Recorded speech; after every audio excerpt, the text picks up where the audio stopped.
Just a long range rocket. Double kill with snapshot to eliminate Ash as well, and then finish off Moody with a final body shot. Beautiful work on the power up and coming here from the It's going to be a lot of kaleidoscope as he gets himself vexing to finish off that run from LG. That is a huge kill.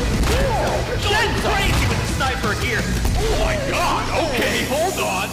Okay, hold on. Where's that SSG lead? We got triple lineup. Ladies and gentlemen, welcome to day 2 of the Splitgate Pro Series Championship. I'm Frank. Back in the booth with me is Blue. Blue, how you doing today, man? Doing great. We had a lot of surprises yesterday. Still kind of getting myself prepared for what we could potentially have here today. Yeah, some of the dust has settled. Some of the placings have been solidified, but this is where things get really intense between all of these teams. It's do or die time for the lion's share of that $250,000 prize pool. So again, to reiterate, first place gonna be walking away with $100,000. Second place taking home $60,000. Third place $30,000, and then fourth place $20,000. Fifth and sixth will be taking home $10,000, and we already have solidified the 7th through 12th placing that you're seeing right here. So Luminosity and Immortal walking away with $6,000, and then All Days Off, Dollar Aim Club, Elevate, and Exile walking away with $2K. So that's where things stand right now. They'll be fighting for those 1 through 6th spots. And again, here is your bracket. Big thing I think to talk about is the Moist Space Station upset here. So Moist versus T1 in that upper final. Again, T1 sending Exet down to the losers bracket. Exet, I think, performing pretty well.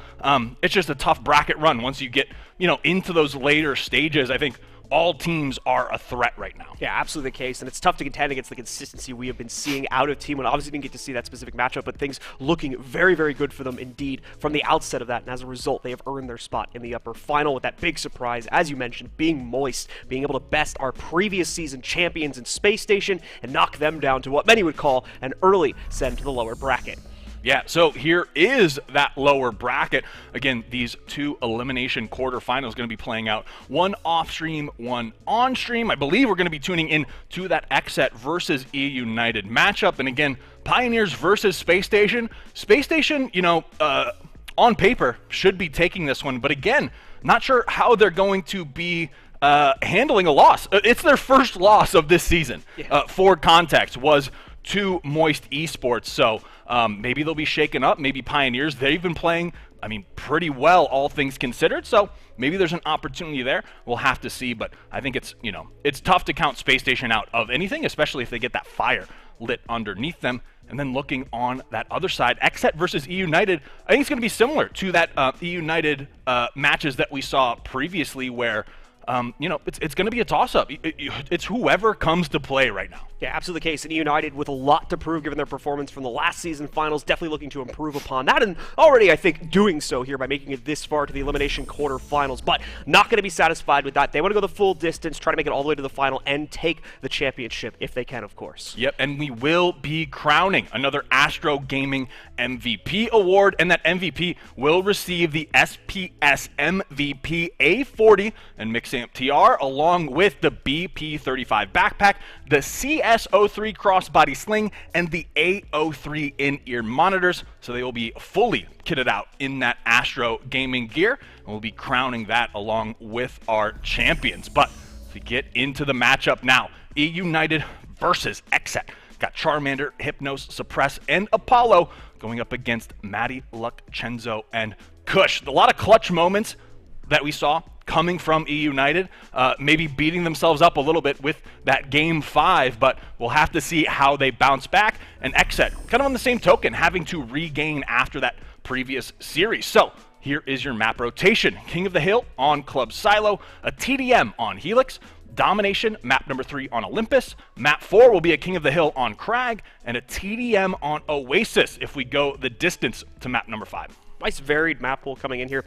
No huge surprises as far as I'm concerned in terms of where we're going to end up for these maps overall, and as well it gives a nice variety out here. We're not going to be playing too heavily into the smaller or larger format maps, so if teams are struggling inside of one of those, we'll have opportunities to make up for that on later matchups in the series. Yeah, and I think this one's just tough to predict, right? We're going to have to see how these teams have kind of strategized with that little evening off how they're coming into today, because again, we are in the elimination bracket right now. One of these teams will be getting knocked out. United versus Xset. Both of these teams wanting to show up, wanting to perform. We mentioned it yesterday, right? United, definitely a chip on their shoulder from not only their performance this season, but in that previous grand final. And Xset has kind of big shoes to fill with the precedent that they set in that previous grand final as well, resetting the bracket against SSG. Roster moves on both of these teams, but they've been settling in, so it's really just going to be who shows up to play today. Xset also showing up with a lot more firepower in this season too, because of the addition of Chenzo, which they've now had plenty of time to incorporate him. We saw during the previous season's grand finals as well how much he was able to do just for Space Age. I think he actually got the final GG moment for them as well at the very tail end of that tournament. So a big player to be sure, and he's going to be looking to bring some big plays again here today to hopefully lift another trophy for a new squad. Yeah, let's not sugarcoat it either, right? He got the GG moment, and then he got dropped. So, I'm sure he has that fire in him, wants to carry this team forward, wants that rematch against SSG, and we'll just have to see if that happens here today. It would sure be a story to be told if Xset manages to secure the victory here and then goes up for the rematch and elimination match against Space Station Games. All right, well, looks like we're ready to go, ladies and gentlemen. Important note, by the way, we do have the other game going on for the other side of the lower bracket. That's going to be played off stream. That is the SSG versus Pioneers matchups. We'll have an update on that, hopefully, once this game has concluded, and get to see if we get that revenge matchup for Chenzo of Xset versus SSG for the lower bracket semis. Anyway, getting into this one, United gets the initial cap on the first hill, but as we've noted many times, specifically for this map, that hill is a little bit of a no man's land, so the points gained here may not necessarily translate into an immediate lead when you move over to the second or third hill. Yep, and that shotgun kind of changing hands pretty rapidly early on. Kush picked it up, Chenzo scavenged it, but now it's down. A double kill, though, coming through for Suppress. Make that a triple kill, the killing spree early on. Suppress coming out hot here. Excellent work being played immediately with the sniper in hand here. Xset is going to take the elimination of that player with the sniper as a moment of opportunity to move in and at least even out the point score here. But like I said at the beginning, neither team really wanting to flirt with this point too heavily due to what it could cost them. Xset making it work, though, with two players going down as they try to conquest forward. Big flank being lined up by Hypnos here. It's going to get two with it as well, so nicely played out. Should weaken the hill defense quite nicely and allow for United to flood it and take it over themselves. Already, really, for Xset here, a better start than we saw Moisco against United previously on this map, where United secured 50 seconds of that initial hard contested hill. So Xset battling, keeping it close here, only 1 point down, and now tying it up. A nice double kill coming through from Chenzo. 7 kills, 3 deaths to his name off the start here, so both of these teams really battling back and forth.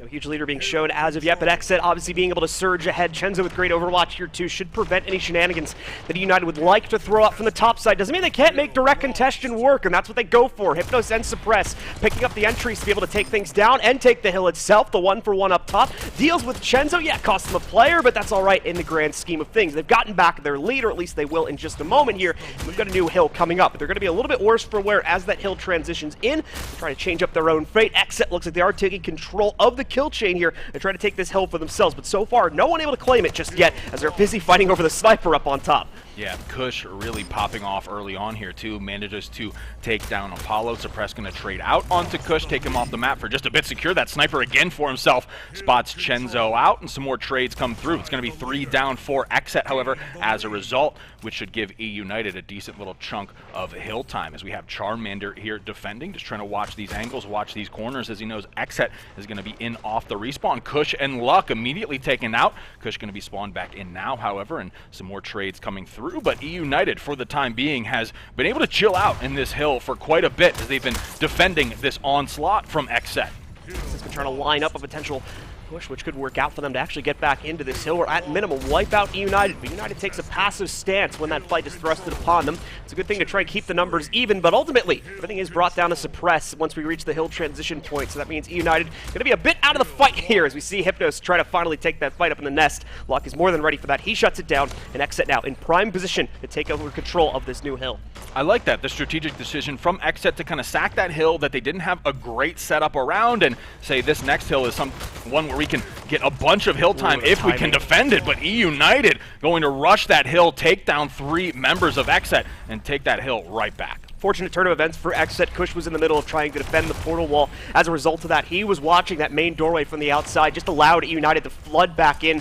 Momentary lapse costs Xset some big points here as United's going to be able to preserve their lead here now. We'll have to see how deep into the hill they can take it as that same door causes problems for United as well. Looks like they are able to hold on thanks to the benefit of the shotgun that Apollo brings to the party here. Nice little flick to finish off the fight by taking down Chenzo, and that'll be United over 100 points now. Really nice rally from United despite being a few players down, playing their life, allowing the respawns to come through and maintain a hold on this hill. We'll be rotating now. We'll follow Apollo on that rotation. Again, does have 2 shots left in that shotgun, taking the high ground, dropping down, assaulting onto that hill, gets 1 little shot off and manages to get the flick to secure a kill before being taken out. Shotgun will be dropped. We'll see if anyone from Xset gets it. Won't have the opportunity, though, as the entire team goes down. Another great retake from United here, showing why they are able to preserve this lead just due to how quickly, more than anything, they're able to get back control of the hill when they have to go for a bit of a conquest play to take control of it. Let's see how their defense is going to work out here, though, as we do have the members of Xset starting to work their way back in. Clean kill on Charmander as they bait him into an enemy portal. Apollo falls similarly. Kush will be the only one traded out so far here.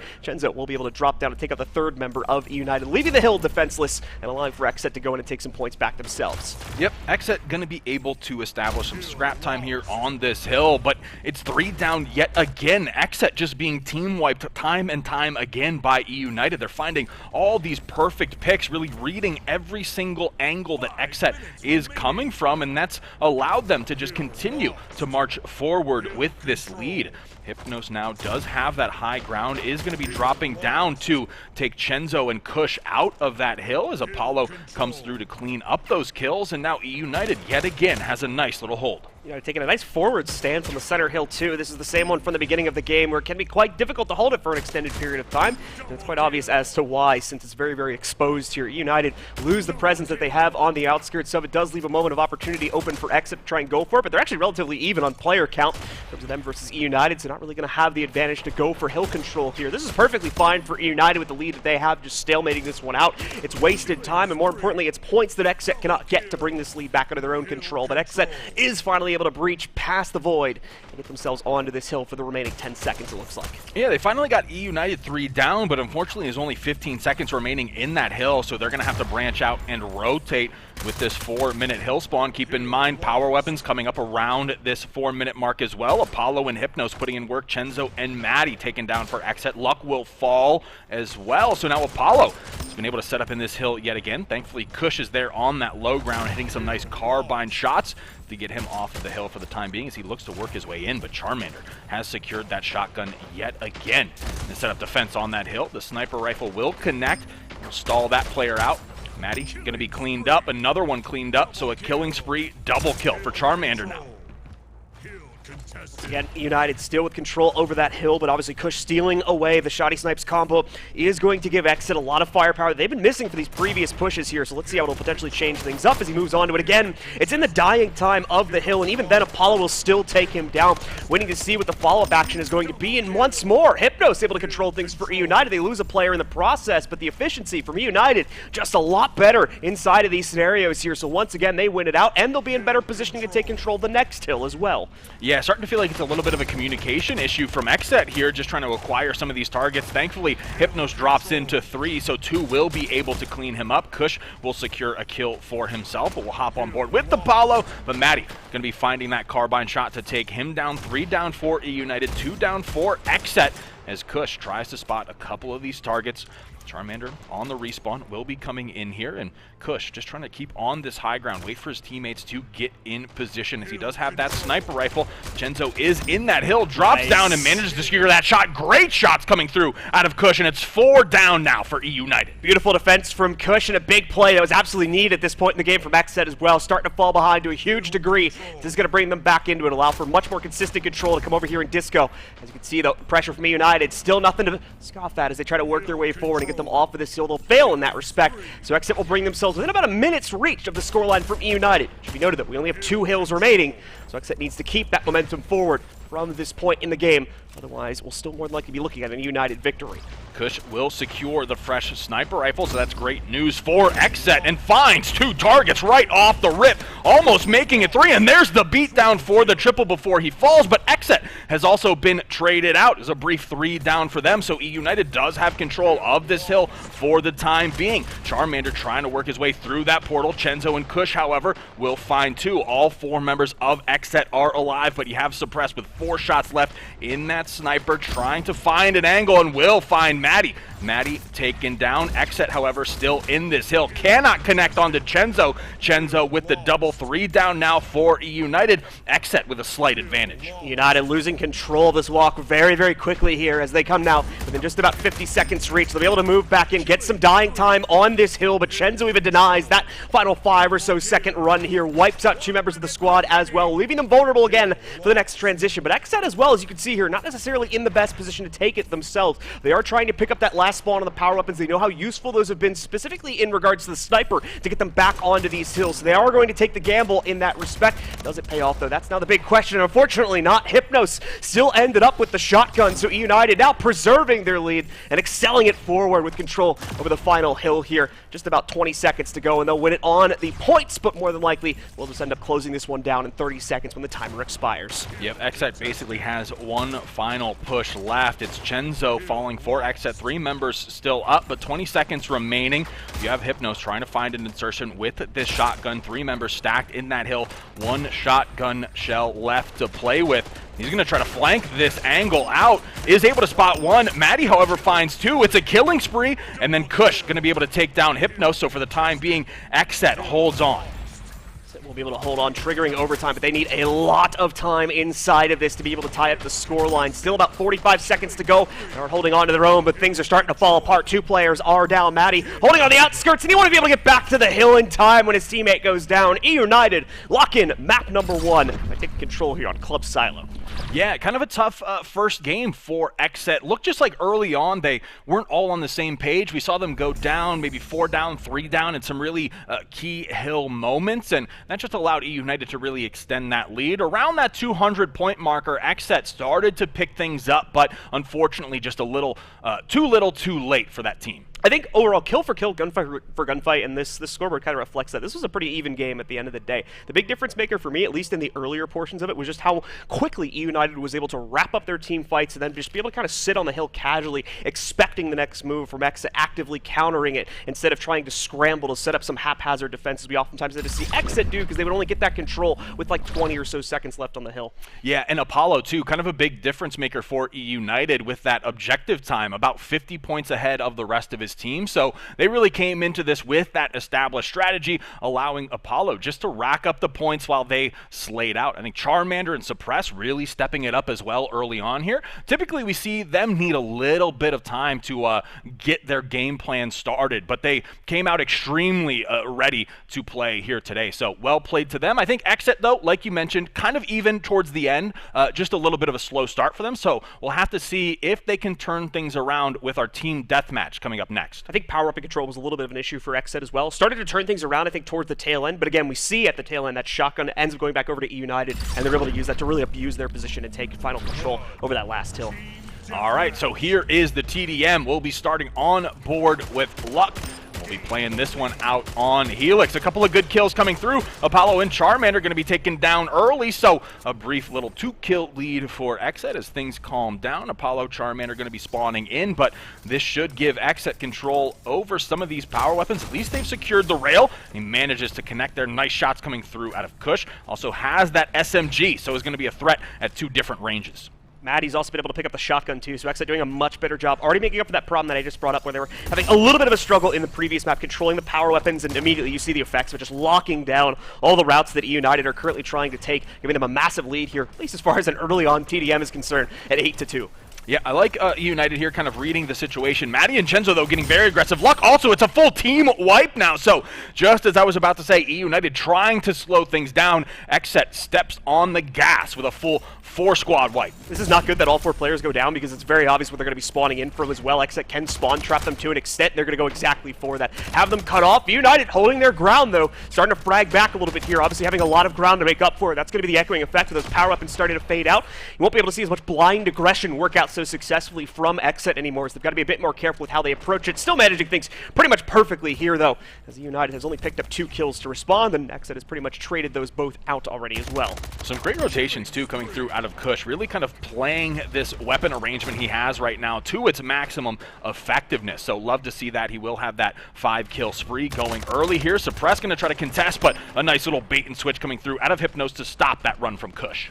He done indeed. Gets them a little bit more high ground control, which was another problem that United had to deal with. Just constantly being forced to spawn in the default spots here. Couldn't really try to play for Raptors control, and with the power weapons bearing down on them, that made it even worse. Starting to put a little bit more effort into it now, but still a big deficit to work back from here. About 10 kills in the favor of Xset. This early on, too, that's giving Xset a lot more confidence to try and make more aggressive plays, which could be leading to some additional sprees to get them to run even further away. But for the time being, United are keeping up at about that same 10-kill deficit. Luck maybe bites off a little bit more than he can chew here and does end up running directly into Hypnos, but again, the kills will be evenly traded back out. Suppress on the run at the moment here. It looks like he's able to dodge out of a bad situation by hopping in through the portal. Still stuck at that same -10. So what is the big play from United to try and change things up? That's now the question.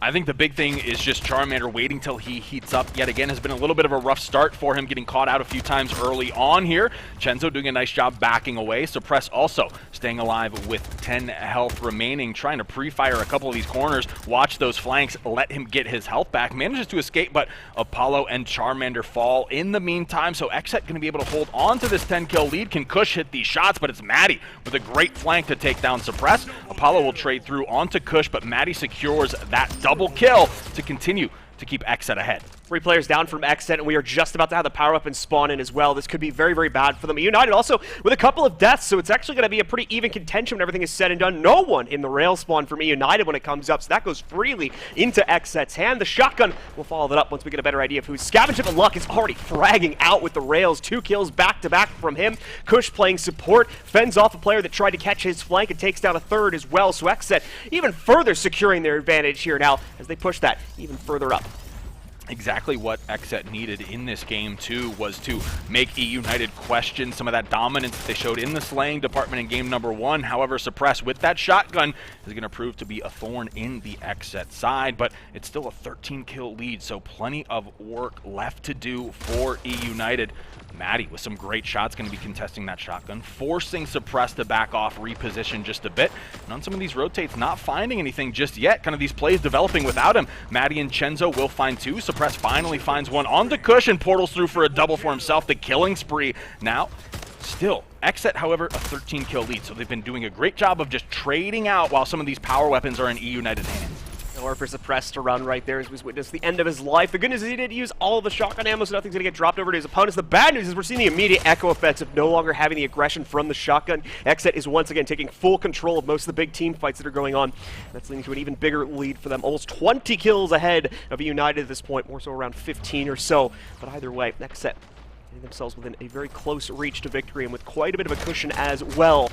See any sign of United being able to change things up. They need to try and make a big play when this next wave of power weapons come up, as that's been the only thing that's been allowing them to get more aggressive, it seems, so far here. Yep, United pretty reliant on those power weapons, but I think Xset proving superior in their positioning. Charmander, however, will find 2 with that SMG, continuing to go on a slight tear. However, Maddie stepping up to slow down United, finds a headshot there onto Suppress, will take him down, and they just need 17 now to close this one out. And again, United still trailing by a decent chunk of change. You see the drop down the flanks, the teamwork coming through. A killing spree now for Maddie, trying to pre-fire through this portal. 3 down for United, so statistically only a 25% chance he's going to hit somebody here, but will portal through. Chenzo going to clean up Suppress with the Maddie assist. Xset continuing to march forward. Xset now just about 13 kills away from closing down the game for themselves. You have weapon spawns coming up in just about 30 seconds or so. Look for some big plays to be made by both United and Xset in the next few minutes as they try to line up something to work towards. And of course, getting the nice pick. And Xset overall just getting the execution out time after time again against the big stacks from United. Even as players try to run through portals, as you can see right there, Hypnos going to be pursued and executed once again. So things just do not continue to work out here for United as they try to get their footing onto the map. A few trades here and there, but very much passing grace as we do hit that 20 kill deficit now in the favor of Xset. With only 7 kills to go until the GG moment, with power weapons also coming up in the next 5 seconds. United try to contest for rails, but their only player in the area gets dropped down. Looking like it's going to be the same for the shotgun as well, so that could be the GG moment if Xset takes control of both of those weapons and fails to have them get traded out. Yeah, and realistically, like, Xset could just bait those. They don't need to be super reliant on them. However, securing them is just the icing on the cake. Kush with a railgun kill, Hypnos and Suppress spawning in now, and Xset only needing 3. 1 shot remaining in the Kush railgun. Line up all 3 here. Why don't you is going to look away and not spot a player in that lower room. Hypnos will be portaling through, watching Lux back here with that railgun, and E United being forced to slow things down. They will find 2. Charmander does have that shotgun, was able to take out Chenzo. Hypnos, however, is going to narrowly escape that railgun blast from Kush. Kush is just really struggling at the moment to find this shot and still can't get it at the end of the day. But ultimately, Xset do find those final 2 kills and are able to close things down. That's the benefit of having that massive advantage. Of course, you never really have to be worried about those scenarios. They lose the railgun there. It's not really a big deal. They're still 20 kills ahead. So Xset taking some nice confident control of the second map of the series. Yeah, when you're up 20, you can kind of push, haphazardly and just kind of grunt out the win, brute force it, if you will. So, well played. A great bounce back from Xset. Again, Maddie and Luck dropping 30 kills.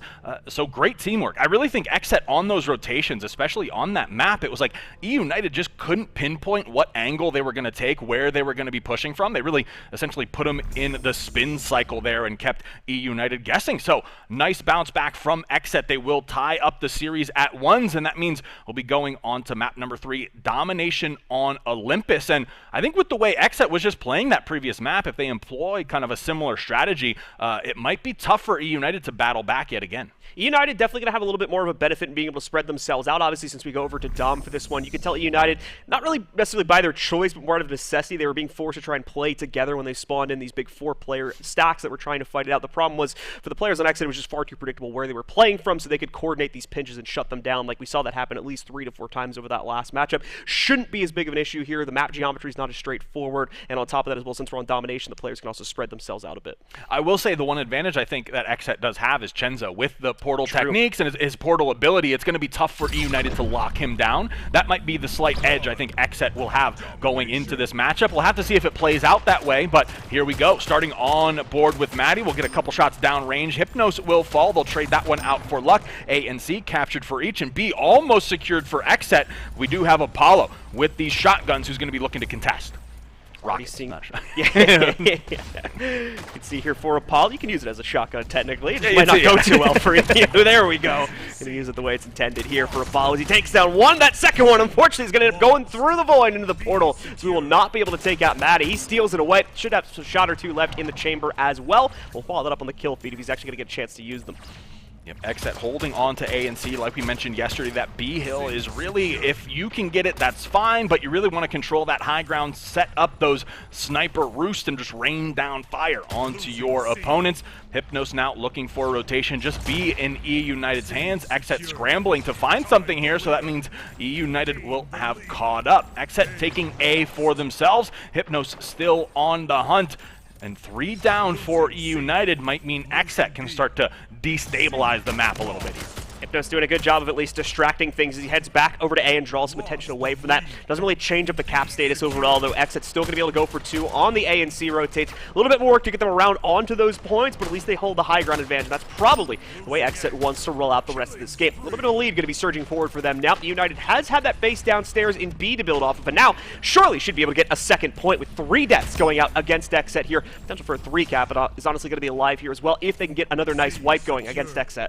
Yep, there's 2 coming through for Xset at this point in time, but B and C still in E United's hands. Finally, C will be taken away, but Xset still struggling to secure some of these captures. Looks like they will take C, but we'll trade a couple of players for that. Charmander and Maddie on the respawn, respectively. 2 down now, again, for either squad. So you can really see how tough they're fighting for this position around the map and just trying to get their setups and hill time going. Both teams really neck and neck right now, trying to accomplish very much the same things on either side of the coin, just attempting to steal each other's side points. So United still getting that slight edge because of the B cap that they've had rolling for a good minute or two now.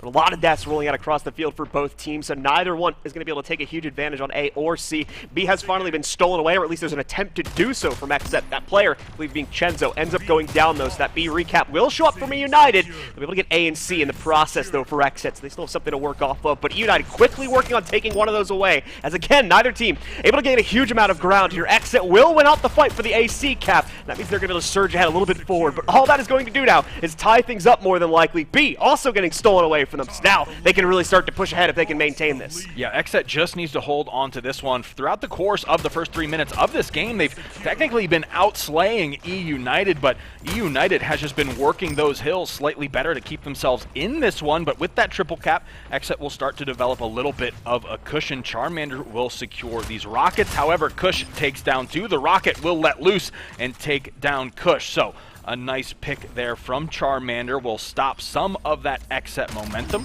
especially in the hands of Kush. Chenzo also going to be taken down by those rockets. So now we'll have to see if E United can work their way to start securing some of these hills. Nice positioning here from Charmander, lined himself up quite nicely for a whole flurry of kills to go out here. Has the rail, but can't get the charge up going quickly enough, so he will get taken down. Seems like his teammates are able to mop things up on the trades, though, so they should still end up with the railgun. Everything is said and done there. If not, though, it actually looks like Apollo was able to escape with it, so United will have that power to play off of for the time being. They're going to be able to use it here. So far with the only cap in the game at the moment. Nice little clip from Apollo as well. Just barely gets the shoulder of Chenzo before he can make it through the portal there. So that'll be United taking back the B cap, starting to work once again towards a tie point. It's currently going to be 275. Yep, E United now has A and B. We'll see if they start to move their way over to that C site, secure a triple cap for themselves, but Xset will at least deny that. 2 players coming through. Apollo will connect onto Kush. The killing spree now for Apollo. Really been doing a great job on these rotations, keeping Xset pushed back. Nice little flank, however, coming through from Chenzo and Maddie, taking down Apollo and Charmander. We'll see what they can do with this advantage now. Both teams once again sit neck and neck. Xset will be able to move forward by just those few extra points here. And they're going to be able to decap the only point, up until a minute ago anyway, that E United had for themselves. They're back to that home base on B. Where do they send it from here, though? It's been big group pushes for the most part that we've been seeing from them. This one, however, being countered out. 2 players down at the hands of Xset. So not going to be able to be too adventurous, as B is also being conquested for now by the Xset roster. They want the triple cap, but it is going to cost them. At least 2 of their members going down over the past few moments. But again, holding the line upstairs and making sure that whatever they lose, they evenly trade out to at least keep the status quo at the same position. Indeed, they'll do that as A and C still stay safely in the hands of Xset. I think E United doing a really good job of rotating and finding picks. However, Xset has just kind of switched to this defensive mentality where even if one gets picked off, they're really trying to hold on to these 2 hill caps, but E United finally going to be able to flip some of these in their favor. A and B held on to now. We'll have to see what Chenzo can make happen here. Does manage to find Suppress, will be taken down with the help of Kush, and now Chenzo with this high ground going to be trying to battle E United back. 2 traded out on either side, but it's slightly to Xset's benefit as they briefly hold on to A and C. This is a super mobile game for both teams as well, just constantly being shuffled between A, C, and B here. Not really even keeping the fight in one place for very long. We've seen team fights shift from one side of the map to the other over the course of a few seconds. And that chaos, that confusion, it seems, is what E United is using to now bring themselves back into the fold here. Once again, getting a double cap, including the B one down below. And this has been splitting them up quite a bit, so it's been causing some problems. That's how Xset's been able to maintain a little bit of a lead here, but no longer, as E United takes that slight edge here at the 430-point marker. Yep, and that's big for E United because in this moment, those power weapons should be up on the map soon, but it's Luck with that railgun able to secure the double kill. Apollo and Suppress will be falling, but E United has a brief triple cap. Now Xset has to branch out. They have to get off of some of these positions that they've established with themselves, start to take back the map. It's It's going to be just C and B respectively for both of these teams. 2 down on either side. Apollo will get picked off with those Chenzo rockets, but now Xset falls 3 down as it's a bloodbath right now as these teams try to secure the victory.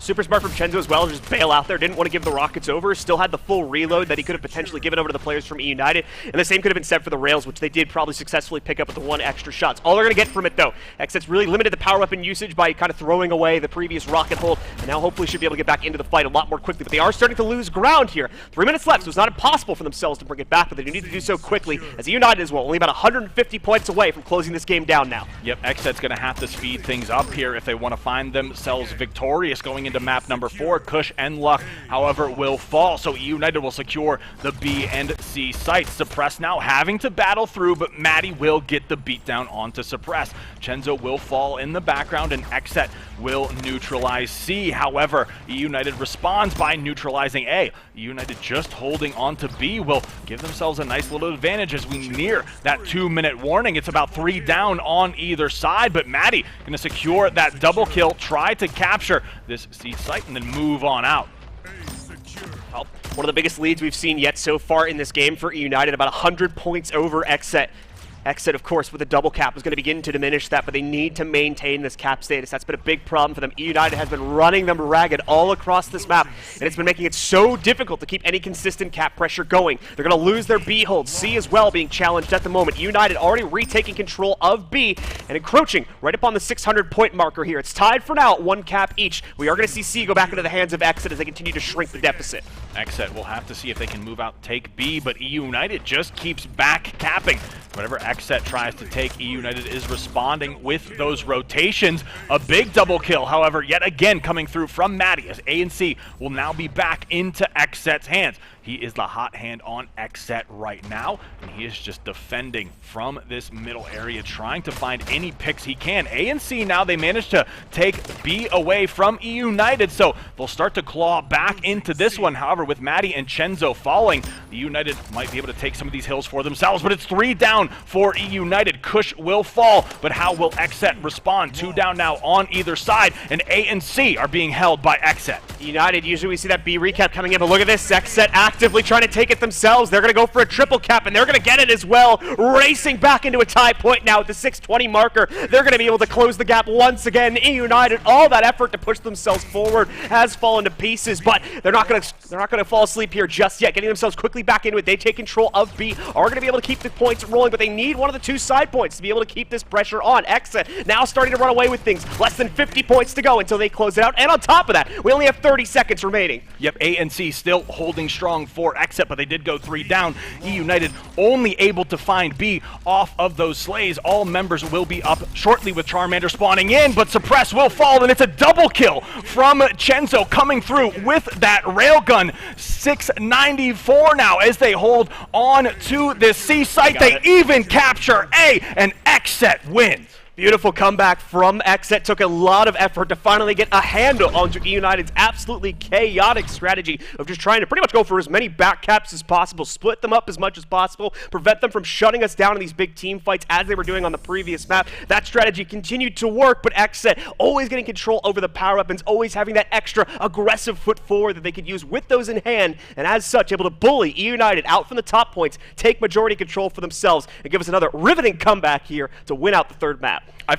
I feel like in domination, the kills is like the market index for how the match is going to transpire. It's the biggest indication where if E United, even if they're ahead, if they don't catch up in that slaying department, domination more often than not will go to the team that's slaying out, even if it looks unlikely. And I think Xset proved that right there. They kept the slaying up, and eventually it pays off for them. Things kind of fall into place, things line up, and they just keep E United at bay. And I'm going to say it, I think right now Xset just wants it more. Yeah, absolutely the case. Looking like they've been able to bring themselves together here, bring themselves back from the brink quite a few times as well, so leaving them in pole position now to be able to take control of this series. But we are going to be heading back to King of the Hill next, which is where E United was able to close things down at the beginning of this series. They're going to have to hope they can improve the strategy they used on the first map.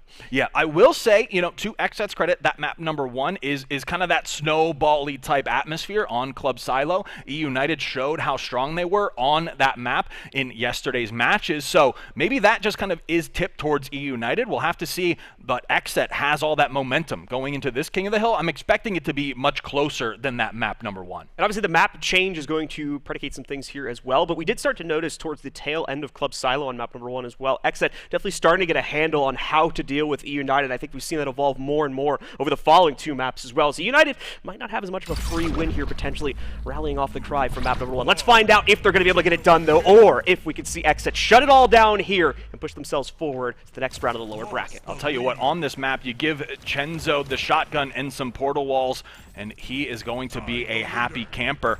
Again, we'll have to see how it plays out. And right now, heavily E-United favored as Luck, Kush, and Chenzo all fall early on. Maddie will fall later on, and it's E-United off to the races in our map for King of the Hill. He just could not get lucky with the shotgun pellets right there. So unfortunate as Apollo was able to get away with one against him here. Scavenges the shotgun off of the back of that. United also currently having control over the rails. Hypnos with it did just end up going down. So maybe a shot or two going to escape over to Xset. And that shotgun just portray at everyone that picks it up right now as Apollo also struggling to connect the shots. It goes down once again back into the waiting hands of Xset. Still going to see E-United get the large majority of the initial points. Xset, however, beginning to counter that out and should be able to bring us pretty close to a tie game once this hill expires. Yep, 5 seconds remaining before that rotation, but like you said, that'll bring us nearly tied up here. Chenzo also catching fire, spotting down Apollo. We'll back off that, but Apollo going to have to take his time, let his shields recharge. Charmander is going to take down Chenzo, however, Kush takes down Apollo to clean up that kill. Now we have Charmander raising the roof to take down Kush. A nice little peek there. United still with control over that hill here. Xset's been slowly poking their way in, but losing a lot of players due to the flanks instead of, it looks like, from the railgun spawn. Well, sitting directly behind Maddie at this point. Maddie still looking for options to get himself into the hill and just decides to go for it, since his teammates are primed for it as well, but they lose far more out of that engagement. Another player tries to float down from that top port. It's not going to end up working out too well here. E-United with, so far, a pretty solid hill being built up on the second one. They're going to immediately get back their advantage and build up a little bit of a buffer that should stay alive for the next hill or two, unless Xset's able to go for a dominating run here. Yep, big kills though from Luck and Kush coming through. Even the double from Luck will mean E-United is 3 down, but yet again, only 5 seconds remaining on this hill. So Xset will be able to rotate out for it, but won't really have a good established time on that previous hill. So they've been able to step foot in first, but Suppress is on that flank, and he's going to find Maddie and Chenzo. Can he find Luck and Kush? They will battle back, 3 down for either squad, but with the respawns coming in from E-United, they will be able to face off towards this hill first. And of course, E-United still keeping one player alive on that hill as well, so continuing to bank in the time, rebuffer their lead, and Xset already dealing with a flank here, so the next push is kind of dead before it even really begins. Kush is going to be able to take out at least one, but the rest of the squad cannot contend. The trades heavily favoring the players from E-United as they continue to hold on to now a second hill in a row here, really banking in the time, almost a minute over Xset at this point. Yeah, Xset really seems like they struggle in this King of the Hill to kind of stay alive on these pushes and really find those picks before their squad wiped. Here we have them battling back, 3 down for E-United, but Suppress is the mainstay, trying to hold off the Xset push. Xset will find their way into the hill, but yet again, it's with 5 seconds remaining, and I don't think that's going to be enough, as E-United will still have that 50-point lead. They do manage to rotate, get first foot in that hill. Suppress has been staying alive, has that railgun. We'll have to see how he goes to work with it now. Charger rifle ready to go here as well for Suppress. Uses the rail to get himself onto the inside, taking out at least one. Trying to go for another pickup here as well, just trying to get aggressive on this hill. This one's pretty tough to maintain if you don't have a railgun to play it off of, so Suppress will use that to push himself forward. Offset at least one. His teammates not going to feel aggressive enough to get themselves onto the hill. Just get a nice follow-up there from Suppress as well, saves his own life with it. But again, the hill, still unfortunately a no man's land. E-United feels the confidence to finally go for it. They've got the shotgun as well now, so Apollo will absolutely push himself forward to take that control for EU. Yep, Apollo with that shotgun, and even more weapons going to be on the map here shortly, so Suppress going to be backing off as they have about 9 seconds remaining. Don't want to give up these lives for the rotation. Rotation going to be coming in a few seconds. Xset is totally set up for it, but Apollo does have that shotgun, and Suppress has that flank.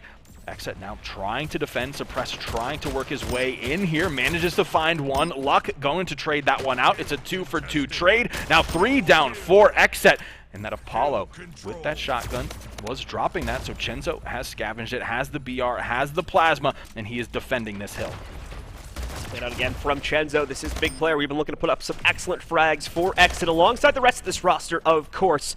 Pretty much our very prolific portal player we talked about many times over the past few weeks here. Chenzo has some great snipe work going on here off of the BR as well. Takes out 2 back-to-back. Charmander gets 1 above him, though, with a nice little portal play. Is able to surprise him. That's 3 kills in a row coming in there as well. Also for the E United rosters, they're going to take some swift control back. Should leave Exit off of the field, at least in terms of hill control. Once again, allowing for E United to buffer the lead a little bit. Yeah, I think, again, Exet's kind of greatest Achilles heel right now is the fact that they give away so many lives all at once. If it was even staggered, a few extra members staying alive in these fights, they'd be able to at least contest, slow down this lead from E United, but that is not the case.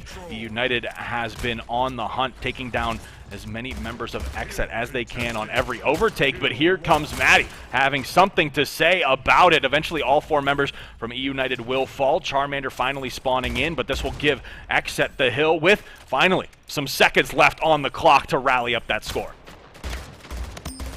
Need to see a few other players from E United try to get in the way of this hold from Exit. They've had good success of disrupting it before, and I actually think it's going to work out quite well here, but Kush still able to hold on, still stacking up those points here for Exit, bringing them down now to only about a 30-second deficit behind E United. I think that E United will be able to boost a little bit forward here to suppress his most recent pickup, but even he having to walk away from that, trying to regroup with teammates. The good news is they meet Exit in the challenge for that hill when they return to it and absolutely thrash them, leaving only Kush alive from the exchange. So that will leave, once again, E United in a great position to take control of the next hill. Kush, though, causing some problems for Charmander as he tries to line up for the shotgun, so we could see some premiums get exchanged for that as both teams try to go for that control. Looks like the rail already back up and spawn, and the shotgun should be in play in a second as well. Yep, here we see that shotgun, but Kush going to immediately fall with it. Thankfully, one of his teammates picks that up. It will be Matty. Luck even has the rails, but right now they are trying to watch over this hill. They've got a decent little setup right now, but the push from E United will be coming through shortly. You see Hypnos trying to work this angle, play this one patient. A great pick found onto Apollo, another one onto Hypnos. So Exet being set up in this hill, taking down 3 members of E United, only trading out for Chenzo. Kush, however, will fall, so now the members of Exet being spread thin as Kush will finally spawn back in, but Exet has maintained a hold on this hill. Railgun shot going to go wide, but eventually the carbine will clean that one up, and now Luck being forced to drop down to help onto this hill. Charmander is in it, does have that shotgun, so Luck has to be cautious here. Plasma sitting on the ground for Luck. He chooses to pass on it for the time being. Still have, I believe, a shot. Nope, just traded out, so he's going to be out of ammo instead on those rails. Fortunately has missed the opportunity to try and pick up some points on the hill, and E United now really bunkered into the next one here. This is a tough one just due to the close proximity you have to fight yourself into. Normally going to need a shotgun or something similar to try and breach past this veil, but the shotgun in the hands of E United at this point. As you can see, Charmander popping up with it on the kill feed, so it's going to be oh so tough for Exit to try and break in, and you see that as all 4 players go down as they attempt to break past it. E United now just under 200 points, less than a minute away from victory here now, and sending us to a map 5. Yeah, Exet really just some of these unsuccessful overtakes really coming back to bite them now.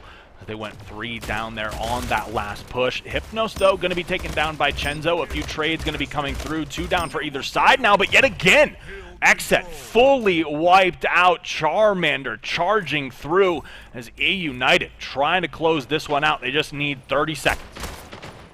Spam coming in here against Charmander to keep him away. At least keeps the hill in no man's land and prevents the E United roster from rebuffering the advantage they have already built up quite nicely over the past 9 or so minutes now. For Exet, though, they're able to get themselves on top of it, start getting some real bleeding points into their favor, but it's on probably the worst hill to potentially do this, and you see that now. Most of their players getting bled out quite quickly here. Still able to use their aggression to keep hold, but down to only 1, which you'll see Apollo take care of here. Exet comes in off the respawn, though. We see Luck save the day for at least 1 more skirmish, but it's just back and forth all across the wayside here now, so Exet are getting a very small amount of points in the grand scheme of things, only about half of the time on this hill. Even though they've had full control of it through most of this, has been actually claimed by them here. It looks like they'll be able to buffer things a little bit better in the final 20 seconds as they get ready to rotate to the final hill. Yeah, Exet doing a good job of giving them the best chance here to close this one out. E United starting to look desperate. Back-to-back 3 down for them. Will give Exet a hope and a prayer for the comeback and to secure this elimination round. Kush and Maddie going to be taking down Hypnos and Apollo. That will give Exet this hill, and it will give Kush the shotgun. Now, what can he do with it? That is the question. Going to back his teammate up here. United looking to have one final push, waiting for Apollo to spawn in just a few seconds, and it is do or die time now for either one of these teams. We'll try to play this as flank watch here, helping out his teammate up on top. You see Chenzo there also being able to get the rail, both power weapons under the control of Xset, and just about ready to take the lead away as well. But Kush gets dropped with the shotgun. Chenzo still having the rails though, so he can continue to contend out this pressure. There we go. Xset has now exchanged the lead. They're back in front of the charge here. United needs to make things up in the next 15 seconds, but they may not have an opportunity to. They need to flood in here, trigger this overtime, and still be able to win it out. They only need about 15 seconds inside of overtime, but Chenzo now recovering the shotgun. He's picked it up, stopped the push from the outside. However, on the hill itself, things have worked out a bit better. Can Chenzo deny it? It looks like he will. Brings it back down in neutrality and locks it in for Xset as they take the 3-1 victory here to move further into the lower bracket. What did I tell you? Xset just looking hungrier out there on the field. Incredible play, incredible resilience coming out through that entire series. Man, they just hunkered down and grinded it out. There was no other way to win other than to battle back second by second, and they managed to do just that. Great power weapon control in those final moments as well, playing things patiently with those shotguns, with that railgun. Great work from Xset there. I believe it is the second map of this series now as well, where Xset have been down to a pretty decent deficit and have been able to bring things back under their own control. Beautifully done in a nice way to quickly change things up after Xset got off to a bumpy start at the beginning of the series in the first King of the Hill. They win out the 3 maps past that point, and unfortunately, now we do have to say goodbye to E United at this phase of the tournament. Yep, E United going to be knocked out here, but they had a great run as well. But it is Xset really battling back through all that adversity this entire season, really, and now staying alive in that lower bracket with, like you mentioned, 2 extremely clutch comebacks in both domination on Olympus and the King of the Hill on Crag.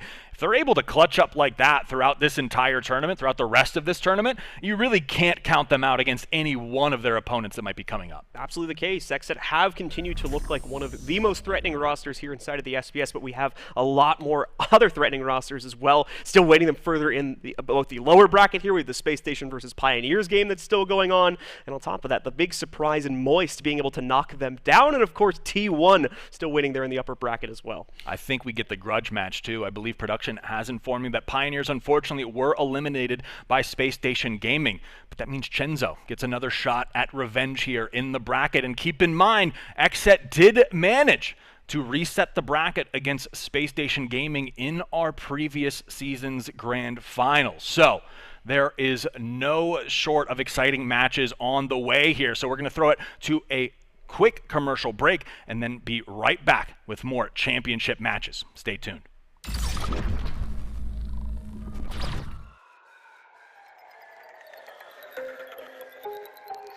Legend behavior, legend behavior, locked in, locked in, locked in.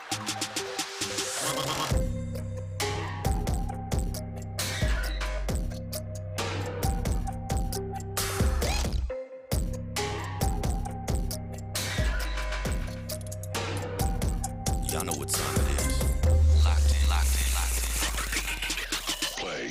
I make the rules, rack up the jewels, make it look smooth. You know how I do. Running this kingdom, wish you could be me. Better look up, cause that's where you see me. Give me the crown now, cause I own the throne now. I hold the scroll now. I'm in control now. Ruling the game. Locked in, locked in, locked in. I'm ruling the game.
All right, ladies and gentlemen, we are back, and it just might be revenge time here for XSET. Again, SSG managed to 3-0 and eliminate the Pioneers, but that means we're going to have Space Station Gaming going up against XSET in our Elim semi-final. So again, here is that bracket so far. Again, E United having a nice little losers bracket run, but unfortunately XSET catching fire in those final 2 games, able to mount that comeback and secure the 3-1 victory over them, moves them on to that elimination semi. And then Space Station, again, like, how did they get into the losers bracket? I feel like that's important to touch on too. Moist Esports, actually 3-1 victory over them in that upper bracket. So they are chilling, waiting to play T1, and things are only going to get spicier from here.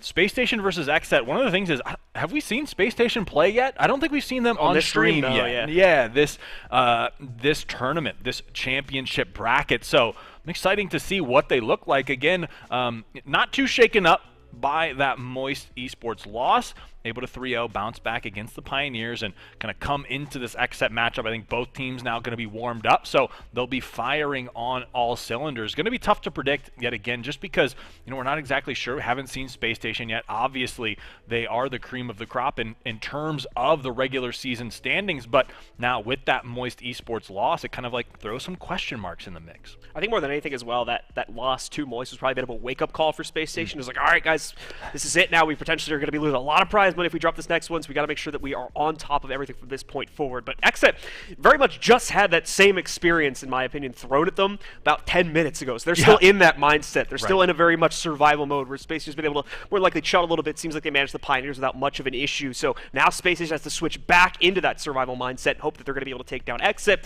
As you mentioned, the last time we saw these guys face off against each other in the season finals, it went the full distance. We are pretty sure we had the bracket reset as well, so expect this one to be of similar epicness. And of course, Chenzo was on the Space Station roster and kind of secured that final victory in that hill for SSG, and then they dropped him.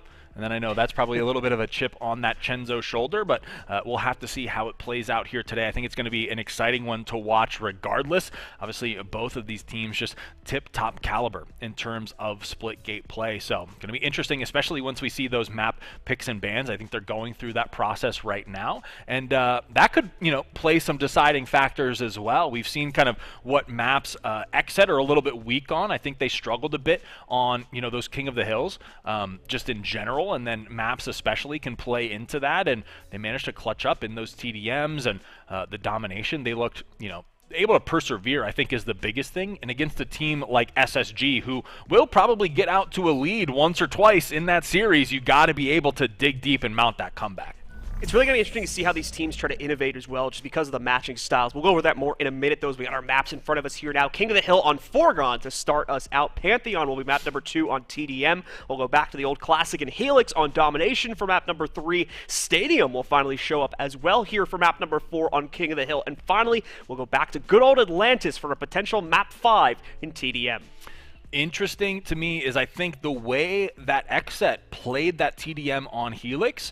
SSG might be given a run for their money on that map, and then I think Stadium as well. That hectic nature might be a pretty close toss-up. Pantheon is the one I'm really excited to see, just because I'm curious how XSET is going to approach it. I think that was their pick, so Pantheon going to be interesting. I think Kush and Luck with that sniper might be kind of what they're leaning into on that map.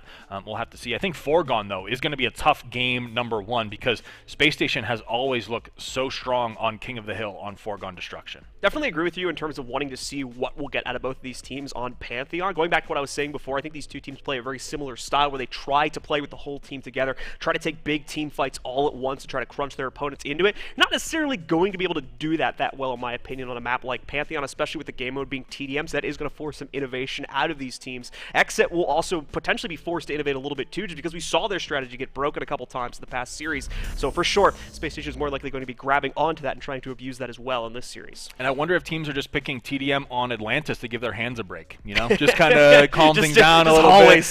Yeah, they're like, we got like 3 more matches here today. Like, let's just kind of cool things off a little bit, take a break. play some Atlantis TDM and kind of cook things from there. So if it goes to that Game 5, again, going to be interested to see some differences in how that one is played, but we'll be starting off with that King of the Hill on Foregone Destruction, and this will be the first time we see SSG on stream, and also one of the first times we see SSG after a loss. So going to be interesting to see what they bring to the table. Well, let's get into it and see if SSG is going to be as strong as they've looked previously on our regular SPS broadcasts. Now it's playoff time here, championship time as well. Time to see if SSG can survive from the outset of their duel versus XSET. Again, this is a rerun of the championship from the previous season finals also, so a lot to be won here for XSET if they can get that revenge versus SSG. Bit of personal revenge, of course, for Chenzo too, as a previous member of the SSG roster. But to start, SSG finding a good footing to begin with here. Woodham as well, just no targets to spot out, unfortunately, with this shotgun, so he just had to run around to start this game off. Yeah, I mean, the bright side is, right, if Woodham has that shotgun, at least it's not in the hands of XSET, so him playing patient and holding on to that, not the worst case scenario, because certainly the rest of his team has been able to pick up that slack, a 13-point lead for them at this current moment, but it really has been a pretty close back and forth in terms of slaying, but there is Woodham picking up the pace right off the rip. Target acquired. Luck and Maddie will fall. Chenzo also going to fall, and just like that, the perfect rotation out of Woodham, catching the hill just as it spawns. Great patient play from Woodham as well. Had a solid minute or two where he wasn't really able to line up for a whole lot, but when he sees his moment to strike on the hill transition, absolutely takes full control of it. Has a bit of an untimely death as he gets himself into the hill with an unfortunate portal opening that gave his opponents a bit of an angle to take him down, but Visions and the rest of SSG have already made up the difference here and have staunch control over the inside of our second hill here. Maddie will make a small amount of progress, but again, I think being evened out for the most part. Chenzo, though, seems to maybe have broken the veil forward, and indeed, the full wipe is out against SSG to give this hill over to XSET instead. Yeah, a nice bounce back from XSET there. Kind of something that they faltered with in that previous series was how they responded after being wiped, and they respond with a wipe of their own. Nice plays here. Luck also putting in that work. 2 members for SSG down as XSET continues to hold this hill. Luck turning up yet again. Going to be able to stave off some of that pressure, maintain this hill hold, and now going to be rotating out. So be exciting to see how they approach this one. Lots of fire coming through as that is not a safe portal to go through. Luck, 2 of his teammates also going to fall. Maddie and Kush by the wayside. All 4 members of SSG up, but Luck manages to secure that killing spree, and he's going to force SSG off this hill. XSET slowly making those gains to bring themselves back into the fold. More than anything as well, they've been able to neutralize the gains that are attempting to be made by SSG. We're getting much more solid runs themselves. Now with only about 10 seconds reach of the SSG scroll. Unfortunate for Luck here, as he just cannot find the shots on this sniper. So he's going to allow his opponent to get away, but is eventually able to close out on them regardless, locking in a bit more time here for the XSET roster as they actually tie things up and take the lead as well. But SSG potentially going to be swinging that right back into their own favor here, as we do see a 4-player wipe go out against XSET. Yeah, XSET at times kind of their own worst enemy in those King of the Hills, really throwing some of those lives away, but so far they've been able to hang tough against SSG, but they might want to consider cleaning that up just a little bit, because SSG frequently that ticking time bomb, where once they get their game plan going, they are a force that is hard to be stopped. Woodham, though, going to be taken down. K-Jules as well, finally spawning back in. Mason with that SMG, going to fry through a couple members of XSET, but a nice trade from Maddie going to come through, and now Maddie has this shotgun in the lower hill, a great position to be in. He's on the hunt for members of SSG. Those teammates hold tight in that hill. Once again, Maddie having to wait a few moments to actually get some action, but does eventually find at least 1 member of SSG trying to deploy towards the flank. The rest of the direct confrontation being taken from the front 2 doors is also dealt with without too much of an issue. We're going to see SSG trying to line up the next play here, but at this point it's more about limiting the numbers from XSET as they get ready to transition over to the next hill, not really trying to steal this one away too actively. There's not going to be much to be gained from this situation. Nicely played by Maddie again, that shotgun paid off in huge dividends here, but now it's a direct fight, unfortunately, and he loses the magic without the shotgun. He'll go down. XSET still maintains the hill in the dying seconds of it, but they are going to be fairly weak as the next one spawns, so a good opportunity for SSG to get some points back yet again. Yeah, tough little 1v1 there from Maddie, but overall a net positive. Takes down 2 and then stops them from getting that junk time in the final remaining moments of the hill, taking a couple out on that rotation. 2 down though now is K-Jules stepping it up for SSG, and they are starting to mount this comeback, nearing that 100-point marker.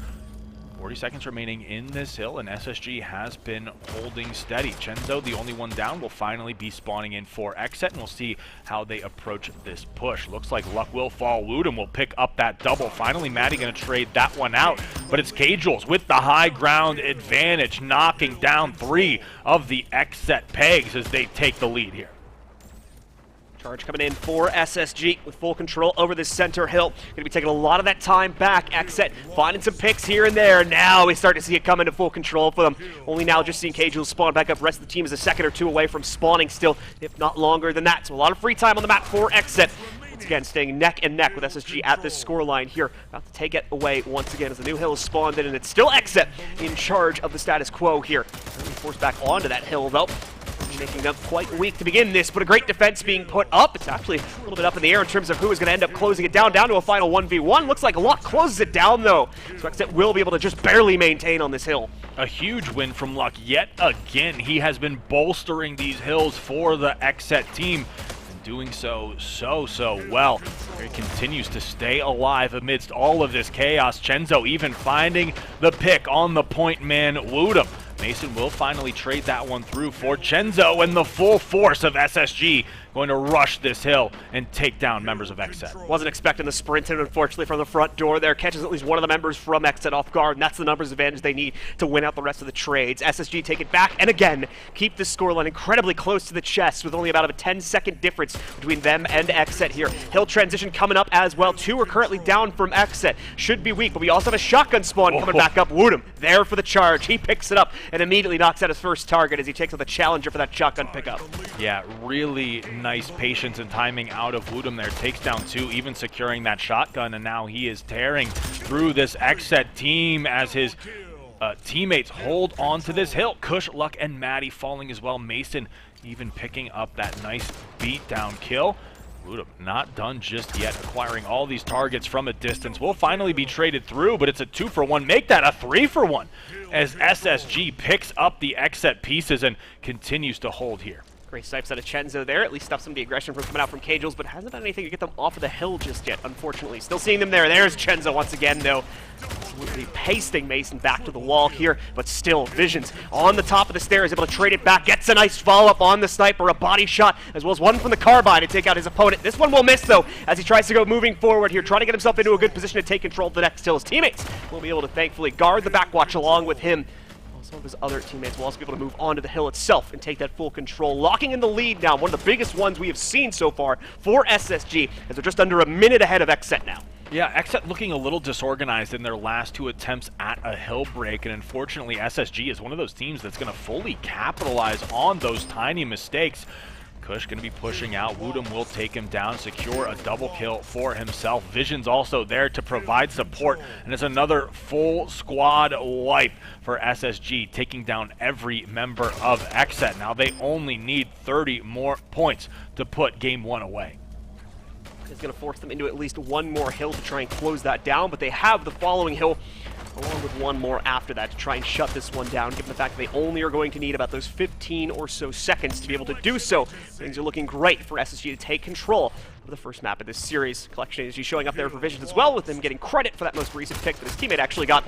He's going to leave himself in a bit of an exposed position, so he will go down. This gives the initial cap actually over to SSG. They're on top of it at this point, just trying to get as much time as possible to get them to that 250-point marker. That'll close out the game. Xset with a lot of time to make up, but thankfully, due to the haphazard nature of how SSG approached that hill take there, Xset is going to be able to get a little bit of a point boost from it.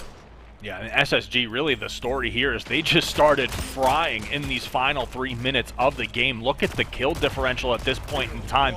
They have exploded forward in the slaying department. Woodham picking up kills on Chenzo yet again, and he's not finished. Gonna pick up that double on Kush before being traded out. Visions and Woodham will fall, and Xset needs a miracle if they want to find their way back into this one. SSG just needing 2 seconds to close it out. Hill is clear. We will see SSG run directly on top of it and claim those final 2 seconds, giving them a convincing win here in map number 1. Xset doing a fantastic job of keeping up until the mid-game, but then SSG figures out how to handle their hill rotations, and from that point forward, it was pretty much perfect from every transition forward. They seem to always have control from the outset, and very rarely lost that control from that point forward. Yeah, once kind of SSG digs those claws in, they are not letting go, and I think that's like kind of what we see here. Xset neck and neck up until that 183-point marker. I think it was only SSG ahead by 1 point, and then they just explode forward to close out map number 1. But, you know, Xset from that previous series, we did see them struggle a bit in that King of the Hill. They looked cleaner in the first half of the map, but then things started to unravel as Space Station Gaming applied that pressure. Going into Team Deathmatch on Pantheon, I do think it's at least nice for Xset in terms of that pacing reset. It'll start off just a little bit slower. It'll be tougher for SSG to really navigate the map as aggressively as on Foregone. So Xset can take some solace in that, but it is going to be a tough matchup still for them to battle back in the series. Let's see if they can get the job done. Gave us a dominating stance versus E United earlier on in the day here. Now going to have to show us the very same thing against one of the toughest teams we have in the SPS. Space Station Gaming sitting on the other side and already keeping up with the heat here. 2-2 to start us off. We are going to see Luck, however, able to scavenge control over the Rockets, who's got a very powerful piece of utility that he can use to just bully his way into essentially any part of this map. SSG will have that fear put in them from that Rocket pickup as well. We'll see them continue to hold back, and as such, Xset will be able to take that slight lead at the beginning of the game.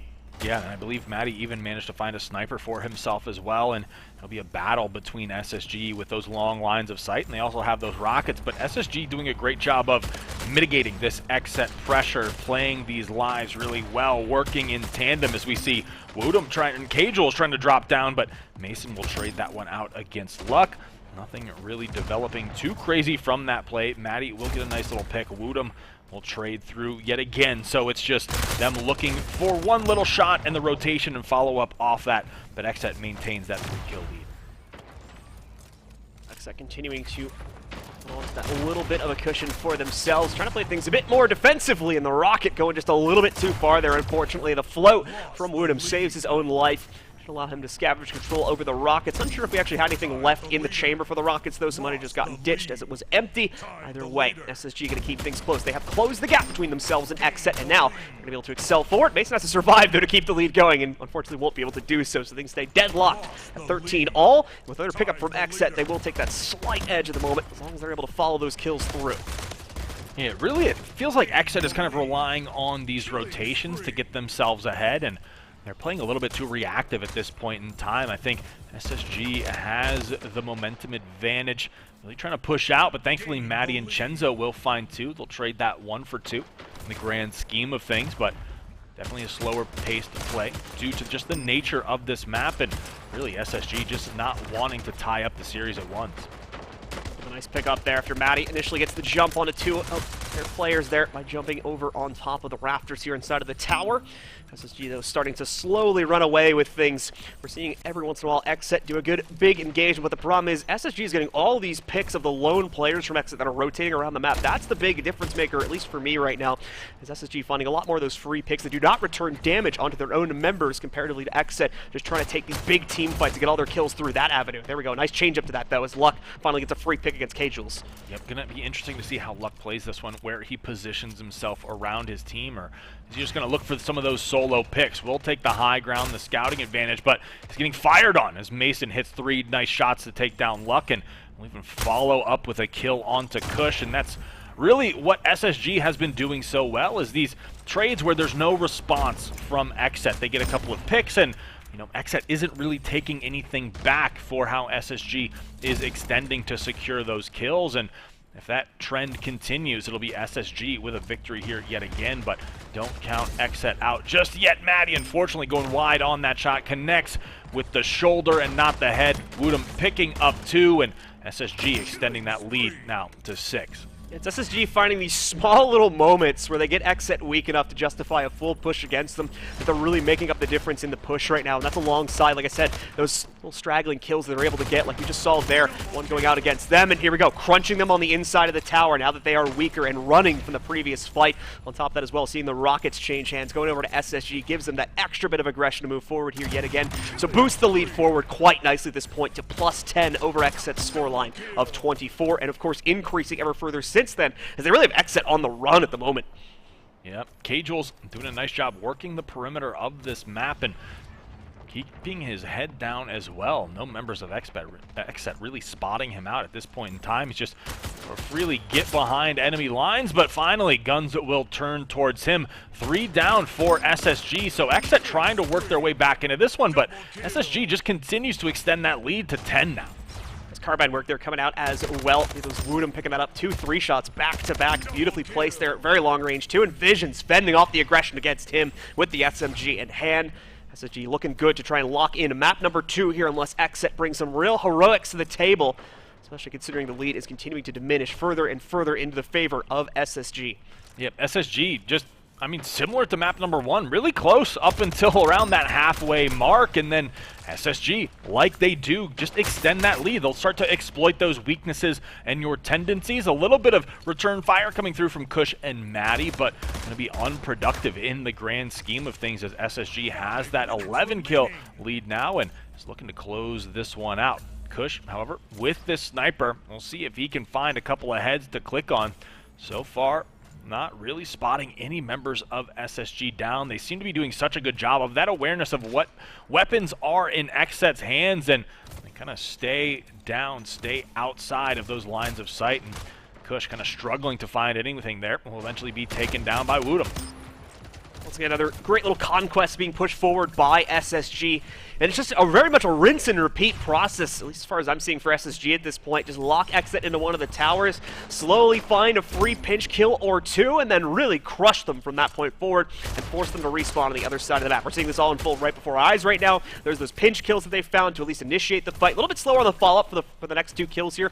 So it looks like Xset is going to get a chance to retreat those previous 2 players back. And I think that's more Xset kind of learning what's been going on over the past few minutes here. They are trying to avoid these crunches now, and by rotating early, it has given them a few more trades that you're now seeing, but still, SSG with the lead they have, it is going to be tough to shrink that deficit to enough of a degree. They are making some small amounts of progress, though. 12 behind, but SSG only needs 8 more kills to lock in the victory. Yeah, SSG, you can really just see how potent their kind of overtakes are, the way they take these fights, their angles, how coordinated they are as a team. Sure, Xset has been doing a better job kind of answering that, but with this lead that SSG has, I think they're able to play a little bit more loose and just trade out, even if it's not in their favor. They're so far ahead at this point, they can just close out these final 6 kills and not really worry too much about it. Yeah, it's why we've seen them kind of go into this rinse and repeat mindset. Like you said, if they're trading out 1-for-1s, that really serves them better more than anything at this point, as it's just pushing both teams closer to the 60-point margin. With the lead they have, that's obviously still a nice cushion to rely on. If things go awry in a team fight or 2, they can take that loss of 4 kills or whatever and still have quite a healthy lead. Sniper spawns are up. Looks like at least one of them going into the hands of SSG. The Rockets, though, go over towards Xset, giving them a little bit more of an aggressive right to initiate, but they do have to watch out, of course, with the snipers in hands of SSG. Stepping out into the open could be very dangerous, but Maddie making good work of the Rockets, already claiming 2 kills from it. The sniper, though, as well, finding those trades right back into the favor of SSG. 4 kills to go for them. 14 needed for Xset here as they try to close the gap as well. SSG nicely played by Woodham, just sneaking right in the back door here, knocking out both Chenzo and Kush, and he'll continue to assault from the backside. You can see this again, Xset just trying to run away at this point. They do not want to lose anyone else, but they can't seem to prevent it. K-Jules knocks out Luck. Chenzo to trade 1 more, but that's going to be it. SSG lock it in afterwards, and they are on a quick path to victory here, leading 2-0 already at the start of the series. SSG, I think, really just able to pinpoint some of those Xset weaknesses and then exploit them. Kind of in map number 1, similarly, at that halfway mark, they kind of downloaded those trends and tendencies, and then we're just able to play around them or play into them better and really take the victory in what looks like an easy fashion towards the end when you see the final result. But Xset has been hanging in there early on.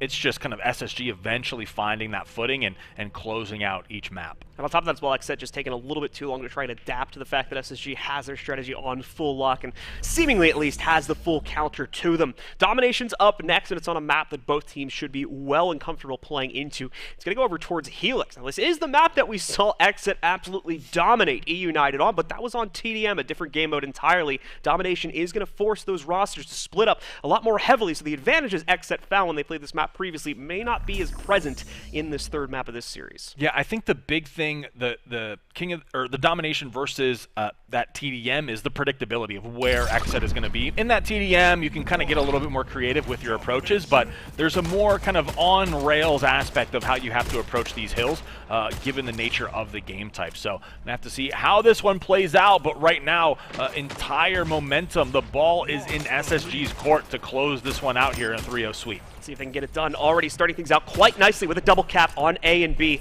taking both that center hold as well as their home point. Xset just goes for the extremities, though. They're going to try to take C as well as A control, but they failed to conquest over towards C. That is successfully defended out by SSG. They'll maintain it. Two big power weapon picks coming in here, though, for Xset, and it looks like they control both of them as well, the shotgun as well as the rail. That'll be free right to move back on the B, steal that one away. A little bit of a conquest coming in from SSG, but it's not going to have that many kills just yet. Visions, though, off and out, though, will be able to find two, or he's not going to be able to get away. Chenzo counters out. He has two more threats waiting for him on the B hill, but a nice pinch, especially coming in there from Maddie as well. He goes completely unnoticed with back shots coming in to shut down that B take and hopefully give it quickly back over to Xset now.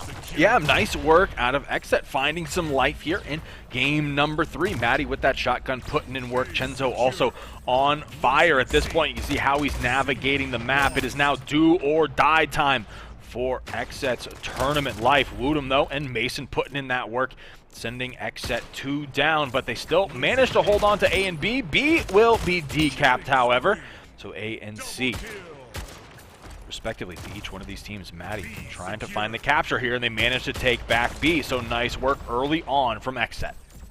Certainly doing a fantastic job of keeping up, and this is what we've kind of expected to see out of them for the previous 2 maps, but it's the long game that we really have to be worried about from Xset here. Can they hold on to this close contention, or even better, try to excel forward with a bigger lead against SSG that has been evading them these past 2 maps? Seems like they may be able to lock in at least a little bit of one here. The A and B cap staying consistent while SSG continues to plan their next move, playing defense over on their home point, trying to move over for a back cap onto the side point as well. It looks like they are going to be able to get it, but that creates a very tough situation in terms of rotations for them, so they will need to try and quickly turn this into a B cap or risk losing both of their home points. Yeah, I was going to say, you know, ask me in 3 minutes what I think about this game type when SSG is at full force, right? You know, it's easy to kind of bounce these ideas back and forth early on, but SSG historically that second half team, but here they are showing up just a little bit early with a triple cap of their own.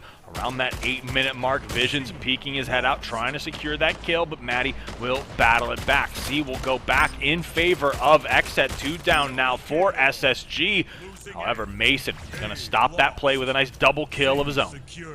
SSG pretty much immediately back-capping C as soon as they see the decap go on A. The lack of any conquest towards B hurts out Xset in a big way here as SSG once again getting the good read onto the strategy, finding the hard counter, and more importantly as well, like we talked about before, starting things out a little bit risky with the AC cap, but then quickly converting that B point as well. Now they're just playing for either BC or AC. No real reason to try and get aggressive beyond that point unless they absolutely know through a full team wipe or some other mechanism that they can afford to go for that 3rd point.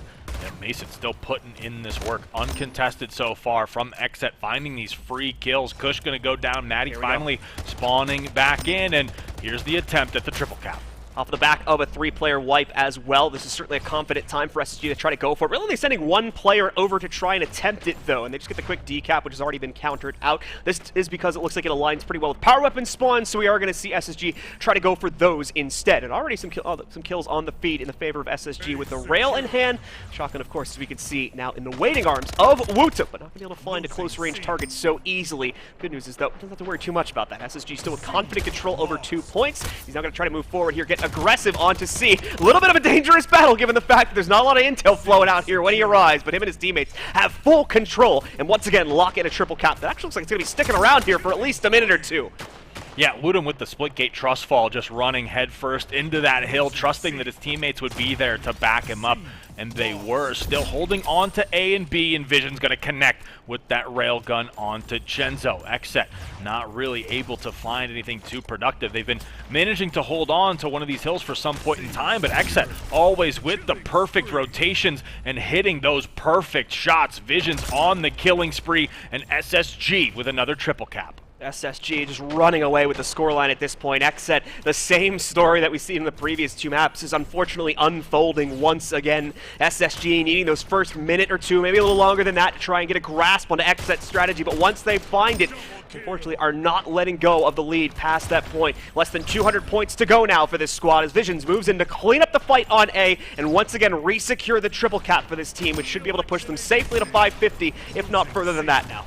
Yeah, gotta be frustrating for Xset because for all intents and purposes, they're not really doing anything wrong. There's nothing about their gameplay that's screaming, this needs to be fixed. It's just SSG playing out of their minds here in the Helix domination. So there is another kill coming through from Visions. 3 down yet again for Xset. The triple cap still maintained as SSG marches towards, sprints towards that 700-point marker. United and United fans watching probably a little bit happy right now as Xset's getting a bit of a taste of their own medicine for what happened when we played TDM just one series ago. SSG having Xset basically in a spawn trap for a good minute or two there, leaving them with absolutely zero aggressive options to play out, just having to try and defend something. They've been able to make it out past that point, but look at the results. It's so unfortunate. Now nearly 400 points behind SSG. They have to work in huge dividends here while denying any and all caps from SSG to bring this back under their own control and still keep them in the running for first place victory here in the tournament. I love the never say die attitude out of Xset, however, still battling for these sites, briefly holding on to A and B, but SSG being the inevitability that they are, taking that right back, and here even comes potentially another triple cap. A nice play from Xset, able to back cap C as SSG takes A and B, but it's gonna be 700 points for SSG as they close this one out in a 3-0 sweep.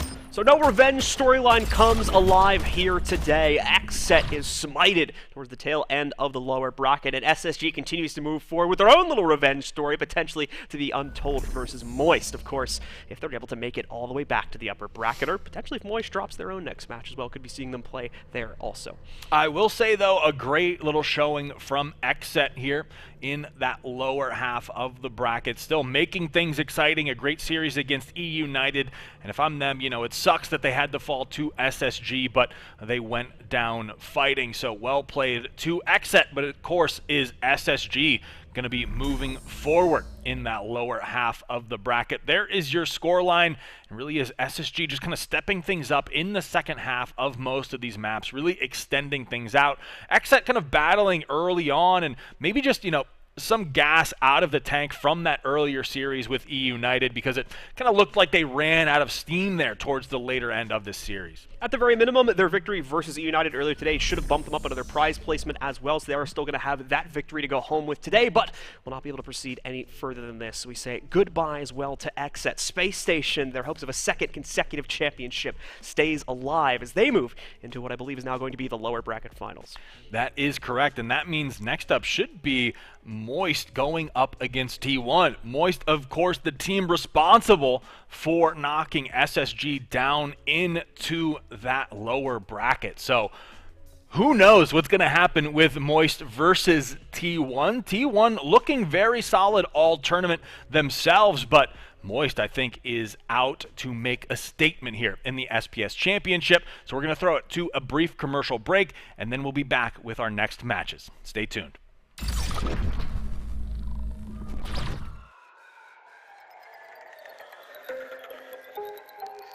Legend behavior, legend behavior, locked in.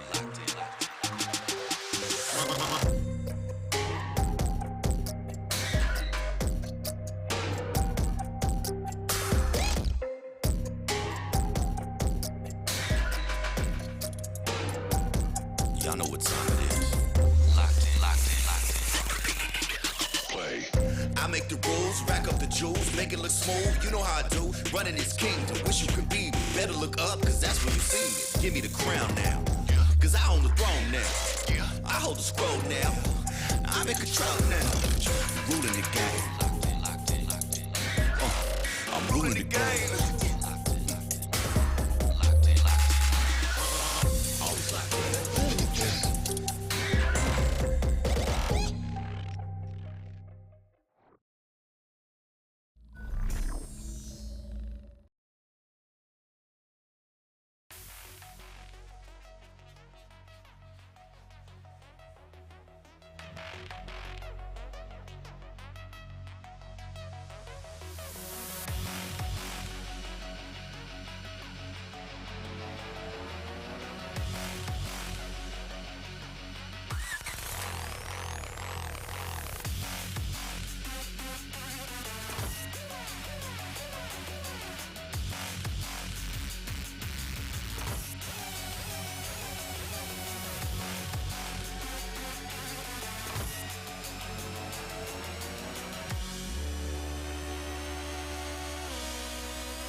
All right, ladies and gentlemen, we are back with the Splitgate Pro Series Championship.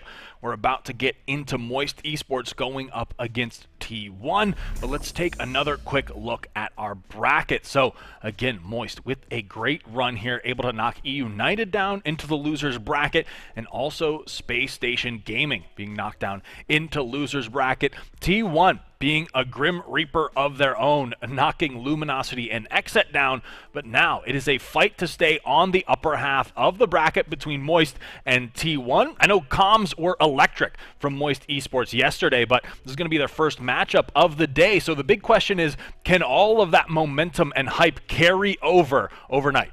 We're going to have to wait and see, of course. Moist giving us that incredible surprise victory versus Space Station. Now has to contend against arguably one of the most consistent teams overall throughout the history of the SPS and T1, of course, failing just short of a few other championships. They were, I believe, the original season champions as well under a different team name, and has continued to stay, I believe, in the top 3 or top 4 ever since then, even despite roster changes and whatnot, and they are looking to claim another title here. Waiting, as you said, and as we were talking about before, on the other end of the bracket, of course, is now going to be Space Station, who survived the gauntlet in the lower bracket and now get to take on the loser of this matchup.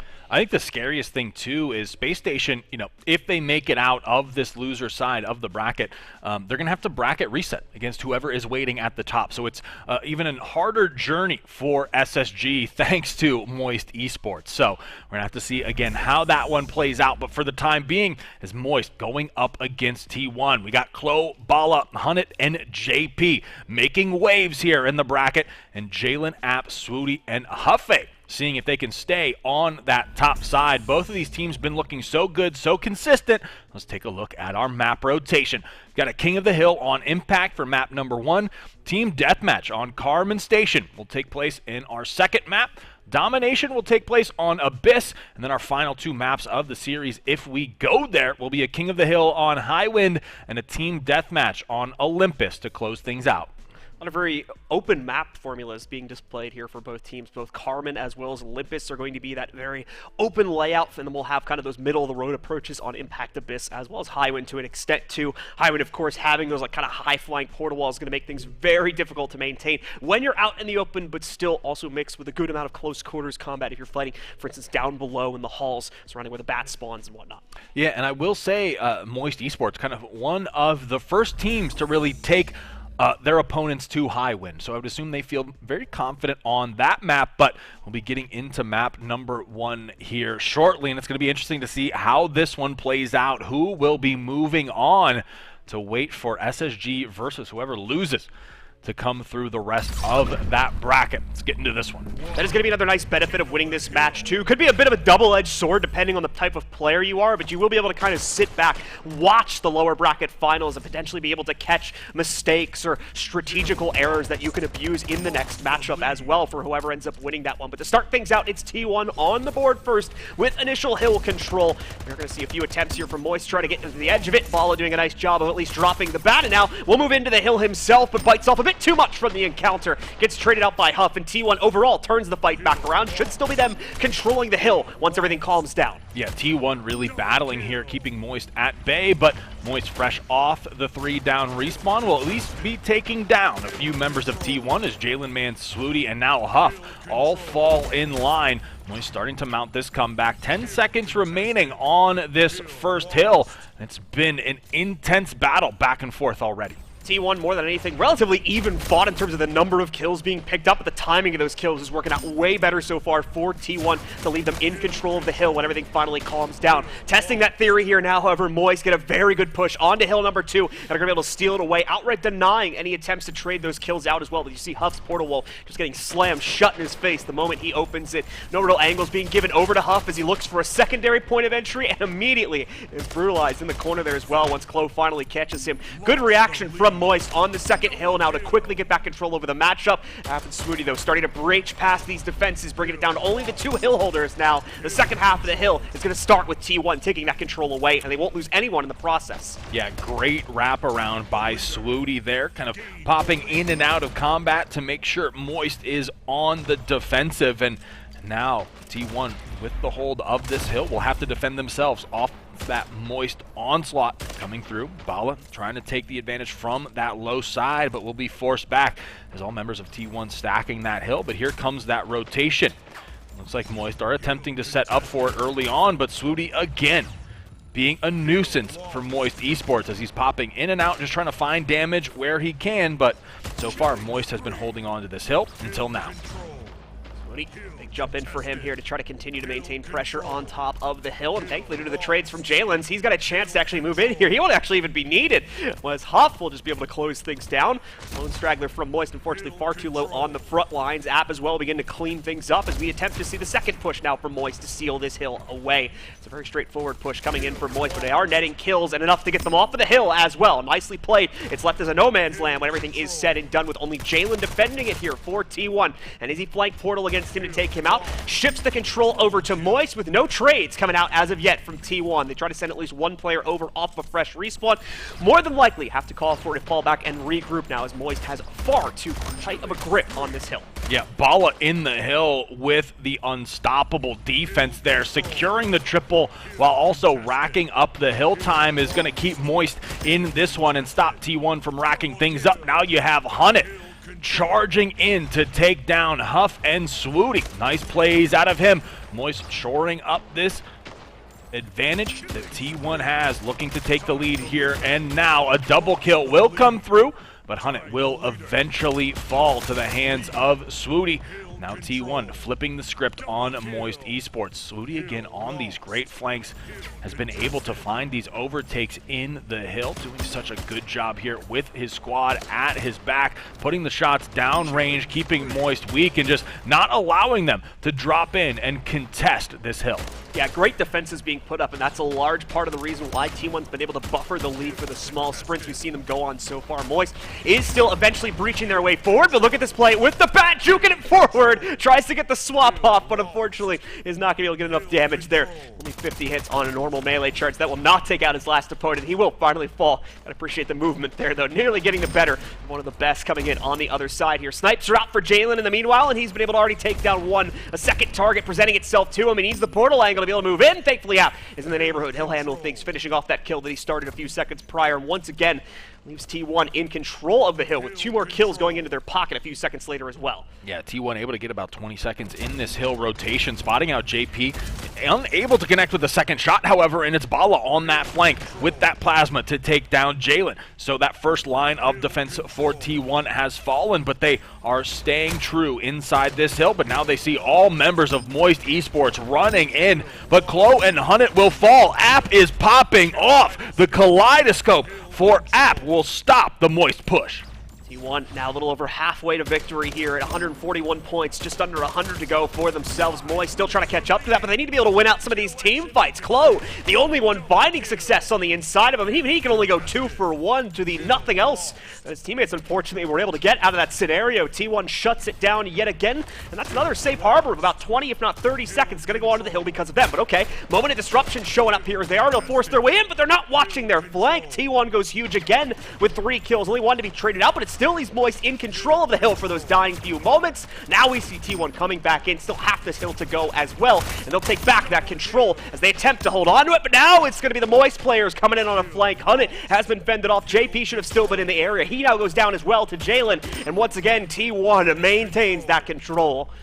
T1 is so scary because every single movement is so efficient. There is no wasted effort looking at different angles. Their communication is so on point that Moist is just melting in front of them. Bala going to be going down. Chloe finally spawning back in, but T1 looking dominant already on top of these rotations. Moist will find footing in the hill, however, as Huff finally spawns back in and Swooty was taken down. App will fall as well, but Jalen, man, with that sniper rifle is trying to hold off Moist, stop some of this bleeding. Thankfully, they've got that 76-point lead at this point in time. Finally, Swooty going to be cleaning up Bala. Jalen Mans will fall, however, and halfway through this hill, it looks like Moist is still trying to hold on, but hold on a minute. App with the bat coming through to take down Chloe and Hunnit. Great portal work from App to make those kills work as well. Had to go for a blind jump through one of his teammates' portals to pick up the second one. More than likely some great intel transference going on over in the comms for T1 right now to make that happen. And once again, he's going to have a run lined up here. Only one more full kill shot, though. Has to go for the switch now.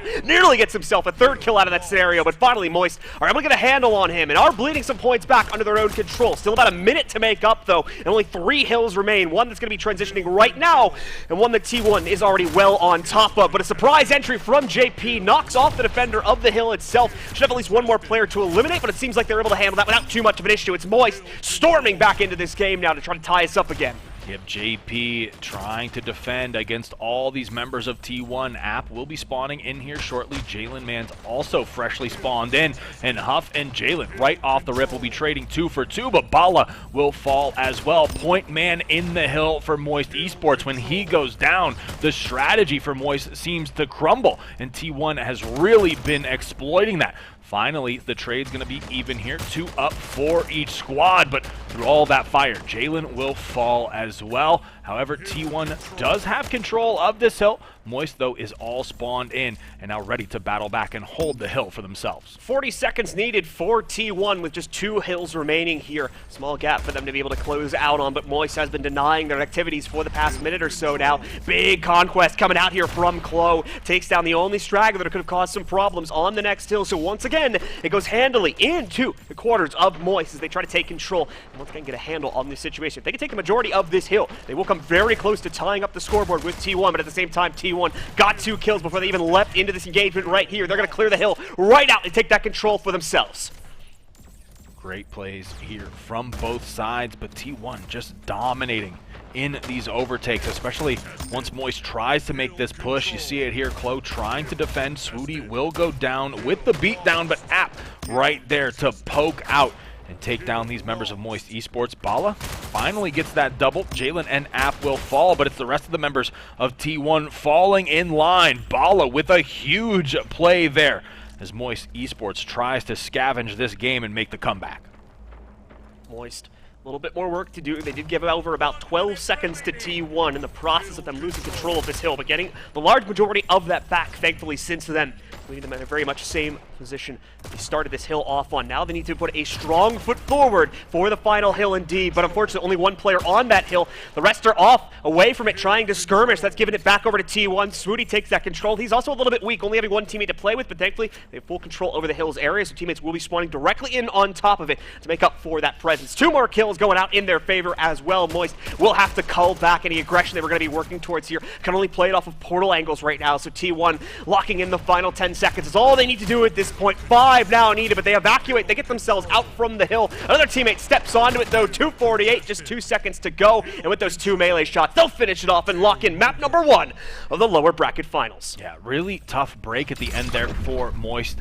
They did a great job battling back, got it within about 20 or so, but then T1 just able to set up those defenses and not allow Moist to even step a foot in that hill to trigger that overtime. Doesn't even go the distance. T1 able to close it out with 250 points. It's one of those situations where the earlier advantage that T1 built up created an insurmountable obstacle for Moist to try and work themselves back into. They were coming alive, they were making some great progress, and it looks like they shrunk the disadvantage quite heftily from an earlier point in the match, but still not able to fully close the gap because of the earlier deficit. Unfortunately leaves them out of the running to take that first map and gives it over to T1 instead.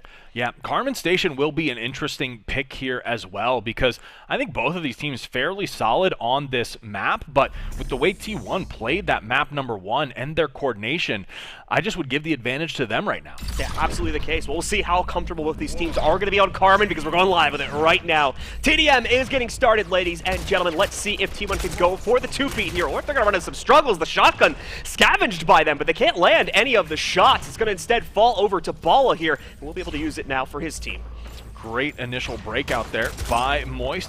Now Bala with that shotgun will connect onto Huff. Tries to stay alive here. The 10 health will be all he needs to make those plays happen to allow Moist to again extend that lead. 5-kill lead now going into it. Bala being contested, has to reposition, fend for his life now, but thankfully has his teammates to back him up.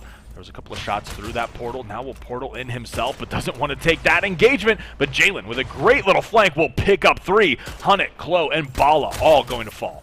clean trades coming in there for T1, and they've got JP on the run at the moment as well. There we go. They'll be able to take him down, so that's 2 more kills up on the counter. This is when we will see the players on T1 get a little bit over-adventurous, it seems, so some trades do come back in for Moist, but what's important here is T1 continuing to trade even those kills back out into their own favor, so now shrinking the advantage down to only 2, make that 1 kill. Well, that one will get traded back out, so Moist buffers it by a little bit, but T1 coming in for the closeout now to try and take the lead for themselves, and they'll succeed. Now up 13-12 for Moist. Yeah, T1 just really unshaken here.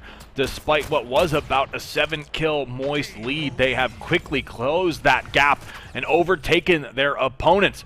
Moist will try to battle here, trade things out, tie us up at 14s. The pistol play from Bala not gonna be enough as Swooty and Huff find 2. The 2-kill lead going the way of T1. Can Hunnit make something happen? No. Huff and App going to answer back. Huff again coming through to tear through Moist. T1 looking so solid here. T1 with a pretty massive advantage being built up already. We need to make sure that that stays secure. Map is one where your teammates can assist you pretty much from the direct opposite side of the map. So if Moist are able to catch on to something that they can take advantage on, can snowball very quickly, like we see there with those 2 kills coming out from JP and Bala. T1 still control the situation, though. They back it up, but yet another kill bleeds out into Moist's favor, shrinking the advantage even further. That's going to be a continuing trend, it looks like here. App successfully fends off at least one attacker being thrusted against him as he takes down Hunnit and rebuffers the advantage by that extra tick here. Swooty, along with Jalen's able to do the same thing, so it took some time, but it looks like T1 getting a handle on the situation once again. App and Jalen with 2 more kills, including the one we just saw there from App's POV. T1 just looking especially prepared for this Moist matchup. It doesn't really look like they're being caught off guard by that notorious, relentless Moist pressure.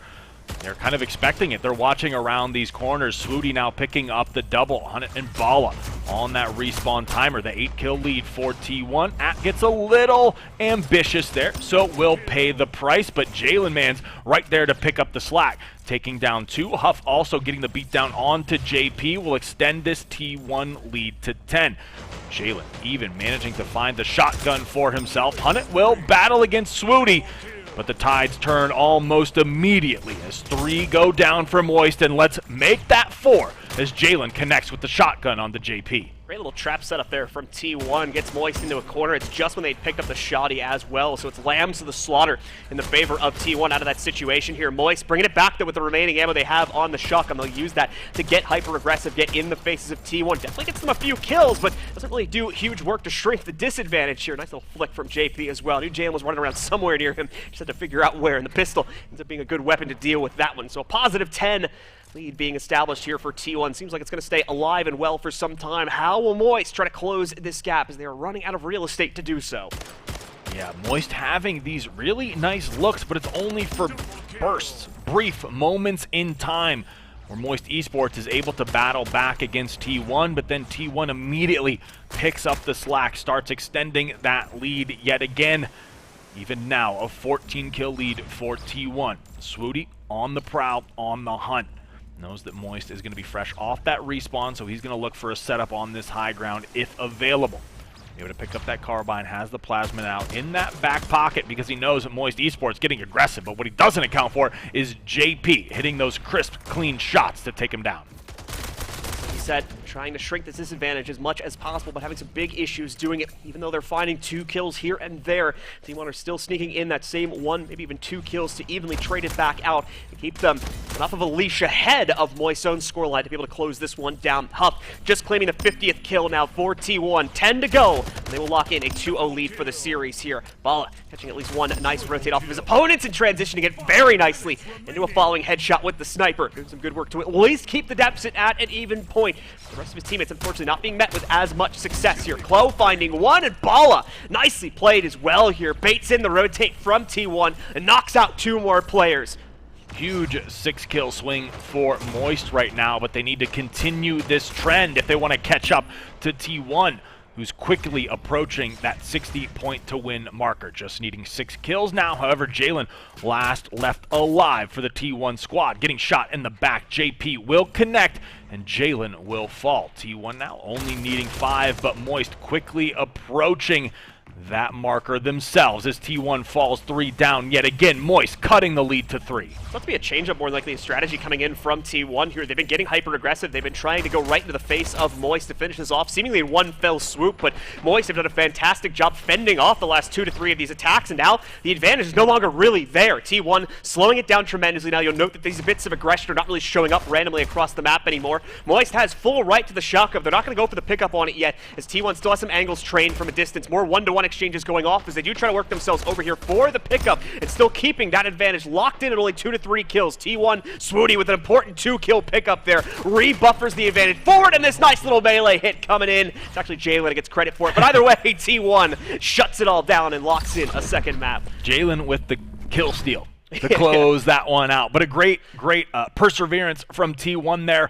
Even better, Moist really trying to mount that comeback and really giving T1 a run for their money in those final moments. But like you kind of mentioned earlier on, T1 has always created that huge buffer in kills where they can allow that team to go on a little bit of a run. I will shout out Bala was playing out of his mind. I think there was one moment where after his triple, then Moist was able to repeat another 3 down, close that gap, a 6-kill swing, but T1 still out ahead enough that they could kind of just trade out those kills to close out the map. Yeah, very much the same story as map number 1. Moist coming so close as well to being able to close that gap, but again, much like the first map on Impact, they were just far behind in the matchup at that point. So domination on Abyss is up next for me. It's either going to be a make or break point here for Moist. We'll either see very much the same thing unfold again, or potentially the ability to spread themselves out will finally overwhelm T1's own strategy and allow for Moist to come out with a success. Now, we've seen Hunnit on this map, on this game mode, completely take over the game. So will he be able to do it against what looks like the best T1 we've seen all season? That will be the question. T1 off the rip early. B and C held, and A finally goes in favor to Moist. They will trade lives for that, however, as 3 down for T1 means that Jalen will have to survive with that BFB and the SMG combo. Moist will also flip B and C in their favor, but a back cap immediately from T1. The coordination coming out of them to take A and C, and Jalen even connecting with the bat is just the cherry on top. And let's make that 2 cherries with a brief triple cap. Does end up giving over the bat to his opponents here, so Moist are going to have that extra bit of aggressive prowess to be able to swing into these sites with, not realizing, though, that there's a flank against him. He just decides to go for it, at least gets the 1-for-1 against Swooty. A bat, once again, should be changing hands, assuming it has any energy left at this point here. T1 in control of the scenario once again, though, with a constant double cap. Like you mentioned, a small triple cap being pushed out there, but not really able to maintain it long term. It is immediately dropped out. They're perfectly all right to fight with the B and C caps they have right now, and now with the bat back in hand, some jukes from Huff will net him a triple here as he takes back full control of B, and a triple along with it. I will say this, Huff has been uncharacteristically quiet all tournament long, but if he's going to turn up now, it is the perfect time to do so. Moist, however, does find the response. T1 will fall 4 down, which allows Moist to capture B and C, with T1 holding on to A. JP in hot pursuit of these T1 members. They will back off, reset, and regroup. Finding some shots through the portal. Bala will connect onto App, Hunnit onto Huff, but Swooty did take down JP. Making up for their differences a lot earlier on this time, keeping the heat forward onto T1, not giving them that comfortable lead that they can play with like they've had on the past 2 maps here. Immediately we're going to see them try to close the gap. We did have a very slight triple cap there. I'm not even sure if it actually ticked a point for Moist while it was in, but you see going in and out for the Moist roster. T1, of course, now taking that control away and winning out this important team fight for control of B. A triple going up for Jalen as well. Nicely played inside of the pressured situation for control over the hill, but it works out to give T1 back their advantage and begin to expand it even further now, of course, with the double cap. However, everything has been taken away. Full reset of all caps across the map here. It's going to go 1-for-1 to start things out. Big question is what happens with C on the other side of the map. Did Moist manage to sneak it away? No, it goes over to T1 instead as they take the extremities. However, at the cost of losing A, so they need to follow this up quite quickly. Thankfully, Huff is up for that challenge, immediately knocking out the one lone defender left on A and claiming it back for his team. They also get B in the process, and C is going to get back cap, and T1, make no mistake, is still in control of the situation, even though it's quite chaotic right now. It has to feel so frustrating for Moist because we saw Hunnit really putting in that work with JP at his back to defend these sites, try to then branch out and overtake, but immediately when Moist goes about 2 down, T1 fresh off the respawn, the coordination immediately taking A and B right back, and then forcing Moist Esports to kind of reevaluate that situation. Similarly, played out right there. Huff dropping into that hill and cleaning up so many kills. The damage efficiency out of Huff right now, absolutely insane. 3 down for Moist Esports means it's 3 hills captured for T1, and they are feeling it right now. T1 going for the tear at this point. They got the bat, they got the rockets, and they were already able to completely empty out the rocket ammunition here, just pushing themselves time after time again directly into the hold from Moist, and thankfully with those power weapons, they're able to do so. Triple Cap alive and well, and has been going for a good 10 seconds or so now, so that's rebuffered the lead even further. Triple Cap was alive, of course, but has now been reduced, and a possibility for a double cap. Potentially T1 getting a tad too aggressive from that scenario. It flips back the other way, and now Moist have a triple cap on their own regard. Immediately, though, B looks like it's going to be retaken by the players on T1. How do they move past this and manage to get themselves a second one, though? Yeah, a nice flip of that script for Moist, but right, the question is how long can they hold on to this advantage? T1 surely has shown us that they can adapt to these situations, but Moist has been one of those teams to rise to the challenge. They need to do it right here, right now, if they want to avoid a trip to that loser's bracket to face off yet again against SSG. Huff will be taken down with the beatdown from Hunnit. Hunnit will be spawning in shortly alongside Klo. And how does this one play out? Moist has been doing a great job of holding on to the B and C site, but Swooty, working with Huff, overtakes a few of those hills. Hunnit falling yet again. Swooty spotting a couple players downrange. Now trying to find this flank. T1 stopping some of this bleeding, and now they have A and C back in their possession. T1 definitely having to fight a little bit harder for the control this time, but it still worked out to stay in their favor here. Moist coming very, very close to turning the tables on that, though. Potentially taking a lead away for one of the very first times in this series. Got Huff getting aggressive, trying to stop the cap going on to the A. Quick double kill for him, but he may have bitten off a little bit too much. Teammate support is going to come in, but Jalen not able to survive. The rotates coming in full-fledged, really, for both teams at this point. Moist putting a lot of capital there to make sure they defend it, and they're successful in doing so. They're going to be able to get a C decap going for themselves as well, and they'll even steal that away, but that may come at the cost of A being flipped over into the hands of T1, a possible preferential cap for this team. And we also have Klo ninjing out B, taking that away, once again, into a very chaotic point in this game. No one has control over anything, but we're going to start to see T1 center their efforts back over onto B now that they get that starting capture on C, and are even going to volleyball it over to A as well for another triple cap into the hands of T1. This is the difference right now in this map 3, is that when T1 gets 4 down, they turn it into a triple cap. Moist, when they get 4 down, they're only able to take maybe 1 hill back, and that's just allowed T1 to continue to extend this lead throughout the course of the game. It's Jalen Mans with the rockets, killing everyone in sight, all 5 down, as he takes himself down with all of Moist. Another triple cap, though. The effort has worked out here, and T1 still with 3 players on the field are going to continue to move around, getting directly in the way of the B and A decaps that just went out here. B is the first priority for the players on Moist. Looks like T1 takes the opposite stance and heads over for the side points. They're going to try to wrap themselves towards B, so we will run into a few problems with this portal transition. You can see him getting counted out right there. There was the wall he previously tried to use. Now back on to A. Will take it for himself, and his teammates are also wiping out the efforts over towards B and C. We'll see a free C decap more than likely come out from Swooty, as he'll have open season on this one due to the kills he just picked up. We do have the respawns coming out for Moist, though, and they also need to look for a point. They'll be happy just with the C decaps. That looks like where Moist tries to rally themselves towards, but once again, T1 counters out the scenario and locks in a triple cap as they sit just under 100 points away now from closing out the game. Absolutely insane plays by T1. Again, I've got to highlight it. The coordination and teamwork from T1 looks unmatched right now. 3 down, and they managed to convert that into a triple cap is got to be one of the scariest things I've seen in the SPS. Typically, it requires almost back-to-back 4 downs to get those triple caps, but T1 managing to find a way with only 3 down is crazy. If they can repeat that for the rest of this tournament, SSG might even have a problem, as I'm expecting T1 to be able to close this one out and send Moist Esports into the lower bracket. Trip cap attained yet again now for T1, and with just under 30 30 points to go. It's not looking like a lot of the efforts from Moist are going to be able to amount to a stoppage of this victory. T1 just looking to turtle things out at this point, more than likely.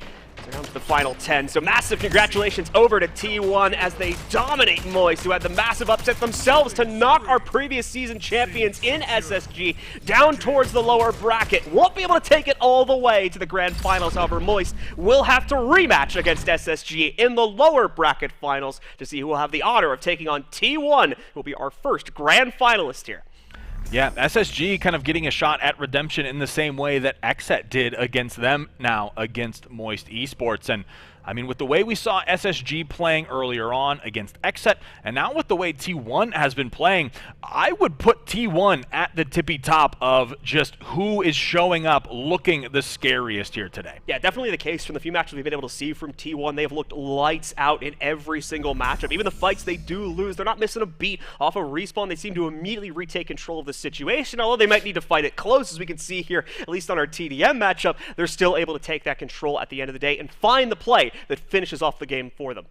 I think, you know, if I'm T1 in this scenario, I'm honestly feeling very comfortable for the main reason of look how dominant they have looked on map 1 and 3, their picks for this series, and they'll have a similar advantage against whichever teams comes out of losers bracket. So they're not only going to be looking so aggressive, so on point, so perfect, they're also going to be able to do that on their home turf. Nope, absolutely the case. And once again, too, like we mentioned at the beginning of this series, T1 now gets a break. They get to sit back, relax, and just watch the next series, gathering all that juicy intel about what they could potentially use against the team that makes it to the grand finals alongside them. And it's going to kind of be like a circular ring around the rosy of potential comeback stories, right? So if Moist gets knocked down, and then not only do they beat SSG again, then they get the revenge against T1. Basically, every single scenario is going to be some form of a grudge match in that grand final. So I am extremely excited to see how that plays out. Couple that with the fact that first place is going to be taking home $100,000, and I think we are in for some of the best Splitgate of our lives. So, with that being said, we're going to throw it to a brief commercial break, and we'll be back with more matches. Stay tuned.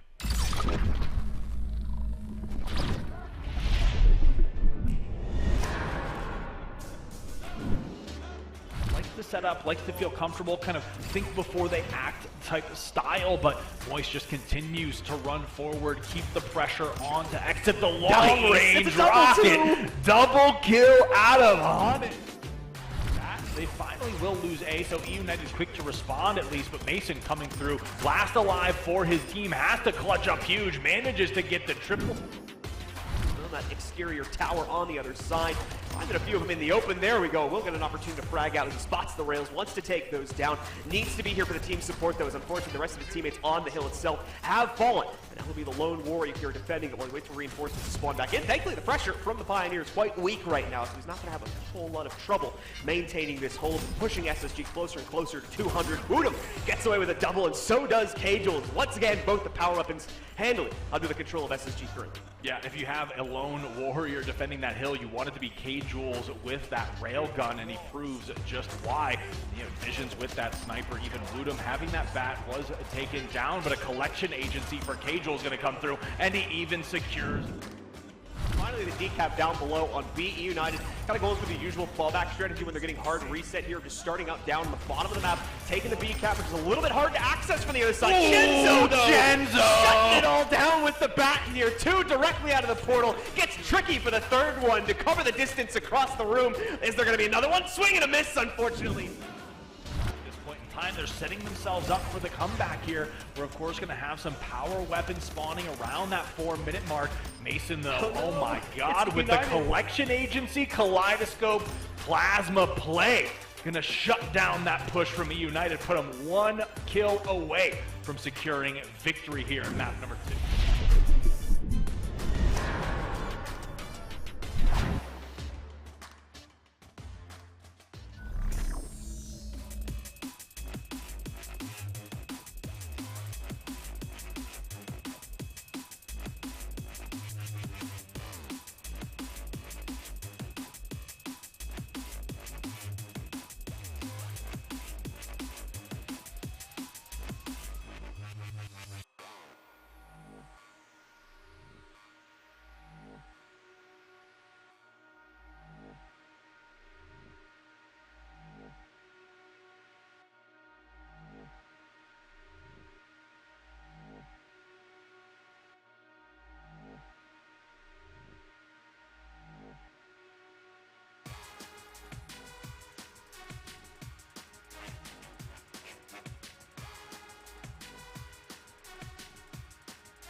All right, ladies and gentlemen, we are back with the final day of the Splitgate Pro Series Championship. Again, $250,000 total prize pool on the line. We've narrowed it down to our top 3.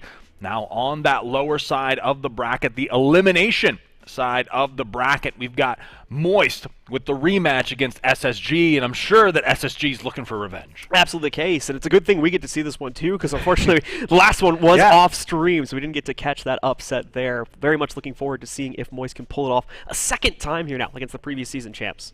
Yeah, that's what's going to be interesting, because against T1, it certainly didn't look that way. But then it's kind of, after this matchup, now we'll be able to take stock of how things are kind of shaping up, because right now I will say, from what we've seen, T1 at least looks the most organized, the most coordinated, the most efficient.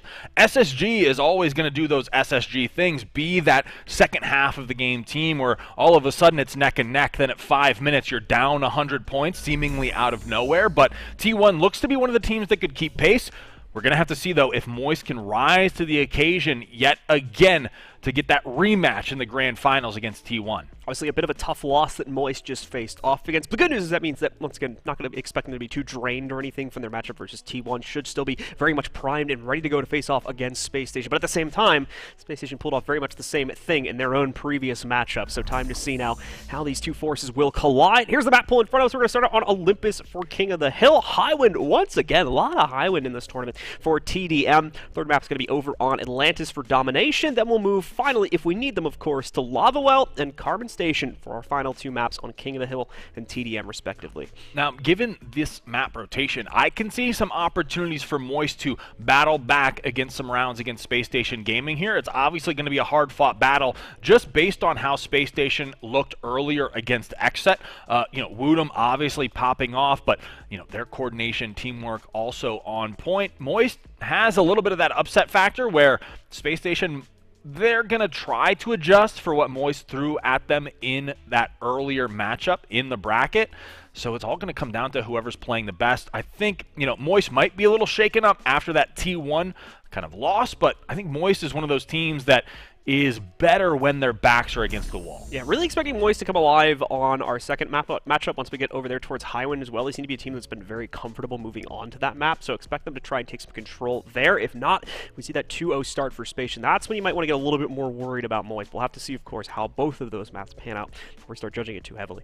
Yeah, going to be interesting to see, and then, of course, T1 gets to sit there chilling, waiting, letting the dust settle between these two teams. To spot all the potential mistakes that they can abuse in the next matchup. Yeah. Right? We'll have to see. Right. Any potential strategies they'll have to watch out for. A lot of free intel. It's going to be a rematch either way. I love how this is shaking out. Again, if Moist comes through, they get a return shot at T1, who just knocked them into the lower bracket. And then if Space Station comes through, it's kind of like T1 gets a chance to prove that they were the better team all along, where, in those previous seasons, they were kind of at the top. Then SSG kind of came, not necessarily out of nowhere, but I think to the surprise of a lot of us, just looking so dominant compared to what they were during the previous seasons. And then T1 kind of being shaken up, and then roster moves come through. So lots of drama, lots of action, lots of excitement. So I'm definitely excited to get into this first matchup. And yeah, T1 gets to evaluate, sit back, kind of look at what these two teams are bringing to the table, and then also have the picks and bans advantage against whichever team comes through.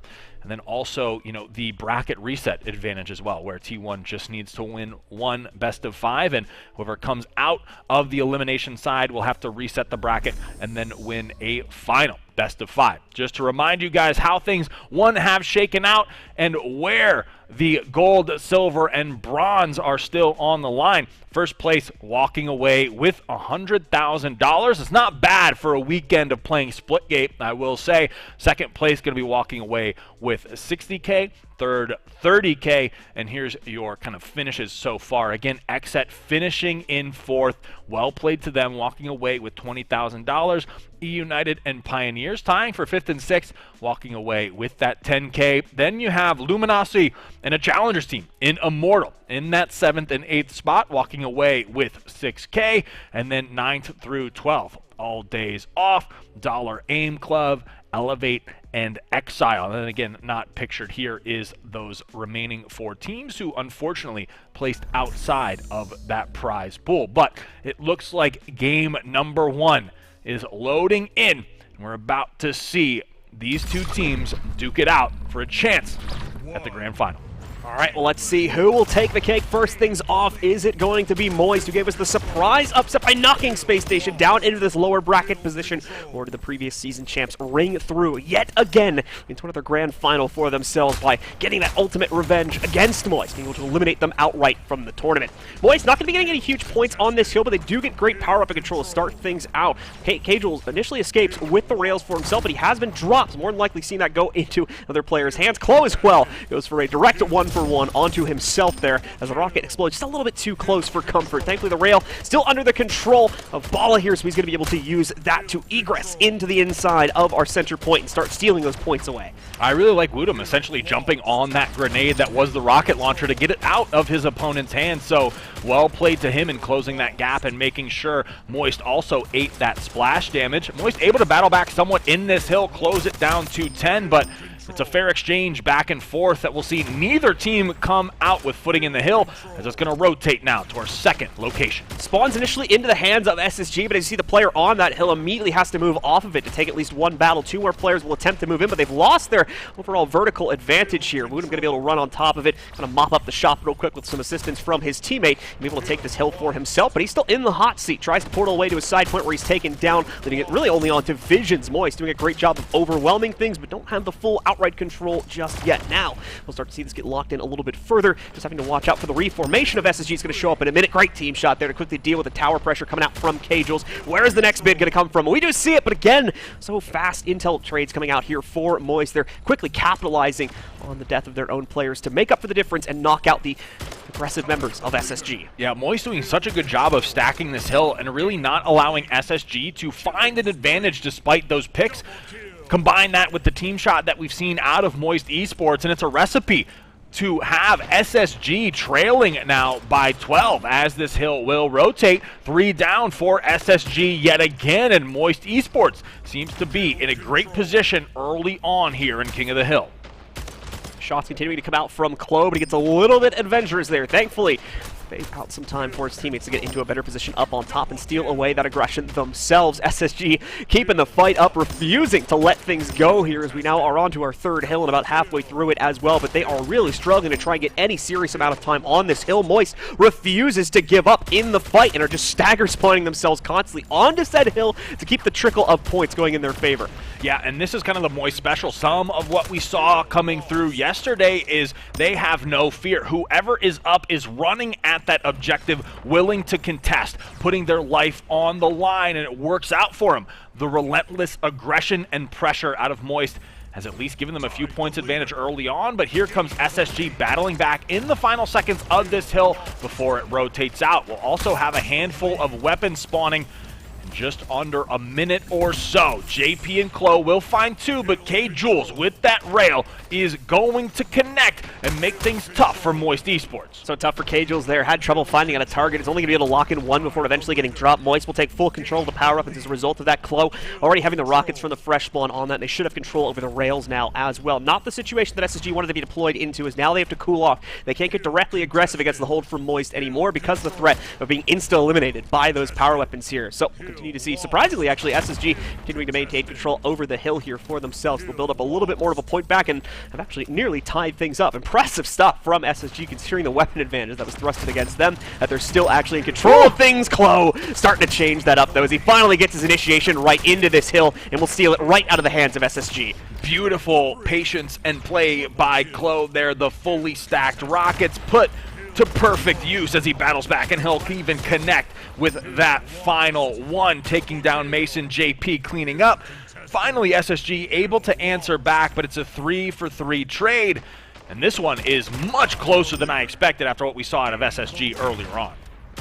Definitely the case. Moist keep it up with the pressure here, but at the same time slowly losing control over that lead here. SSG once again able to surge forward a little bit further, but a 15-second advantage in their favor here as Moist tries to look for a safe way to contest against this hill. Still have the hill to go as well, so this isn't Moist trying to back up and kind of wait for an opportunity to move in. They want a clean wipe, and indeed they'll get that. Chloe once again being the player to execute it as well, moving forward with a quick double kill. Won't be able to last forever, eventually gets traded out on the hill, but the trades are favoring Moist. They are still ending up with that control at the end of the day, quickly negating out those 10 or 15 seconds that SSG were able to get when this hill spawned in. Yep, it's SSG, again, that 5-minute mark. Seemingly every single time, once the game is halfway through, SSG starts to extend that lead. And we'll have to see if that rings true here against Moist Esports. Again, Moist responsible for SSG being knocked early on into that elimination bracket. And here we have Hunnit putting in the work, taking down Woodham, now trying to find another target. But on that portal reposition, Visions will spot him out, take him down, secure the double against Bala as well. And SSG ties it up and now takes the lead.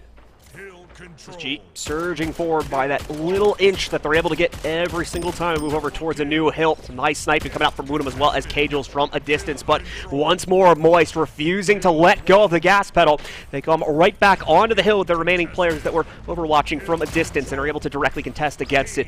Are going to be able to bring it within 3 seconds reach of SSG's overall scoreline, and now with the white coming back out, should be able to counter those few seconds, tie us up, and take the lead for themselves. SSG wants to take the fight directly to them regardless of that fact, however, so they lose a few more players in the process, and now it is truly going to be Moist ahead yet again by those few extra seconds. I say that, but then once more SSG pops back in just a moment or two later. Finally, we go back to our center hill, where points are going to be a little bit difficult to come by for both teams, but it's still Moist ahead by just a few seconds here. Huge play out of Mason and Cajals, taking 3 members of Moist down. Moist trying to set up for those power weapons that were about to spawn in, but Mason will scavenge the railgun and try to put it to work. Bala finally spawning back in, but Klo and Hunnit sent to the Shadow Realm. Woodham with the rockets also following through with the double kill as SSG starts to extend the lead. Nicely played again here from SSG to always end up on the larger winning side of these engagements here, always getting that nice little boost forward. Rockets still in play for them as well as these the second to last one, trying to prime, more likely save this actual last one for when we go for the hill transition, and there we go. 10 seconds to go, and immediately we're going to see a very aggressive Woodham trying to get in the face of these players. He's out of ammo, I think potentially on both weapons, so has to just try and go for a melee play, but instead is knocked out there. SSG, though, still able to find a satisfactory amount of trades to keep control over the situation. So we'll see them continue to hold this hill as it spawns in. Woodham says, "My body is a temple and I am the weapon," as he charges headfirst into Moist. And so far it sets his team up to have Moist go 3 down. Here we have Cajals trying to be a little sneaky beaky on this hill overtake, but he's immediately gonna pop his head out and be shut down by Hunnit. This looks like it's going to be a nail-biter fight to the end, ultimately, as once more Moist back in control of the side hill here, taking it for themselves and picking up quite a few kills to accommodate that control also. Just about 20 seconds away now from tying it up versus SSG, and what do you know, we've got just about 20 seconds left on this hill. Assuming that JP doesn't have any problems holding on to this in the long run, that should bring them right up to that same 179-point marker that SSG is currently sitting at, and allow for them to maybe tie us up and could even take the lead yet again as we get ready to enter the final 2 hills of this game. It's going to be Moist here, slightly behind SSG on this rotation as they spawn in, but we'll have to see if they can find a couple of picks. It is Visions, however, taking down Bala. Woodham will beat down Hunnit, so the man advantage is in favor of SSG. We are now under 2 minutes left in regulation, with SSG having a tiny bit of a lead, but Moist continuing to battle back. A big double kill coming through from JP will take down Cajals and Mason. They will be spawned back in right now, and it's even footing on both sides. As all players are up, it'll be Hunnit first to fall. SSG coming through, trying to make this push. Bala as well. JP falling too, and now Klo in turn as SSG retakes this lead, trying to get ahead to close this out. Very risky on the strategy department coming in from SSG here, waiting pretty much until the game is tied to make the regressive plays. The big difference maker between them and Moist, though, is they're making these plays all together as a 4-man squad, waiting until respawns come in to try and make these plays. And while it hasn't worked out earlier in the game to get them these big spurts of 20, 30 seconds apiece, it's been diminishing more and more as we've gotten later into the game, and now Moist sit within just a few seconds of tying it up against them, but our final hill spawns in. Moist now on top of it initially, but SSG currently ahead by 1 point and growing now as they have the initial control. All right, here we go. Final minute left to play. Just underneath Visions with that rail will connect. That's a killing spree for him.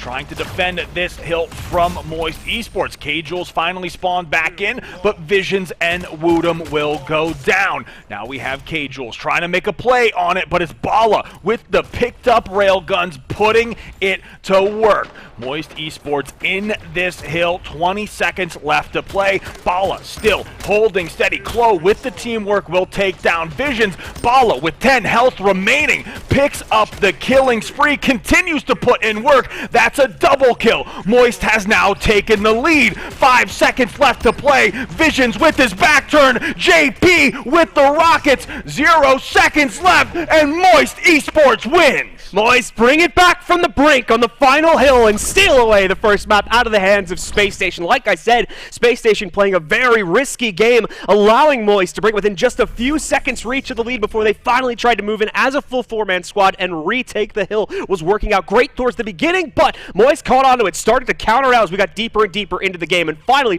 hard counters it on the final hill to take a measly about 7-second lead over the SSG roster to win out the first map.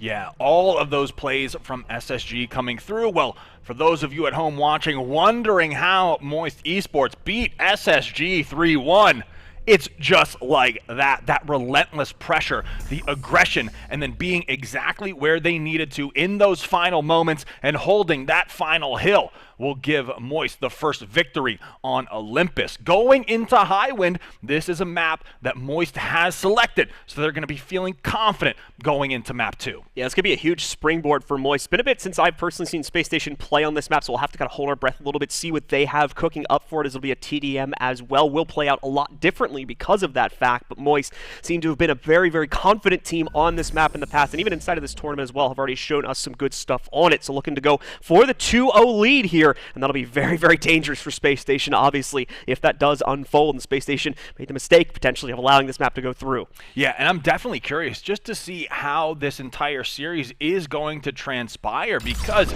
like we mentioned, SSG, typically that team were at the halfway mark, they have downloaded, analyzed, and are ready to exploit their opponents, but that did not work against Moist Esports. So what are the adjustments that are going to be made? It's a high-flying Hunted coming through right off the rip to take down K-Jules. Evenly traded out, though, both teams with 2 frags to get going here in the first 20 seconds of play. You can see at least Bala being found out here. The good news is he'll have to fall back, yes, but Klo will be able to surge forward, picking up at least one, so far, free kill with the bat in hand. And not going to see that get traded out. Bala going for a high-flying play again. Looks like he impacts, unfortunately, some terrain or something on the way out, so not going to see that work out as well as it did at the beginning of the game for Hunted. But rest of Moist, Klo mainly here, still fragging out here. 2 more kills have come out for Klo, make that a 3rd one as well. Close in at 4-0 at this point. Hunted finally going to be dealt with here, and at the same time, SSG will lock in a few more players aside from that as well to now tie us up again, 6-6. Nice response from SSG, kind of utilizing the slight stumble from Bala to work their way back into this one, having that sniper off the map. Mason immediately ready to put in that work, connecting onto Bala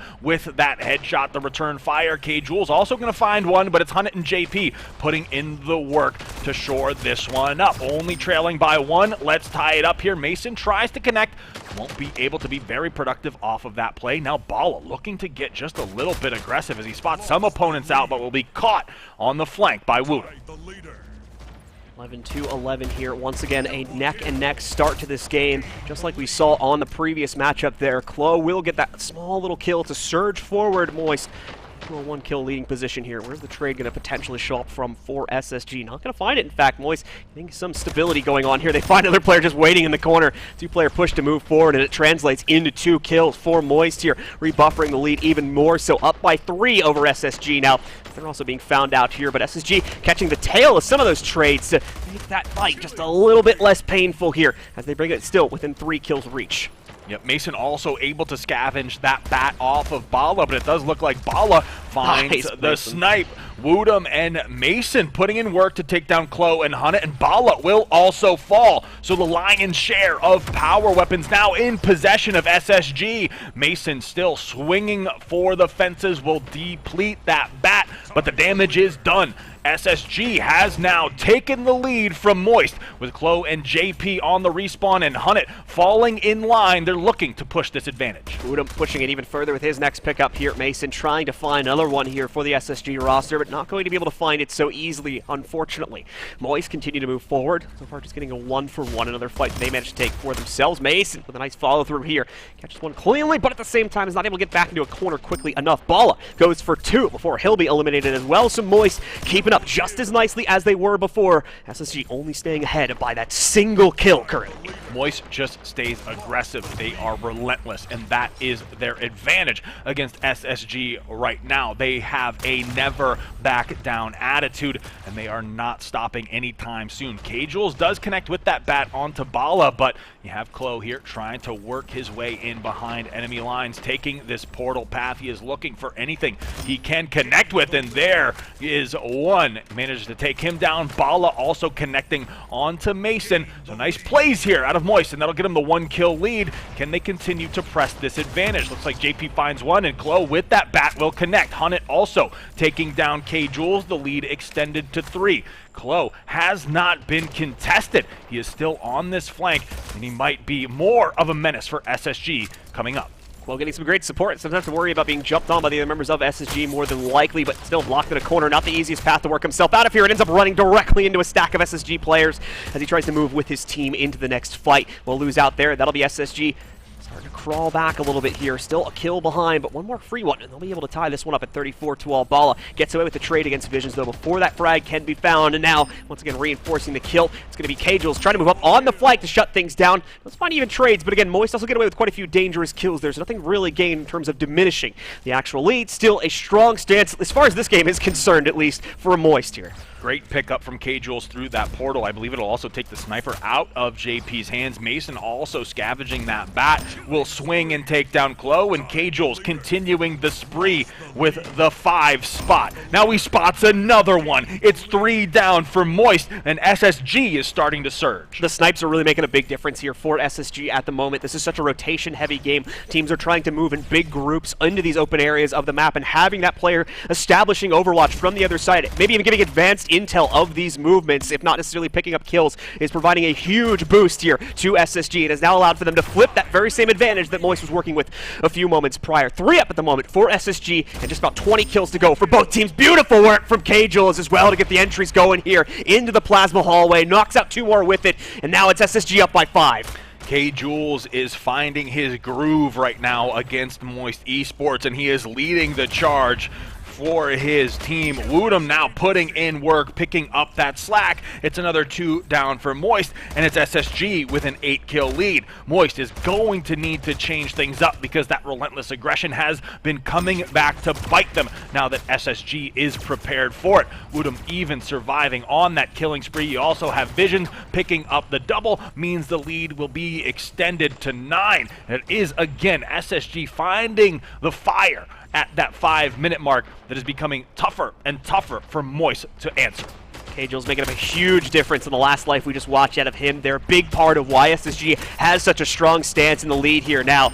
It's all because of the efforts from him on that previous life. Some trades coming out from Moist, but not nearly enough to diminish the advantage here now. They need to slow down the pacing. Unfortunately, this is not a map where that's very easy to do because of the easy flank angles that your opponents will have constant access to. 4 to go for SSG as of that most recent pickup there. Still looking at Moist needing 12 to be able to excel, and now down to 3 with that next pickup from Woodham. Will be traded out by Chloe, and Moist will continue to look for aggressive opportunities, but so is Visions going to do the same. If he gets a big run with the bat, if we see too large of a stack from Moist, Visions could end it all in one fell swoop here, but still seeing a few kills bleed in from Moist. The trades are coming through, however. Visions chasing down one more member of the squad, brings SSG up to 59, and 60 is found directly afterwards. So it's a 1-1 exchange to start out here in the lower bracket finals. SSG doing a really good job of kind of stemming the tide from Moist Esports, holding back that wave, and it pays off in dividends. They're able to tie up this series at 1s now, despite kind of a surprising King of the Hill out of Moist Esports. But here we are taking a look at those stats, and K-Jules really stepping it up in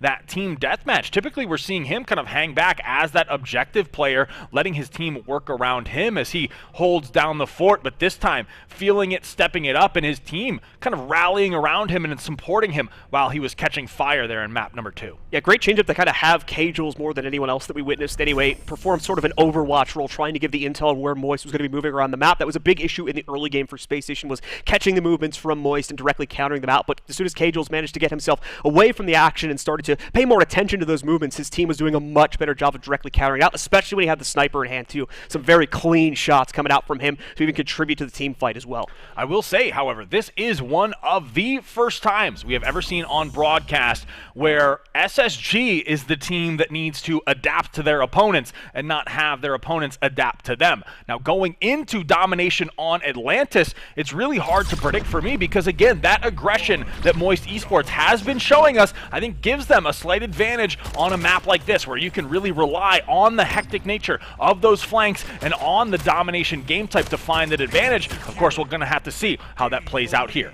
Initial B-cap goes over towards Moist. SSG not able to decap the home point over towards C either, though they certainly want to do it. The rail was picked up in the meanwhile by SSG, and on top of that, going to be able to capture B for themselves because of the aggression that they unlock with that. They'll try to take it over towards C. Remind you, for most teams, B and C is the preferred cap to be able to take for themselves, just due to the easy rotation you have down over to B from C. Away from that, though, Moist not been left with a choice. They've gone for an AC cap to start things out. Woodham not going for the full decap as of yet here, despite the fact that they have access to C to be directly behind him here. It's not a priority for them. They want to get the aggression going on to B instead, and it seems to have worked out quite well, knocking out the presence down there, leaving only one player, though, to actually fulfill the cap. That's going to leave some things a little bit mixed into the air, but thankfully with the rail still in spawn for Woodham, he can walk right back in, trade that out, and recapture it for himself. Moist allowed to get away with a few more ticks, though, because of that shuffle, and potentially C now going to get decap Moist. Great response to this one now, to immediately take back the control after they lost that previous team fight. Yep, and how quickly can they rally back against these sites is going to be the big question, and it looks like they're setting up for a triple cap of their own, as SSG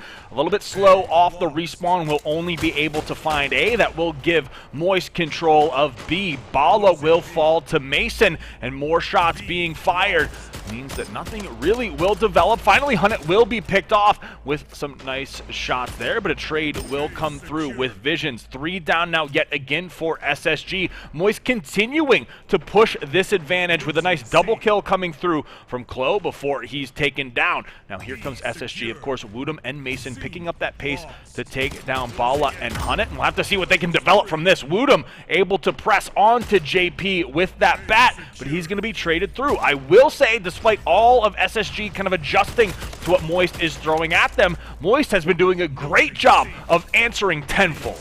SSG trying to play heavily into their portal game right now. While it's working out to get some good initiations going, Moist on the rebound always seem to maintain or just immediately take back their hill control. And that's the big issue that SSG's having to work past. Seems like they're taking a much more direct contestation, at least here on C, to start things out. But how is that left to the A hill hold for themselves? Looks like they quickly at least portal some of their players back over there.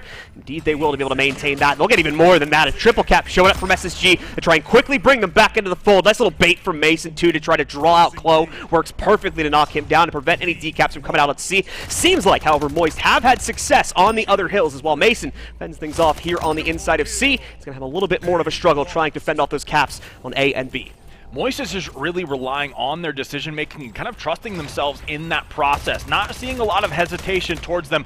They are playing all guns blazing, and it's been working out for them so far. Finally, B will be decapped, but it's Moist on the return fire to try to take C, and here we see the volley, the exchanging of hands between all of these hills, and where the dust settles is SSG with control of A and B. But here we have Hunnit, also has the bat in the back pocket. We'll see if he can make a play, but doesn't even need to get that aggressive because his team is putting in the work on those rotations to take B and C. Forced SSG to move, trying to survive, but he will be traded down. K-Jules with the takedown on the Hunnit.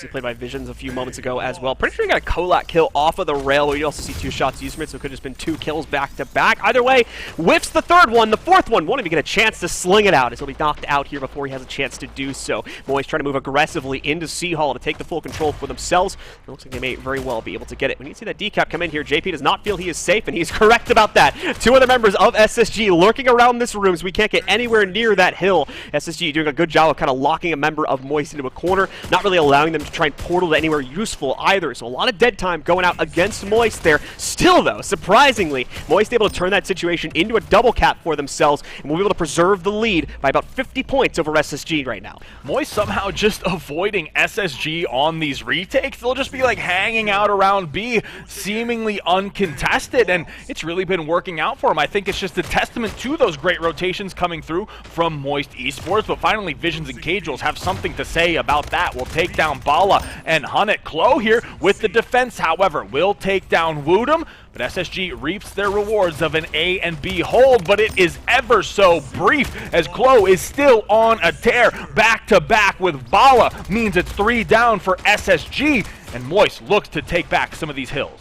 To see, though, as we are seeing additional pressure come back in from Woodham, who takes on, I believe, 3 separate players from the top rafters of the aquarium room here right now to maintain C control, or at the very minimum, keep it in neutrality. It's going to go back into the hands of SSG. A massive swing here for them now, mainly off the hands of that play from Woodham there. Brings them back from the brink, finally baits Moist into a big team fight that they close down outright. So that triple cap survives for about 10 seconds and brings them within 10 seconds reach of Moist's scoreline. Once again, though, Moist, as sufficient as they are, once again, right back into that double cap on A and B, so SSG still locked with only C to play off of right now. Moist just not willing to respect SSG's triple cap or their gunplay at all. They are challenging, they are going in all guns blazing, and you love to see it. And I really think that's throwing SSG off balance. There's JP with the bat, will finally be cleaned up by Visions, but a nice little pick out of him. Woodham does come through, manages to take down Bala, but Moist still holds firm to B and C. Really swarming these sites, and a great pick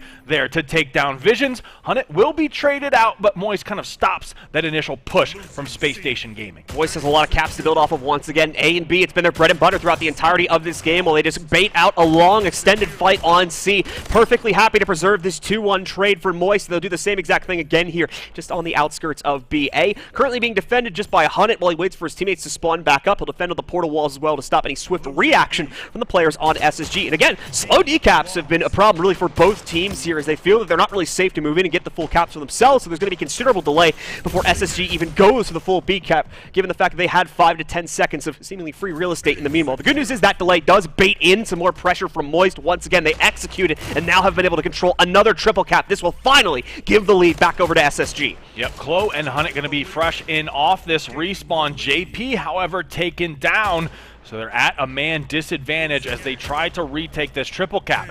They will manage to take A back into their own hands, but SSG has taken the lead with that triple. Still holding on to B and C. Visions trying to defend, will be picked off by Hunnet, but it's Woodham coming through with a big double kill on the B site, but Bala is battling back, trying to get Moist Esports back in this one. Bala just barely surviving that encounter as well. Surprised he was able to get 2 kills out of it as the first player he took down, snuck off quite a bit of damage onto in the first place. Regardless, though, Moist, again, with the double cap for themselves, though finally flipping the formula a little bit. It's B and C this time instead of A and B, which, like I said before, has been the go-to for them, trying to come back into this game and maintain control over the lead. SSG got about a 40-point lead berth for themselves off of the triple cap, but are very quickly losing set advantage, bringing it down to only 20 points. 1 cap for both teams here. C attempting to be recaptured, of course, by Moist, but they're also trying to move forward here, get the regression forward over onto the B hold. It won't work out. Moist continues to maintain that one, but C will be decapped away from them. However, a few free ticks will be sent their way in the process, and they'll have open rights to A and immediately flood back into C to try to take a trip cap of their own. SSG, though, holding the line. Wootum becoming the hero yet again from the backside, but Bala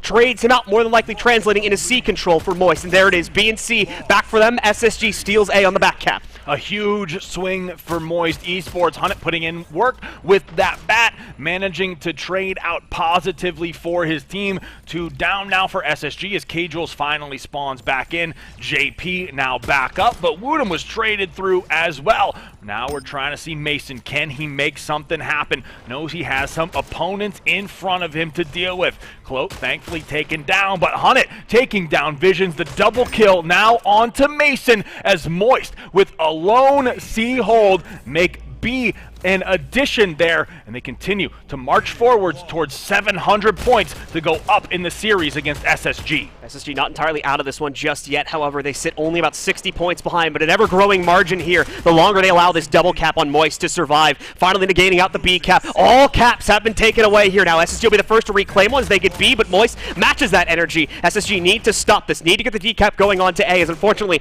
Moist are too far ahead now. Should be able to more likely win it, especially if we just stay locked at a 1-1 cap. Moist even getting further aggressive now, taking away that B cap, stealing it for themselves, and now over 690 points. Surely nothing can stop them. It's looking like Moist is going to be able to rally themselves into control to take over that one final point. And with the last tick showing up, they will be the first to get to 2 points in this matchup. Only one more away now from a spot in the grand finals. Well, I certainly did not expect Moist to take the objective game modes off of SSG, and for SSG to take the team deathmatch off of Moist Esports, but that is the way the cookie is crumbling right now, and we're gonna have to see who can turn those crumbs into a whole cake and close this one out and move on to the grand finals. Right now, Moist Esports up in the series 2-1, and we'll have a King of the Hill against SSG coming up next. Bala doing some serious work on the points there, by the way. 250 objective points just for him alone out of that matchup. That's nearly half of the score from his team,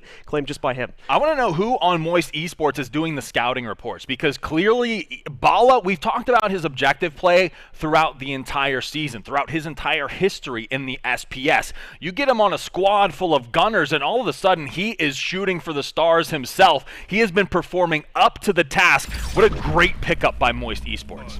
All right, well, map number 4 is live, ladies and gentlemen. We are not going to waste any time at all here. It's over to Lava Well now, a battlefield once again that all of our teams should be very well and familiar with, but at the same time, for Moist, it is back over to King of the Hill as well. Let's see if they can control it in the same fashion that they look to do back on map number 1. They do take the free 10 seconds at the start here. SSG goes for the flurry of weapons elsewhere on the map as well, but in the process, they do give free control of the rockets over to Moist, and specifically Bala. Bala can't really get away with that one, though. The second he opens a portal to try to shoot out, he is knocked down. However, his teammates make up the difference. Yeah, thankfully his teammates convert off of that splash damage, and Chloe is even there to pick up the scraps of the rocket that remains. So far, Moist Esports out slightly ahead in a self-kill there. However, 4 down for Moist might give SSG an advantage, just trying to get scrap time in this initial hill. Thankfully, not too much will be lost, as that hill will be rotating in a few seconds. More rocket shot send it a little bit late, unfortunately, but still locks in the 1-for-1 as they just melee each other to death on the outset of that fight. Pretty sure the rockets are going to be empty now. Should have been the last 2 drained away, so instead the priority is just on the plasma as well as the bat here, which K-Jules controls both of them currently. So a pretty big advantage to SSG in terms of being able to initiate off of the backs of that. K-Jules immediately using it as well. Has trouble getting a grasp onto Bala, but the good news is SSG has this area fully swarmed, so even that 1 kill from Bala is immediately exchanged. Yeah, Moist struggling a little bit with that aggression. They seem to be getting answered pretty well early on here by SSG, so SSG finally not getting caught off guard with what Moist Esports is throwing at them. There's a nice little turn around wrap from Woodham to get the beatdown onto Hunnit. Chloe finally spawning back in. Hunnit up as well. And this is an opportunity for Moist to get these final 15 seconds and rotate as 2 members of SSG are finally spawning back in. Just a few seconds behind here, just like our previous 3 maps. This one is looking like it is going to be incredibly close to the bitter end of it. We're going to see Bala stick around just to get the dying few seconds on this hill. SSG seem like they are more than ready to take on the task on this new hill. Even exchanges, though, go on the hill. Neither team getting a huge advantage for themselves. And now a nice pickup from Hunnit. Will be able to move himself forward. Has to back away from it, though, due to the low HP. But thankfully, looks like he was the last player that needed to be cleaned up, so he moves in. We'll take that free hill control. However, at the cost now, moving in a bit early of SSG being allowed to respawn. They'll instead wipe this one out and go back into hill control themselves. Yeah, SSG really just playing this map to perfection right now. Watch these angles that they're taking around corners. That trade will come through, but they're doing a great job of kind of limiting the angles at which Moist Esports can take some of these fights, and I think that's what's leading to kind of these scripts being flipped of what we've seen in the previous maps of this series. Finally, Moist starting to get things going on their own end. Here we have Hunnit hitting those shots, hitting those snaps, can't get the melee to connect, however, but only 5 seconds left on this hill, so the rotation won't hurt too bad. Yeah, Moist doing a good job of making up for the deficit on that previous hill right there, bringing the lead only down to about 20 seconds. Nice shots from Bala as well to punish the rotation. Back over here in towards the middle of the map as they try to pick up the rockets. That'll give it right over into Bala himself. He'll go fly in here to get himself a quick berth over towards the middle of the map. Not going to land in the most convenient location, unfortunately, and it seems the intel has also been given out, so we'll find an easy target. Won't find a target at all, apparently. Nice counter, specifically from Mason to get away from that. JP will move in and actually gets off with a quick little trade for himself. Takes out himself, manages to eliminate one of the members of SSG in the process. The rockets as well, still scavenged by Moist, now in the hands of Honey. Yeah, this is kind of a fortunate series of events for Moist there. Despite dropping those rockets, they've still put them to use, managed to convert them into a couple kills, but despite all that, SSG was holding on to that hill. Finally, Moist has an opportunity, but Mason has a bat, just swinging on some Moist corpses right now as JP, Klo, and Bala all fall now finally. Hunt as well. So SSG putting in the work here in map number 4, making things difficult for Moist. Moist still about a half minute behind at the moment over SSG as they just crossed the 100-point marker. They are on top of this hill, but you'll notice, of course, members of SSG are waiting right around the corner, trying to bait them in, it looks like, to an extent, by leaving the hill neutrality for a moment, and now wiping the floor with them, losing only 2 of their own players in the process. Nice job there from SSG to clean up shop and give them a lot more free time on this hill now, which they can use to rebuffer the lead. Yeah, unfortunate there. Moist just getting caught out. All 4 down gives SSG a huge swing in hill time. Finally, Moist going to set up, force some of these members of SSG off, and it's Visions left alive to stop Moist from getting the remaining 20 seconds of this hill. 2 down as well. Bala and Hunt connecting on to Visions and K-Jules, keeping them on that spawn rotation. That's the advantage that Moist Esports needs right now. Bala with the disgusting flick onto Woodham will keep the play alive, allow Hunt and JP to spawn in, and he's got a bat in the back pocket to connect with one more. Moist claiming some time on this hill, and it's critical time that's absolutely needed for them as well. Klo and Hunt with those 2 kills maybe bought a little bit of free real estate for them to try and close the gap yet again. Only 10 seconds behind SSG at this point. Looks like once more we'll go the full distance on this one to find a true winner. We're over halfway through the game now, and neither team has reached the halfway point themselves, what would be 125 points. SSG very close to that margin here now. Trying to chase down at least one of the members of Moist. Hunt and JP being found out. Bala to move in, freshly respawned. Trade of Visions has control of the situation, trading him out instead and leaving the hill under the control of SSG for the later half of it. Big opportunity as well coming up at that 4-minute mark. The double kill, however, for K-Jules, and the triple is what we're going to talk about right now, is a huge play coming through from him. Let's make that a killing spree and a kaleidoscope as all members of Moist Esports will fall, and that'll not only give them the advantage on this hill, but the advantage for the power weapons coming up. Even JP on that respawn going to be picked off nearly immediately. Another member of Moist Esports being caught out as Hunt goes down. K-Jules somehow surviving, still on the offensive as he's hunting these members of Moist. Bala and JP will fall yet again on that rotation, and SSG will extend this lead. Fortunate chain of events for Moist on that previous hill. Unfortunately, run out of steam just when it seemed like they were about to try and surge ahead, leaving them once again with that same 30-second detraction they're going to have to work against the previous hills as well. Thankfully on top of this one, but it's far too risky of a hill to maintain long-term is that big issue here. It's our initial center spawn hill. Bat about to spawn back in as well, but that's not the priority at the moment for Woodham. Unleashing the rockets is instead. Possibly emptying it out with that final one that he just had sent forward here, but still the hill stays in neutrality because of that one. Bala just throwing himself on it. Looks like we actually did have a little bit of ammo left, but no longer the case. As you can see, the rockets going into the lava pit down below, so have to wait for the fresh respawn. Good news is that should be coming up actually at any moment here, so shouldn't be too much longer before we see another one drop into the hands of at least one of these players. Biggest indicator for me of how much Moist Esports has been on the back foot is how little objective time Bala has in this game right now. Not the star-studded performance that we typically see in these King of the Hills out of him, so SSG doing a great job of just battling against Moist, not letting them get set up, not letting them employ those formations that they want to hold here on Lava Well. And SSG will extend this one out, but Bala will connect with that snipe from the hill onto Mason. So K-Jules and Mason will be down for SSG, and Moist is not done fighting just yet. Again, Moist Esports with the never say die attitude is what is keeping them in this one right now, and somebody has to deal with Bala because he is balling out of control in this hill. Picks up 1 kill, finally will be taken down, but cuts the lead down to 20.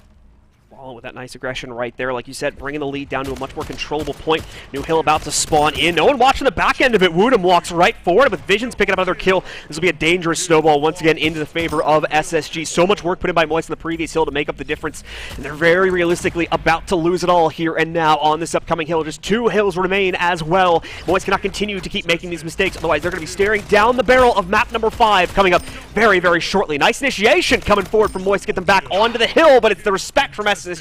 They back up and re-engage at the appropriate time, and unfortunately for Moist, wipe the floor with them on the retake. Yeah, Woodham taking the game into his own hands with a dirty triple kill right there.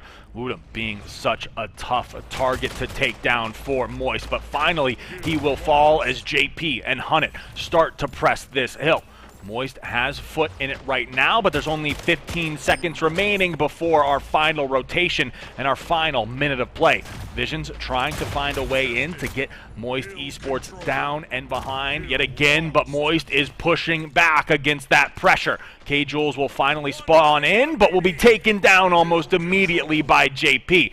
This allows Bala to set up in the hill. Hunnit also going to find a kill onto Mason, and can Moist Esports clutch up yet again and close this one out. Bala finds the snipe onto K-Jules, 2 on the respawn, 2 down. Bala picking off yet another target. Woodham will fall, only JP down for Moist. 35 seconds left to play, and Moist is still in the hill. That shot will go wide. Bala getting shot in the back, and it's Woodham and Visions on the retake. Target selection from SSG, second to none inside of that scenario right there too, with how they're able to priority target out the Rocket player, preventing him from having some comeback moment on the inside of that team fight. Beautifully done from SSG, wiping out Moist yet again and just barely being able to preserve their lead. Moist was only about 10 seconds away from closing the gap, but now they're going to have a hard time just getting a foot onto this hill to trigger OT, as it's SSG with full control. 5 seconds left. K-Jules is waiting with the bat in hand, ready to deny anyone that thinks they can maybe trigger OT, and as such, SSG will now trigger a map number 5 by tying us up at 2-2. In our bottom side finals, we are going to a game 5. Moist Esports having just a little bit of a tougher time against SSG than they did earlier on in the bracket, but that's to be expected. SSG wanting to find themselves in that grand finals against T1, and look at the kills out of Visions and Woodham. How do you win a King of the Hill when you're constantly on respawn? Not only that too, but it was just the kind of timing that SSG took. There was quite a few kind of strategical retreats we saw out of SSG, where they, maybe lost a player or two, but then were able to rebound that and completely wipe out Moist. We saw that happen at the tail end of the game as well. Really, really strong team shot capability coming out from Space Station. That's the type of championship caliber team that we like to see potentially move forward here to challenge T1 in the final matchup of the tournament, but they need to complete this last game on Carmen to get that done as well. And I believe Moist did fall on Carmen Station during their series against T1. So maybe T1 simply outclasses them, but Moist is going to have their work cut out for them. Space Station obviously wanting to close this one out, but I know that Moist is going to be applying that pressure. I think it's really going to come down to that power weapon control, and most notably, just your composure. How is your mental right now in a game 5 to move on to the grand finals against T1? I think Moist specifically needs to try and find a way to get themselves out of these baited setups that they're walking into. This hasn't just been a thing for the previous map. We've seen this slowly but surely work into SSG's favor a few times in each map since then. They have to try and avoid that, as that's probably going to be a big part of the strategy here. They're going to want these full team so they can take massive amounts of map control here, especially if, again, we continue to see their opponents fight in the same way they have been, where they want to push as one solid group. They want to all commit to this one big play, and unfortunately, they've been trapped quite a few times and have lost out on a lot of potential opportunities to take back a lead because of that. Yeah, definitely showed on that previous map. Plenty of times where Moist seemingly had the advantage. They were being picked apart piece by SSG, who undoubtedly is starting to adapt to what this new Moist Esports roster looks like with Bala. So now it has all culminated into this, a game 5 to move on to the grand finals between SSG and Moist Esports. Nice little play there with the portal from Bala to make sure that he gets the final pickup against Mason. Will escape with the shotgun. Not a whole lot of ammo left in it, unfortunately, as he had to use it to get out of that previous fight. The good news is, though, his other teammate, Klo, is finding some fantastic frags with the sniper in hand as well. 2 back-to-back from a few seconds prior, and Hunnit's winning out even more battles now on top of that shotgun spawn, taking out at least one more with it. Maybe still has at least one more shot in this shotgun if he can line up a potential position to take out a player from it, but hasn't even needed to. Just rolling around the map, and there we go. There's a clean pickup against Mason to end the ammo count on the shotgun. Bala quite frankly speaking, just playing cracked out of his mind early on. An 8-1 start to him is going to be a great start for Moist Esports. And here we have the response. The follow-up from Hunnit will lead SSG to briefly be 3 down. Hunnit still on the offensive, trying to just reposition, help out his teammates, but Klo says, I don't need it. So Hunnit will go on the hunt, take down Visions. JP also finding a kill of his own, so another brief 3 down for SSG means Moist now has an 8-kill lead. Hunnit will finally portal through behind enemy territory, and K-Jules will find the takedown and the triple kill to cut the lead down to 5. SSG will go away here, but at the same time making up a few kills in the last fight they just took for themselves too. But don't responded to quite well by the Moist roster here. And as they take their next fight, it's very much the same thing. A 2-for-1 exchange to diminish the lead by 1. An attempt for Moist to come back in and trade a few of these kills out, but it's not finding much traction. Unfortunately, that player has to back away quite quickly. Now, actually, still poking in a bit here against K-Jules, but seems like they're finally going to give up the... No, they're still trying to find a way to work themselves into it. Looks like it was either Klo or JP, and they do eventually get countered back out. Bala, though, sneaks in for at least 1 steal as he finishes off onto Wootum. 2 other members of this team trying to move in on the side flank to pull off the same thing and eliminate it, but Visions and K-Jul ready for this challenge. They back away, give that respectful amount of distance, and are able to turn the fights back around into their favor. Now only a +2 advantage over to Moist. I was going to say, K-Jules has barely had a full health bar for that entire engagement, but he's still able to put himself in positions to help out his team, and that allows them to cut the lead down to 3, and I think that's part of that puzzle piece as to why Moist Esports was having such a tough time in that previous map, is SSG just being hard targets, never wanting to give up that kill and making Moist chase for it, and as a result of that, SSG has now taken the lead by 1. SSG with the snipe pickup as well. Looks like K-Jules actually just found the rail. Kind of, yeah, indeed he did. Kind of a rare pickup for the team to be able to go for it just due to that central spawn position, but there's been so much distraction going on inside of the 2 main team bases that it seems like it actually gave an opportunity for K-Jules to pick this up, steal it away, and put it to some use here, shutting down any of the rotates from Moist, just like that there, catching him from behind the portal. JP goes down. He'll be right up on top of one of the snipers' nests, looking for a second one. That second shot does evade him, however, slightly. Teammates still picking up even trades in the meanwhile, though, as now they have the lead. They can afford to just go 1-for-1 back-to-back in all these team fights. SSG has the perfect setup right now, and you can see how tough it's been for Moist to even get out of spawn. Wootum has access to that shotgun as well, so Moist is going to be limited in those rotations and how much of pressure they can apply as Mason and Visions. Mason picking up the double, Visions picking up a solo means that Moist is down 3, and SSG will extend that lead to 9. Moist needs to come up with something new, however, this game is going to start getting out of hand. Angels looking for an opportunity and finally does get it. Important to note as well, you guys probably called it the kill feed already, but Wootum stealing away the shotgun. If I saw it correctly, I'm pretty sure Moist got the initial spawn of it, but fumbled it at one point, giving it over to SSG instead and giving them that nice little boost of kills that we've seen echo through here. Now about 10 over the total from Moist as they are starting to snowball. Moist has to find a way to slow things down, turn these fights further into their favor, as the same fate is unfolding that we saw towards the tail end of the last series as well. And this time, it's going to lead to their outright elimination if they can't get a handle on it. Ooh, tough battle there. K-Jules will get the pick onto Hunnit. You're absolutely right. Moist is going to have to dig deep. They want to mount a comeback here. SSG has extended that lead to 13 now. Aren't even halfway through the game, and K-Jules continues to rotate, find these picks. The collection agency, Klo doing his best to battle back. Hunnit will find one, but K-Jules is not going down, still repositioning, finding these members of Moist, continuing to keep this SSG lead, finding another double as Bala and Hunnit will be taken down. Can he get the third? JP going to be cleaned up by Mason, and Klo cleaned up by K-Jules. Just 12 kills to go for SSG, and they will earn themselves yet another season finals, in this case a championship final, of course. This is closing out the 2022 year for Splitgate. Now down to 10 as Wootum is able to successfully find out another one. Moist just can't seem to get things together here as the lead grows further and further into the favor of our blue team in SSG here. They're trying to center themselves inside of the blue team's base, and that will work for a momentary lapse of relief, but Visions finding both of those trades to keep the numbers up here for SSG, as they need only 7 at this point to close out the series. Yep, SSG only needs 7, and Moist needs a miracle. It starts with JP picking up 2. Mason and Visions will go down.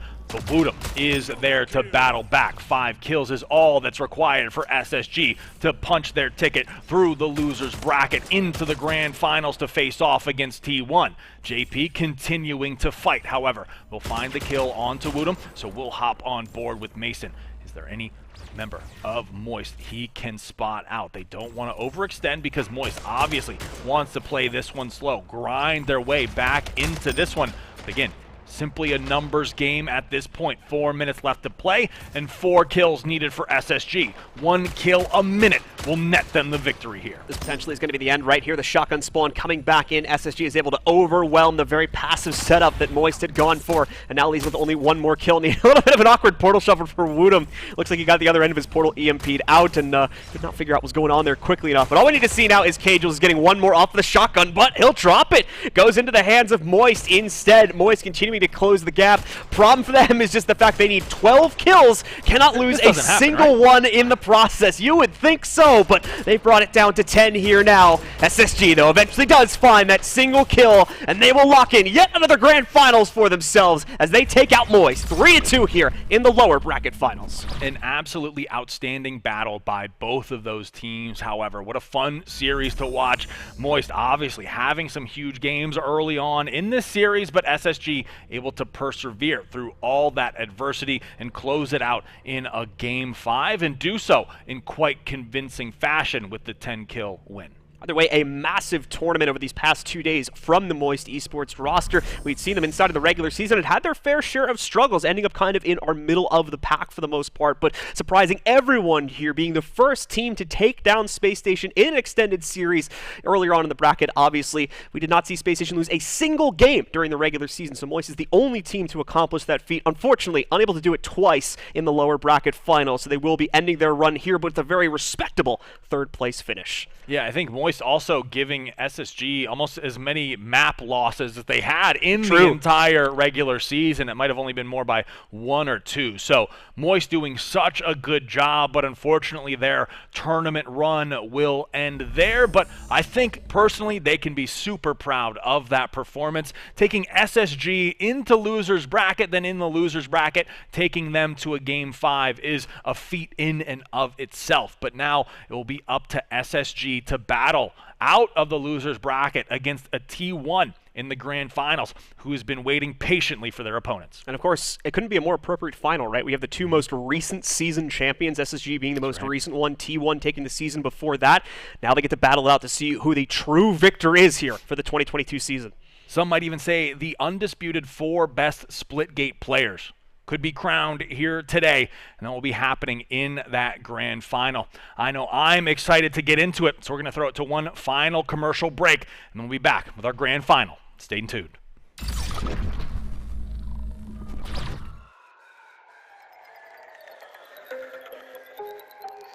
Legend behavior, legend behavior, locked in.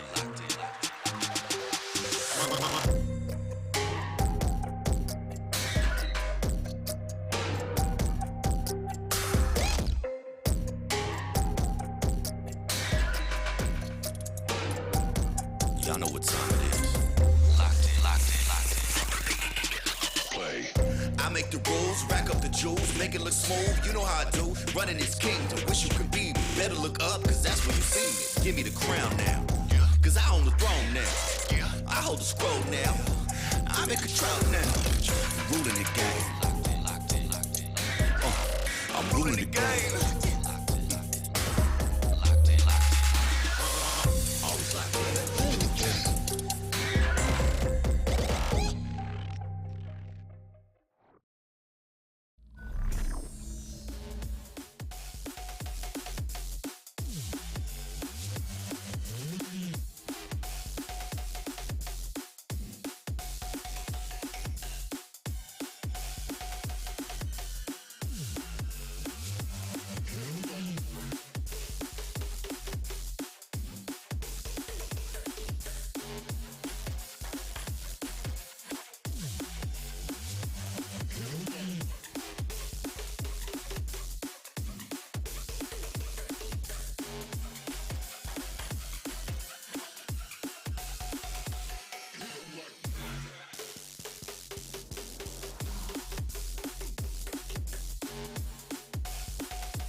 All right, ladies and gentlemen, we are back with the grand finals being set for the Splitgate Pro Series Championship. But before we get into this grand finals match, again, we want to kind of recap the journey and what's on the line for these teams who have made it this far. So, of course, like we mentioned at the top of show, this is a $250,000 prize pool, with first place taking home $100,000. Second place going to be taking home $60,000. So a $40K difference between first and second place. So obviously these teams going to be grinding it out, putting everything on the line to get the lion's share of that prize pool and finish in first in the SPS Championship. And then, of course, keep in mind all that pride on the line as well. Like you had mentioned, Blue, kind of a storied history between our two teams here, Space Station Gaming and T1, being season champions in their own right, battling it back and forth, going through their own trials and tribulations at a team, but it could not be more poetic to have both of them here in the grand finals right now. And then, of course, through that bracket, through that journey, SSG gets knocked down early on by Moist Esports in that upper semi-final, and T1 staying victorious here throughout that and getting 3 O's also the entire way. Have not dropped a single set here so far. And then, of course, Space Station coming from that lower bracket. As you see on the right, if needed, the bracket reset potentially here. And here is Space Station's run. They have been putting in that work. I'm sure they are gassed, but at the same time fired up to have their shot at T1 here in the grand final. Of course, similarly, Space Station also a lot of 3-0s in there, but Moist giving them the most trouble, losing to them 3-1, but then finding themselves victorious 3-2 in that Game 5 elimination final. And that is, of course, going to set the stage here with SSG and T1. Absolutely the case, and that's going to present the question, will the inconsistencies that showed up for Space Station in their matchups against Moist, is that enough of a potential gap that we'll be able to see T1 use here? As like you said, they've seen flawless so far, and for a large extent have been flawless so far throughout this tournament, failing to drop even a single map in their run up until the grand finals, but only needing to battle their way through the upper bracket.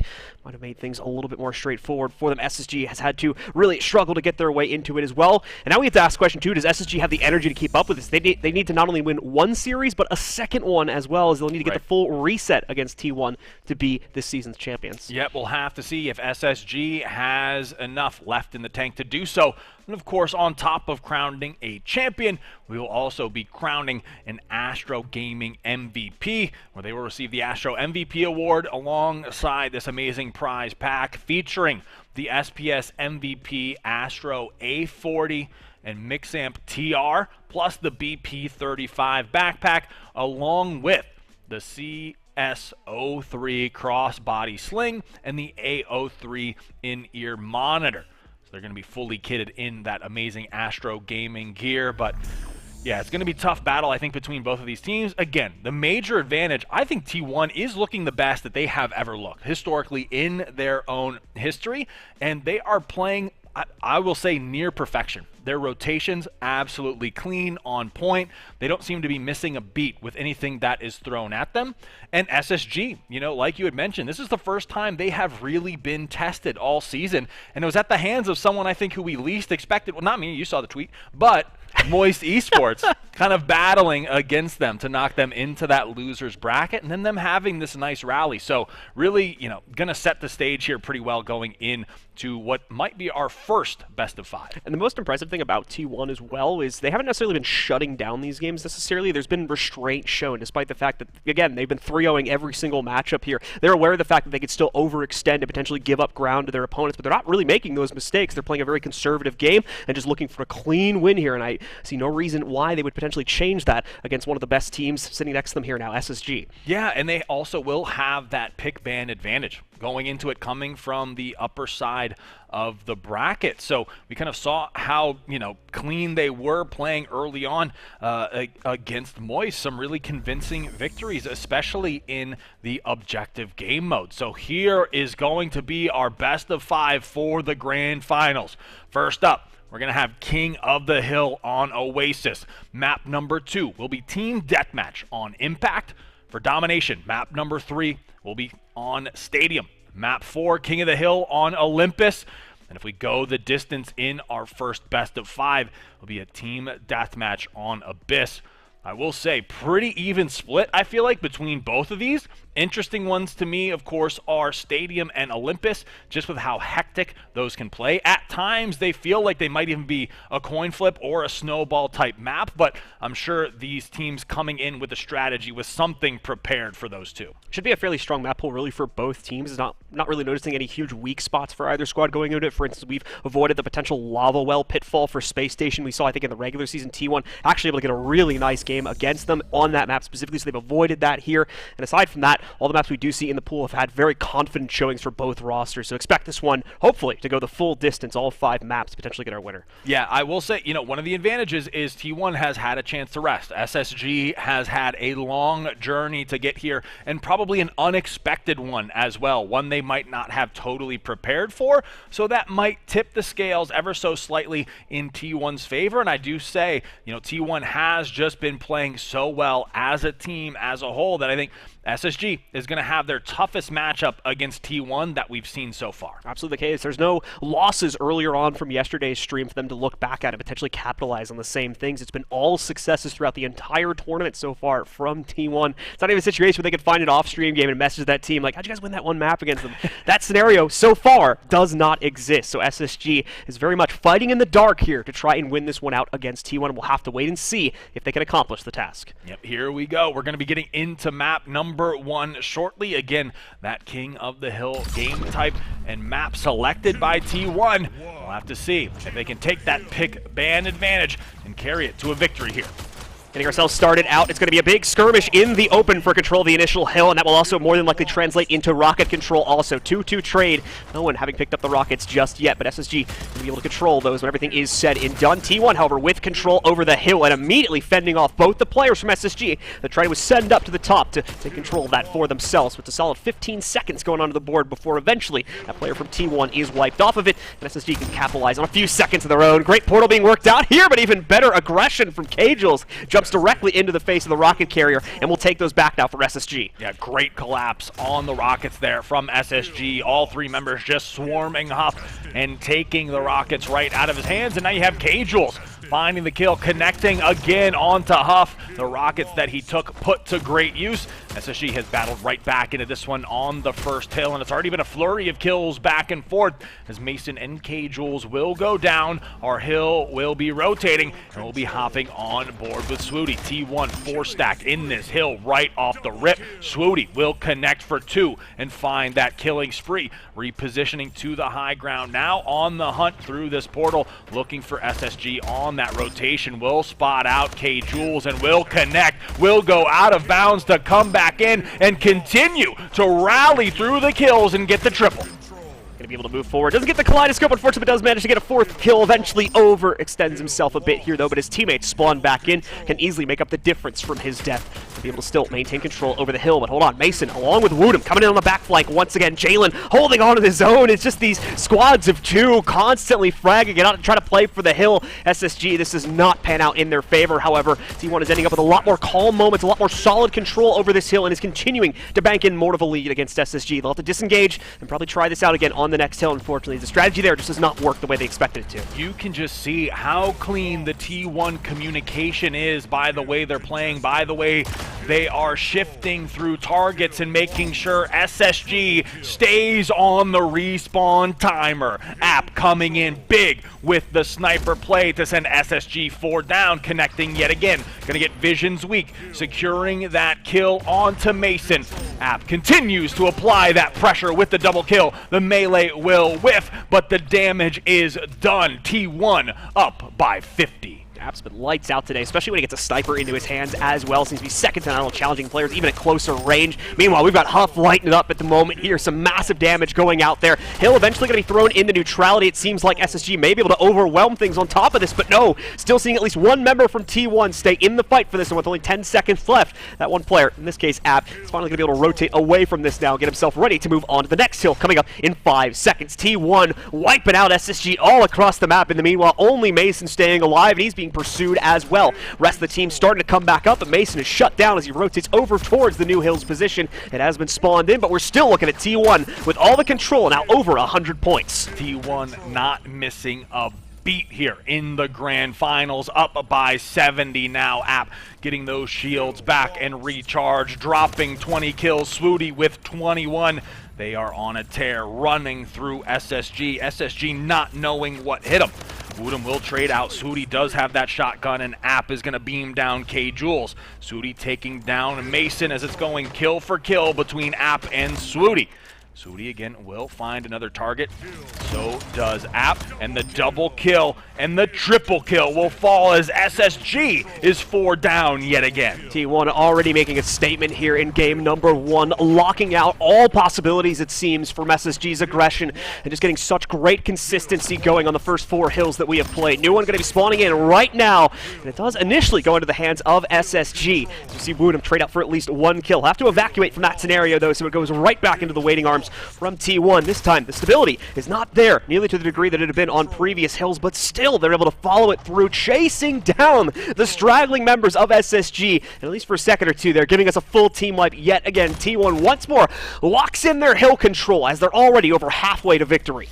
And watch these kills as they come through for T1. A lot of them uncontested, unscathed, but that's a big push out of K-Jules and Visions to take down App. Huff. Jalen finally spawning back in, and Swooty trying to stem the tides of this SSG hill hold. He will finally get aggressive. App will help him out. Woodham and Visions will fall, but Mason is trying to make the push, but Swooty is there with the plasma, and a double kill from Swooty yet again, just holding on to this hill. T1 completely flipping the script on SSG. Swooty 33, 34, and 7 right now, by the way. Absolutely slaying the heck out of this game. Even having his teammates act as kind of a human shield to some extent in that previous fight, soaking up the damage for him, so he's allowed to keep that plasma in hand and dishing out the close-range horror against SSG. SSG only about at half the score currently from T1 and trying to make up the difference. We have fully rounded around, and we're back to the original hill now, and it's still T1 in control. Less than 100 points to go now until map 1 victory.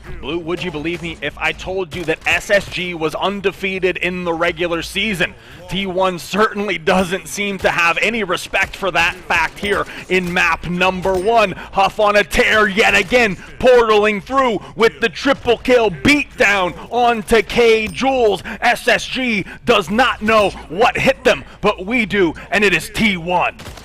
T1 just rocketing their way forward here. Even when it seems like SSG might be able to close out a team fight, there's a hero waiting in T1 somewhere, and they are still able to bring things back from the break, or at minimum, keep the fight even, keep SSG off of the hill and off of the point gain to bring this back under their own control. Massive lead now, finally going to see a bit of a run made by SSG as they get some solid hill control down here in Rocket Spawn. Even better, it's not being immediately traded out as we've seen in the past as well. Now getting a Rocket Spawn on top of that, maybe this is finally a turn of the tides for SSG.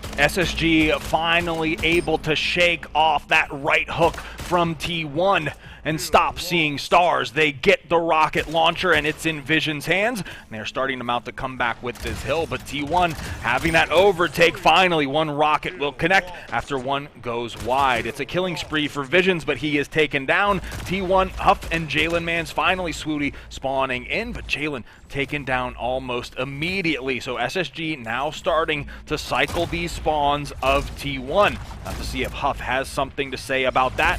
That Vision's rocket will connect with Jalen. K-Jules is going to be trading through. Huff and App as well, portaling through. No fear in Huff's eyes as he completes the trade with Woodham. Nicely played there by Huff. So massive momentum swing to really put a hurt in the next transition coming up from SSG as they try to get ready for our third to last hill here now. Still 80 points behind T1. Definitely making some gains on the previous play. App, a beautiful hold here though, fending off 2 potential challengers against him, and more importantly, staying alive in that situation. Not on the respawn timer, now with a sniper in hand and claiming points for his team on the hill. That doesn't stay alive for very long, unfortunately, as he's outnumbered here, and you can see that as he tries to open another portal. Has to close it very, very quickly, as unfortunately he's outnumbered now. Waiting for his teammates to group back up. He'll finally have the call that it's all ready to go. Moves in, is able to get a 1-for-1 that Jalen will get credit for, but the rest of the team, unfortunately, nowhere to be seen. SSG continues to close the divide, but quickly running out of time to actually accomplish that task. And in the meantime, while all of these kills have been flying through, T1 only needs 40 seconds now to secure the map 1 victory over SSG. A brief 3 down will continue to be cycled as Jalen Mans finds the pick onto Woodham. Huff also picking up some of that slack, finding K-Jules. Now Swooty getting involved on the action, taking down Visions. It's 2 down for T1 and 2 down for SSG. SSG trying to make sense of what's happening right now as App continues to run through all of SSG, finding the double kill, and T1 trying to close it out in the final minute and 30 seconds left to play. SSG are left with Woodham alive at the tail end of that one. Respawn show up just in the nick of time too, with Huff coming in to contest. App immediately trading out that frag onto Woodham, but there's additional reinforcements in play here now for SSG, keeping this in neutrality at the best. Fortunately, not going to do any favors for SSG trying to close this down in the grand scheme of things. Need to find some great momentum swings going on to the next hill, as well as they still sit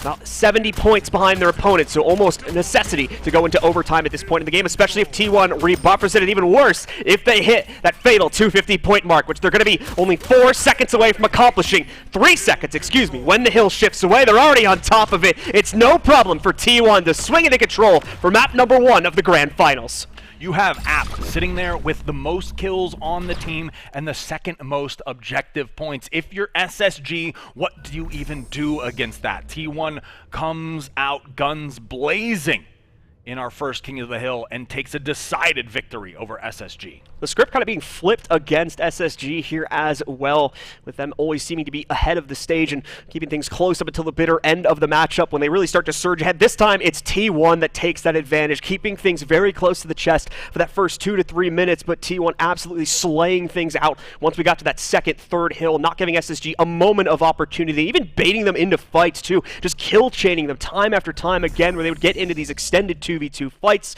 The 2 players on one team would die, the next 2 would follow it up, but it was always T1 at the winning end of that one, getting the call moments of time on that hill and capitalizing a massive score advantage for themselves. And if you're SSG going into team deathmatch on Impact, do you start to reevaluate your position? It's going to be super interesting to see at least how this map plays out, whether SSG tries to slow things down, but that's so uncharacteristically their play style. It has to be in the back of their mind, like, is that the right decision? Or do we just try to match T1? But right now, throughout the course of the last 2 days, no one has been able to match T1, so SSG being put in a really tough spot here. SSG are going to have to start asking themselves, do we try to pull out a secondary strategy here? Do we try something different to throw their own expectations off? That'll need to be the considerations that they look into, especially considering that we'll have a TDM up next. This is where they'll have the most freedom to experiment with the rotations they're making, the kind of positions they're trying to play off of each other from behind as well, since obviously no objective to focus on, no center point that they'll be forced to play into. They can take this map however they would like to, and indeed we'll get into it right now to see just how they'll look to approach it. And you have to ask, is SSG even prepared for that? Coming into this, they're an undefeated team. Do they have that backup strategy even planned to be put to use here?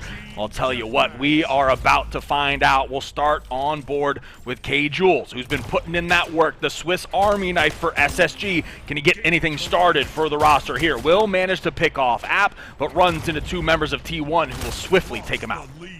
Maybe even trades for the most part going across the table here. Slight edge over towards SSG, but it has already been lost due to App's most recent pickup. And you can see here Mason kind of off on his lonesome, going to wait for some more teammates to group up with them, but also in a very pivotal position to defend as he doesn't have the bat sitting onto the ground, but wanting to use the plasma here to bait in a few more players, and it's not going to work out. T1 coming with a big swing of 3 kills. A little bit of a rebound from SSG, specifically Wootum with the 2 trade outs there, but not enough to close the gap. Jalen quickly takes out Visions from Portal Rotate, and T1 are right in a comfortable position again here for the early game at 7-5. Yeah, you had Mason shooting at Ghost there, just hoping to connect with anyone with that plasma rifle, unable to do so as T1 pushes forward, but here's SSG bouncing back. Mason, K-Jules, Visions taking out every member of T1, keeping them on that spawn cycle, and that'll reward Woodham with that bat. We'll have to see if he can put in the work now.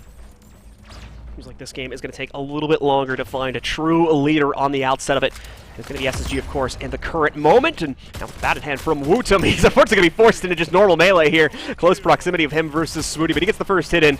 And Swooty takes the bait as well, so was able to win that out on timing more than anything. The bat still in hand and floating over here, trying to see if he can bait some more players into small center building, but not going to end up working out. His teammate takes over a large majority of that effort, but overall, the strategy is working from SSG, or at least it appears to be doing so, as they're slowly, again, just backing away, trying to train in the members of T1 into elongated fights where they can eventually swap out the player in that fight for another one at full HP, and then use that full HP player to actually pick up the frag. Yeah, T1 being cautious now with this SSG lead, with them having the weapon advantage, and with T1 being 3 down. They are getting a taste of their own medicine in our TDM map number 2. Wootum continuing to apply that pressure, will eventually be stopped by Jalen Mans, but Huff also taken down. Finally, visions will fall at the hands of Swooty, so we'll hop on board with K. Jules, trying to hold these angles and watch those flanks, even through the portal, trying to connect. The team will be on the flank to clean it up, and yet again, it's 3 down for T1. Jules with the hop out now. Let's see if he can find an opening opportunity. He does actually get one. Thankfully has a teammate with him as well, so it's a nice little conquest forward to be able to knock out App and prevent him from trading out at least one of those kills here. We're going to see Swooty able to get away with one. That's the first real pickup we've seen from T1 for about a minute or two here. They have been struggling to get their feet onto the ground, and as such, SSG is continuing to expand their own lead. Nice plays from K. Jules to acquire the double. Swooty trades out one of those, but again, still a positive for SSG as they continue to grow, and K. Jules continues to look for opportunities here to ignite that bat. Going to be denied, though, before he finds another one, as Jalen will knock him down, and I believe take the bat as well. And this is the importance of doing your homework and the picks and bans process. SSG able to really outclass T1 here on this map. A completely different look out of T1 that we saw in our first King of the Hill. And Mason camped out here, no sweat, with 4 shots left in the sniper. Jalen Mans does have that bat, but SSG has the entire map set up. With the shots, and more importantly with the portal angle as well. The crunch comes in for his teammates on behind, and a nice little fadeaway shot there that his teammate is going to get credit for as he moves further deeper into the center building that has become the staging ground for SSG to try and take additional fights against T1. Continues to work. As once again, SSG are playing this oh so cautiously, not trying to overextend themselves and give a massive swing moment over towards T1. That's how they've lost control of things, especially on that previous map. At this point, just trying to keep the status quo in the same position it's currently at, with them leading by about 15 to 20 kills. Yeah, T1 definitely going to have to dig deep to mount the comeback here, as SSG 44 to 26. In our second map team deathmatch. Mason acquiring this bat and finding a target almost immediately. Huff gonna be going down here, and the sniper trying to get the flick onto that member of T1. Swooty will return fire, take Mason off the map, and scavenge some of these weapons as T1 tries to find their way back into this one.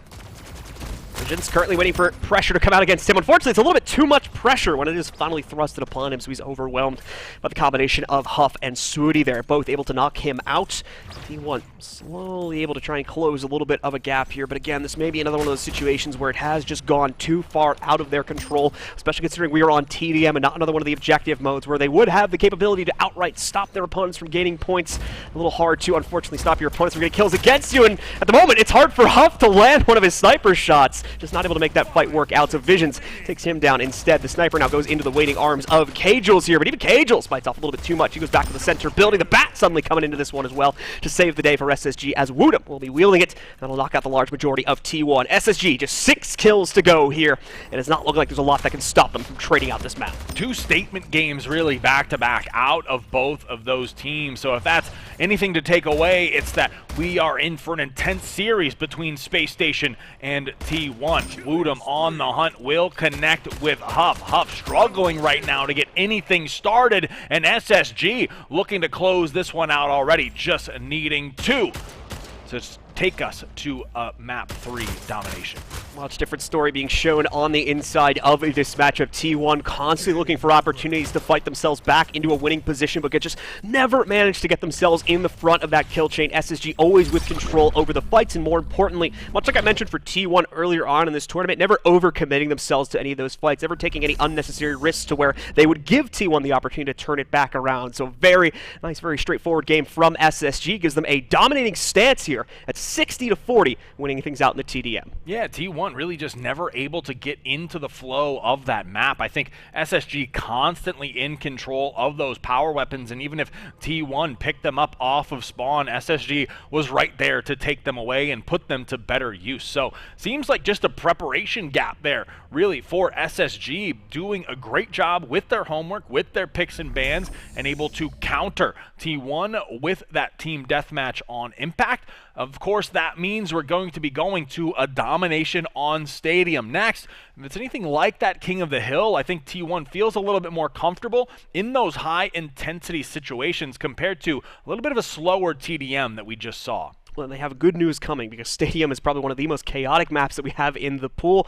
Very little room that you can safely tuck yourself into and kind of rely on that corner positioning to play off of, because more than likely that position behind you probably has a portal wall on it. So obviously that's not going to end up being safe at the end of the day. Let's see if this will be a bounce back for T1, or maybe it was a turn of the tide on the last map for SSG. They are going to meet face-to-face immediately off of this break, and it's a two-man trade either way until Woodham will finally fall for SSG, but even A and C captures as we try to fight over B, and the hands of that B hill trading in favor into T1. We see App trying to make something happen, does have that snipe, will find one, cleans one up, but can't survive as K-Jules beams him cross map, and T1 goes 3 down, but T1 has the triple cap, thankfully, in return. SSG quickly getting back at least one hold on A. You're going to see a lot of sites changing hands over the course of this map just because of the small size of it and, of course, how easy it is to rotate around it. T1, though, locking that in once again, quickly retaking control over A and not losing either of the extremities in the process. A few more of their own players going down. Jalen now the only one left standing, will need to find a corner to hide in. That's the problem I talked about before, though. There really is no safe harbor to fall back on for this map, but Jalen manages to find one, and it's on high ground, too, so his spawning teammates next to him will have a good position to try and re-engage into the next fight. Jalen as well, now with freedom to try and leap out and use this bat a little bit further.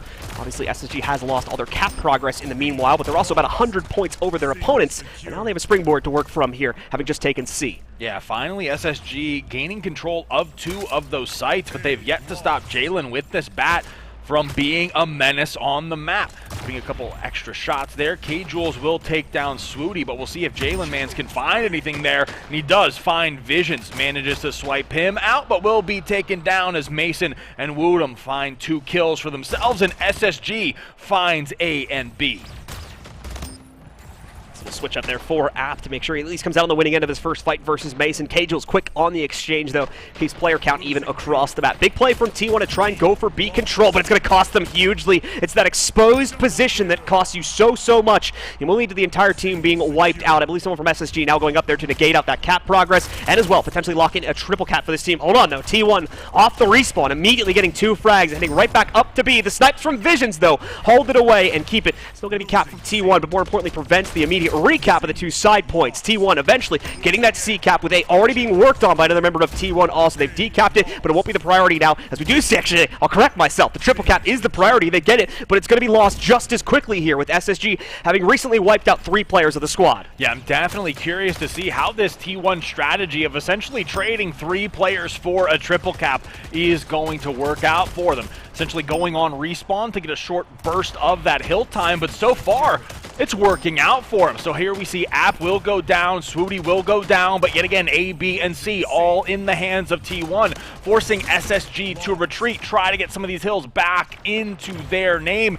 and start racking up those points. And it's rinse and repeat for T1. Visions will be taken down, but it'll be a trade on either side until the rest of SSG is wiped out. App now putting in that work on the high ground. You can see him setting up this route to take over more of these hills. Jalen nicely done T1, back-to-back rail shots landing from him to really negate the progress from SSG. SSG was just fully wiped off the map a second ago, so T1's strategy, well, a bit of a copy from map number 1 here, but it's working out just as strongly against SSG. Keep SSG focused on the fight, even if it's just for one of the hills. Keep them prioritizing that and trying to keep their current player count alive, and as a result of that, it leaves a lot of room open for T1's other players to rotate around the map. Might be costing T1 kills in the short run, but it seems like they're not having a problem with keeping up the rotation game and making sure that they stay ahead in the caps. Yeah, T1 has this perfectly calculated for the time being of really sacrificing those lives and those respawn timers for an objective advantage. However, a big double kill out of Visions might shake things up just a bit.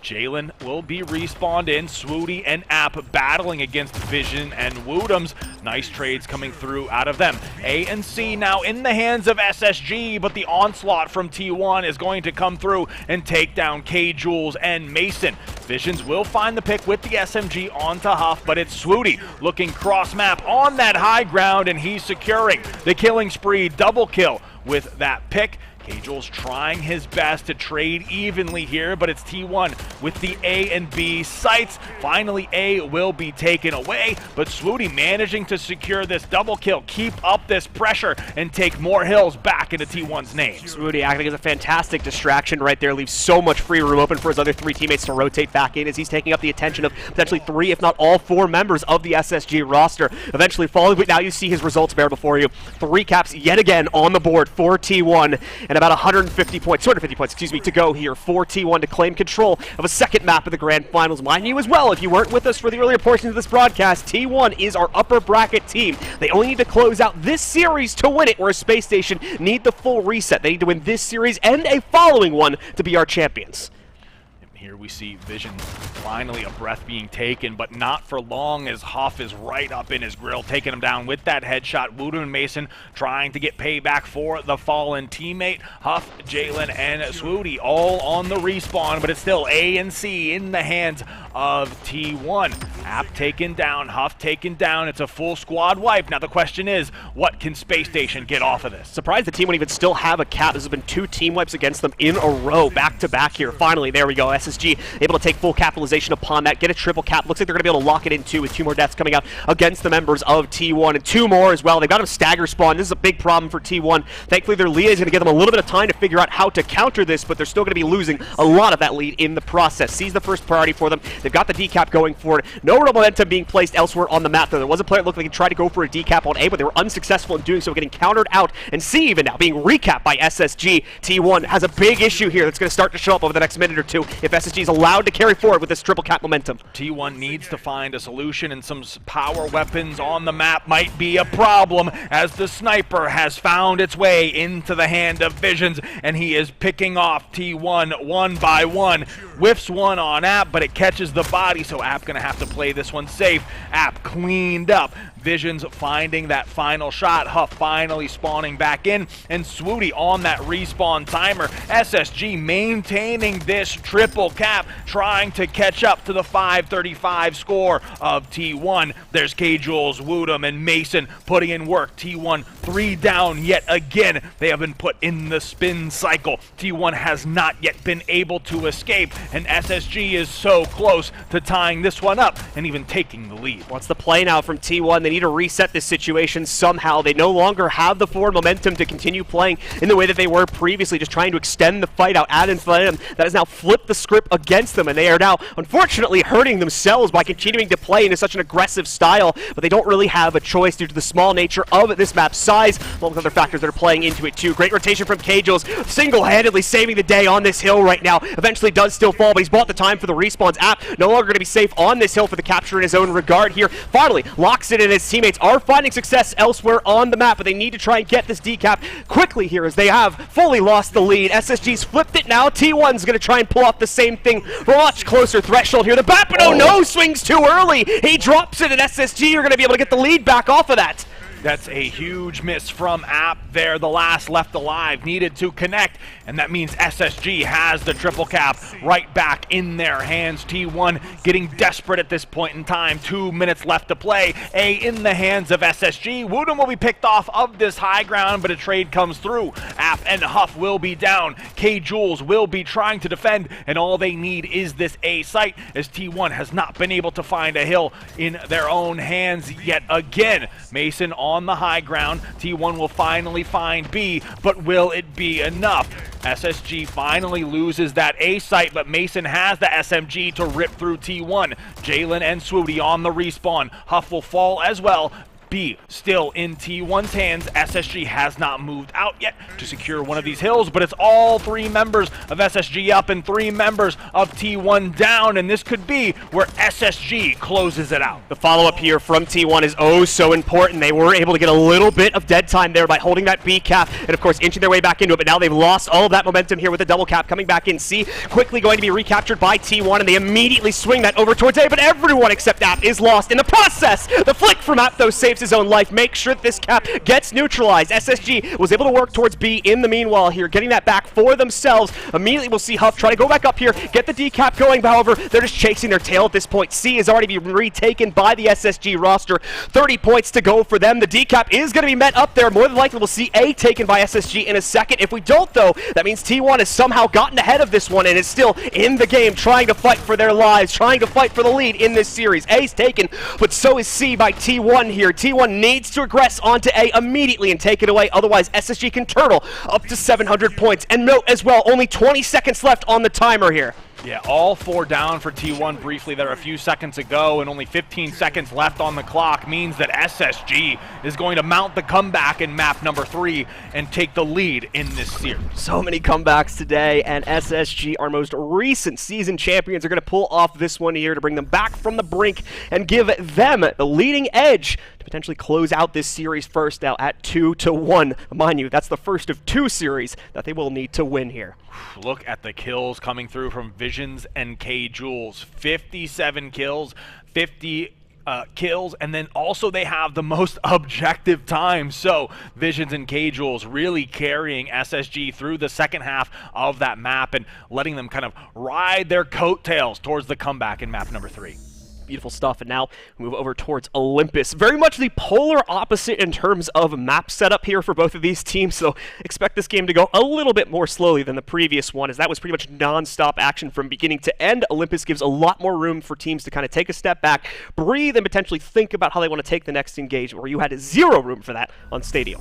Biggest thing, too, for me, if I'm SSG, I want to take this map because I don't want to go to a Game 5 for the bracket reset. You want to kind of cut down the amount of matches you play because I'm sure SSG is getting gassed at this point. It has been a long journey for them to get here, and T1 starting to get caught off guard by what SSG has in response. I know SSG, if they're able to take this map number 4, the bracket will reset, and they will need another best of 5 to topple T1 in the grand finals. And if I'm T1, this is a must-win map to force that Game 5 and guarantee that you can take the grand finals in that 5th map of the series. At the same time, in their back of their mind, they probably do have that little bit of extra security. In fact, they have that other series to fall back on, but definitely don't want to be relying on that too heavily here. It's an insurance policy at best, and they do want to try and close things down here if they have a chance to, and they nearly were able to do so close and was in front of the charge for the large majority of that domination game. Like I said, though, their strategy ended up turning against them once SSG was finally able to get back control. The seemingly endless fight that they had been carrying forward deeper and deeper into the game ultimately allowed for SSG to run that triple cap very deep and bring back that 200 to 300 point deficit that they had at one point. All I know is that if I'm T1, I do not want to play SSG twice. So if I'm in their shoes, you're looking to force that Game 5, take the series there.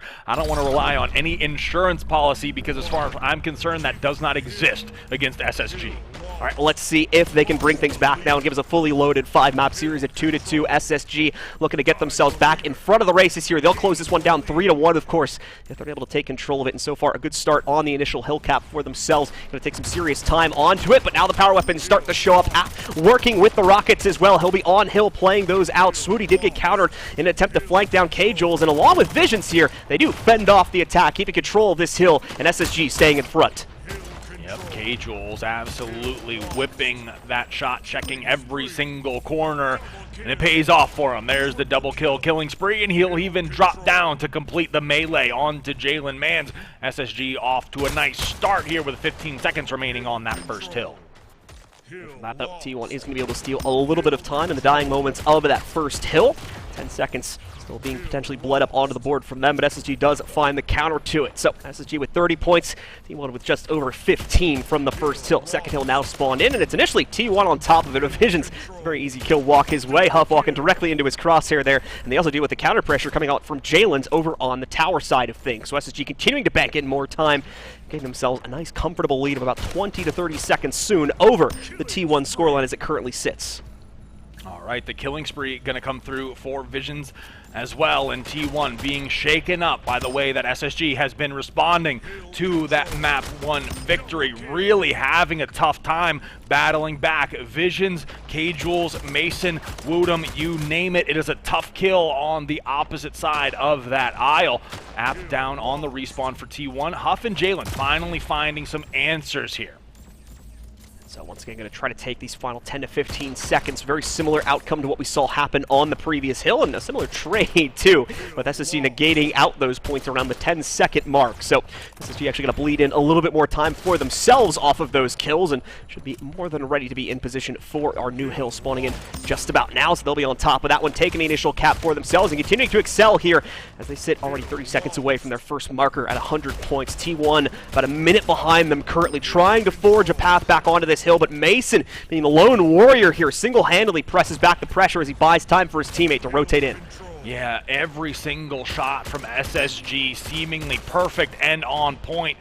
K-Jules trying to battle there, and it's a bloodbath as T1 falls 4 down to SSG's 2, and Woodham means he has a breath to take in this hill as he waits for T1 to respawn and continue their pressure, but he's going to push out almost immediately to secure himself the killing spree, fighting fire with fire against T1, wrapping his way back into that hill to take down Huff, App, and Swooty will fall as well.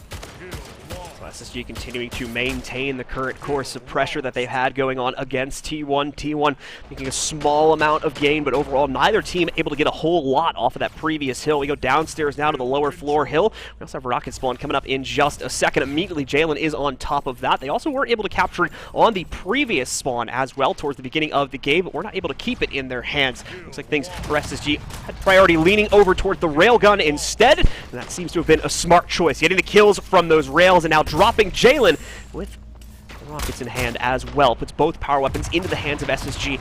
They continue to excel here and look for a shutdown on the third map of this series.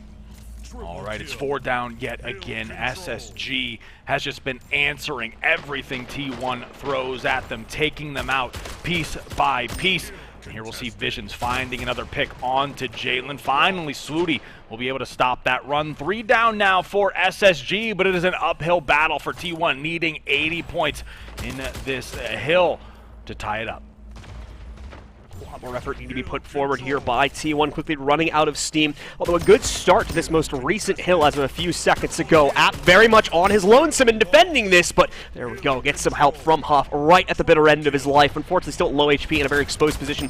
So we'll eventually go down to Visions, who actually fends off some additional pressure from Jalen. Nicely played up on top here by Visions, slaying things out, and to some extent single-handedly ensuring that his team gets back control over this hill, and more importantly, that T1 does not make any big gains on reducing the disadvantage. Visions just playing so perfect, able to check every single corner. Now Huff and Jalen on that respawn timer. Visions continuing to slay out. Finally, Swooty will find that double kill, but what can T1 develop off of that play? It'll be K-Jules picking up the slack for his fallen teammates. Mason and Woodham will fall, but K-Jules is right there to help out his fallen teammates. SSG just about a second or two away from getting themselves only 100 points out from shutting down the game right now.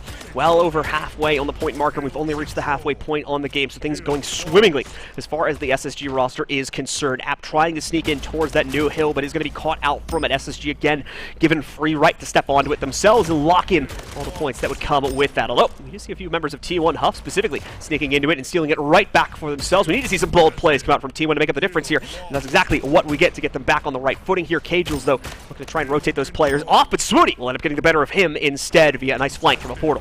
Yeah, it's going to be 3 down with 30 seconds remaining in this hill. And again, around that 4-minute mark, power weapons will be up on the map. So SSG has a slight advantage there, slight priority to acquire those power weapons as they come up, and it's another full squad wipe as T1 all 4 will fall. SSG has just been able to hang out easily in these hills, extend that lead to 100 points now, as there's only 4 minutes left to play and only 4 minutes left for T1 to find the win. SSG looking more and more secure of their position, even with the last-second throws that we're getting out of T1 here. It's going to be oh so tough for them to bring it back, and even the advances that we are seeing T1 make are oftentimes being countered out even so slightly by SSG with the lead they've built up here. That's all they really need to do, just negate out the infinite progress from T1 that would allow them to come back into the fold here and potentially tie us up now as SSG crosses the 200-point threshold, less than 50 seconds away now from resetting the bracket. The great communication coming through from SSG as you saw Visions flick to that portal to assist his teammate, but it's not enough in that moment as T1 finally finds SSG all 4 down, but what can they make of it? Again, only 15 seconds remaining in this hill. That does allow Swoody, however, to acquire those rockets, but not much going to come of that either. SSG almost towards a victory at this point in time, just 250 points left to win, only needing 30 with 3 minutes left to play. So T1 getting a healthy number of kills here, should actually get most of the pressure from SSG off hill. Gives T1 a nice berth to start this one out with. You can see a little panic rocket coming out there as well from Swoody to try to get the peak away from that position in middle. Works out, gets that player away from it, but still leaving T1 in a bit of a precarious position. However, the team shot from the back of the hill works out there to stabilize the situation. They fend off the pressure, and again, Swoody continuing to find those strikes to keep the play alive. Unfortunately, the team being pushed off of the hill, costing them a lot of their potential comeback points right now. The swing eventually does still work out slightly into SSG's favor, leaving only 1 member alive from the T1 roster, but still keeping them somewhat on the hill there. So continuing to crawl back those points, but still over 100 to bring back from the brink and only 2 hills to accomplish that from. It is possible for T1, but it is going to be very, very tough, especially with SSG constantly ticking in these 5 to 10 second bursts as well. Yeah, managing to survive with single-digit health there as well. T1 did have a nice little run. They managed to get SSG kind of on that spawn rotation, 3 down back-to-back, but not really able to mount that 100-point comeback just yet that they need to. They need to play perfect Splitgate from here on out, and SSG just continues to wipe them off the spawn. T1, every push that they make is fought with that SSG aggression. Finally, again, some kills coming through as 3 down for SSG, but again, so little, so late, as SSG only needs 4 seconds to reset the bracket. We're going to see SSG take a bit of a passive stance here. We'll see if they find a way to aggressively swing onto the hill. 2 kills back-to-back. It's been sent into neutrality. Immediately, they flood the hill themselves. Try and lock this in here now. They will indeed get it. SSG takes control of the first Grand Final Series and resets the bracket. We're going back down to 0-0 and doing this all over again to find the true winner of the tournament. SSG just in like the perfect mental state right now, despite that all those matches that they had to play through the losers bracket. They are still able to perform against what looked like the best T1 we've seen all season. And now they reset the bracket. We'll have another best of 5 to determine who our Splitgate Pro Series champions will be. As of these past 2 maps, it's starting to look like we were worried about SSG running out of energy coming in from the lower bracket, having to play all the games earlier today.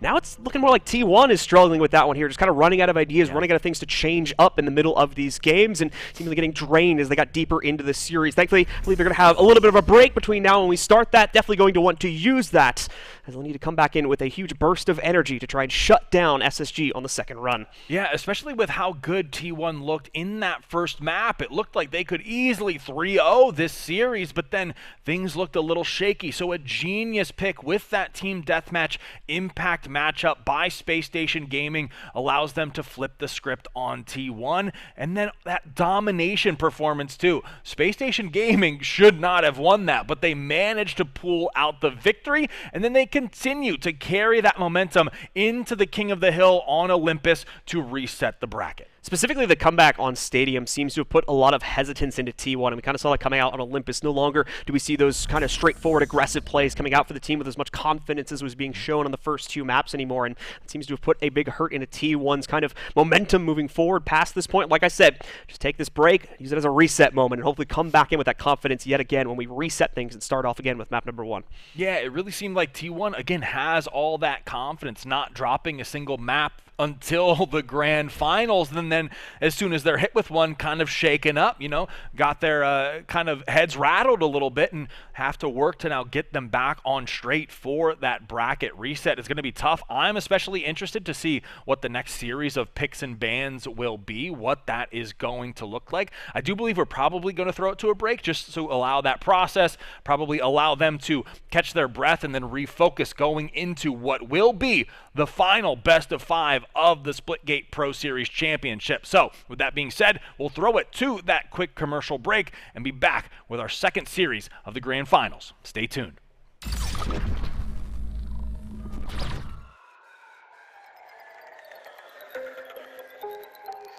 Legend behavior, legend behavior, locked in.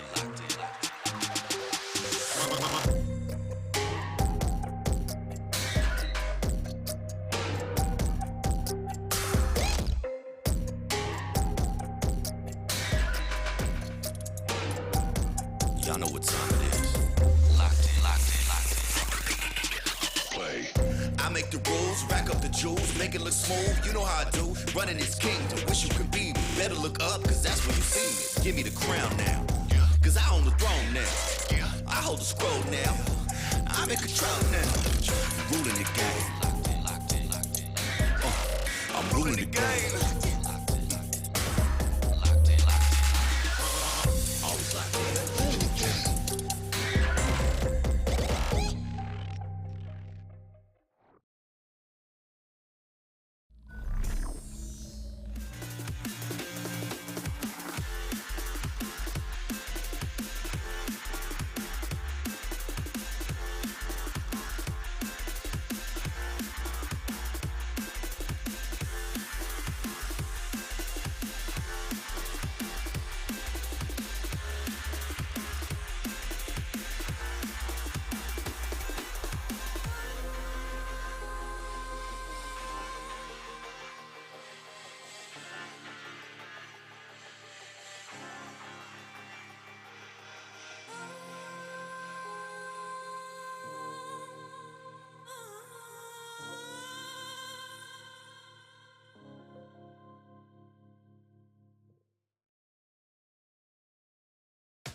All right, ladies and gentlemen, welcome back to the Splitgate Pro Series Championship and what will be your final best of 5 between T1 and SSG. We're going to get into the map picks and bans soon, but I'm just excited to get into this one. What a story from SSG coming through the lower bracket. Then, of course, T1 trying to defend their perfect streak, finally faltering and now having to regain in the bracket reset. And of course, putting them into a very unfamiliar situation because of that loss. Once again, like we said before, they have not dropped a single map prior to this matchup here, so having to suddenly figure out how to improve their strategy, improve their performances in the game is going to be quite the task, especially considering they had to play out matches earlier today as well. Here's the map rotation as we're going to be starting out on Abyss yet again for King of the Hill. We'll go over towards Lava Well. They decide to risk it this time and bring that into the fold for our second TDM.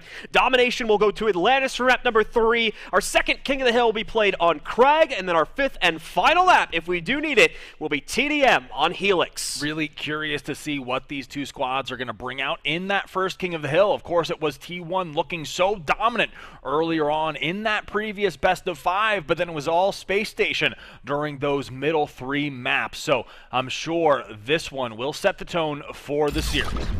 Let's get into it, ladies and gentlemen.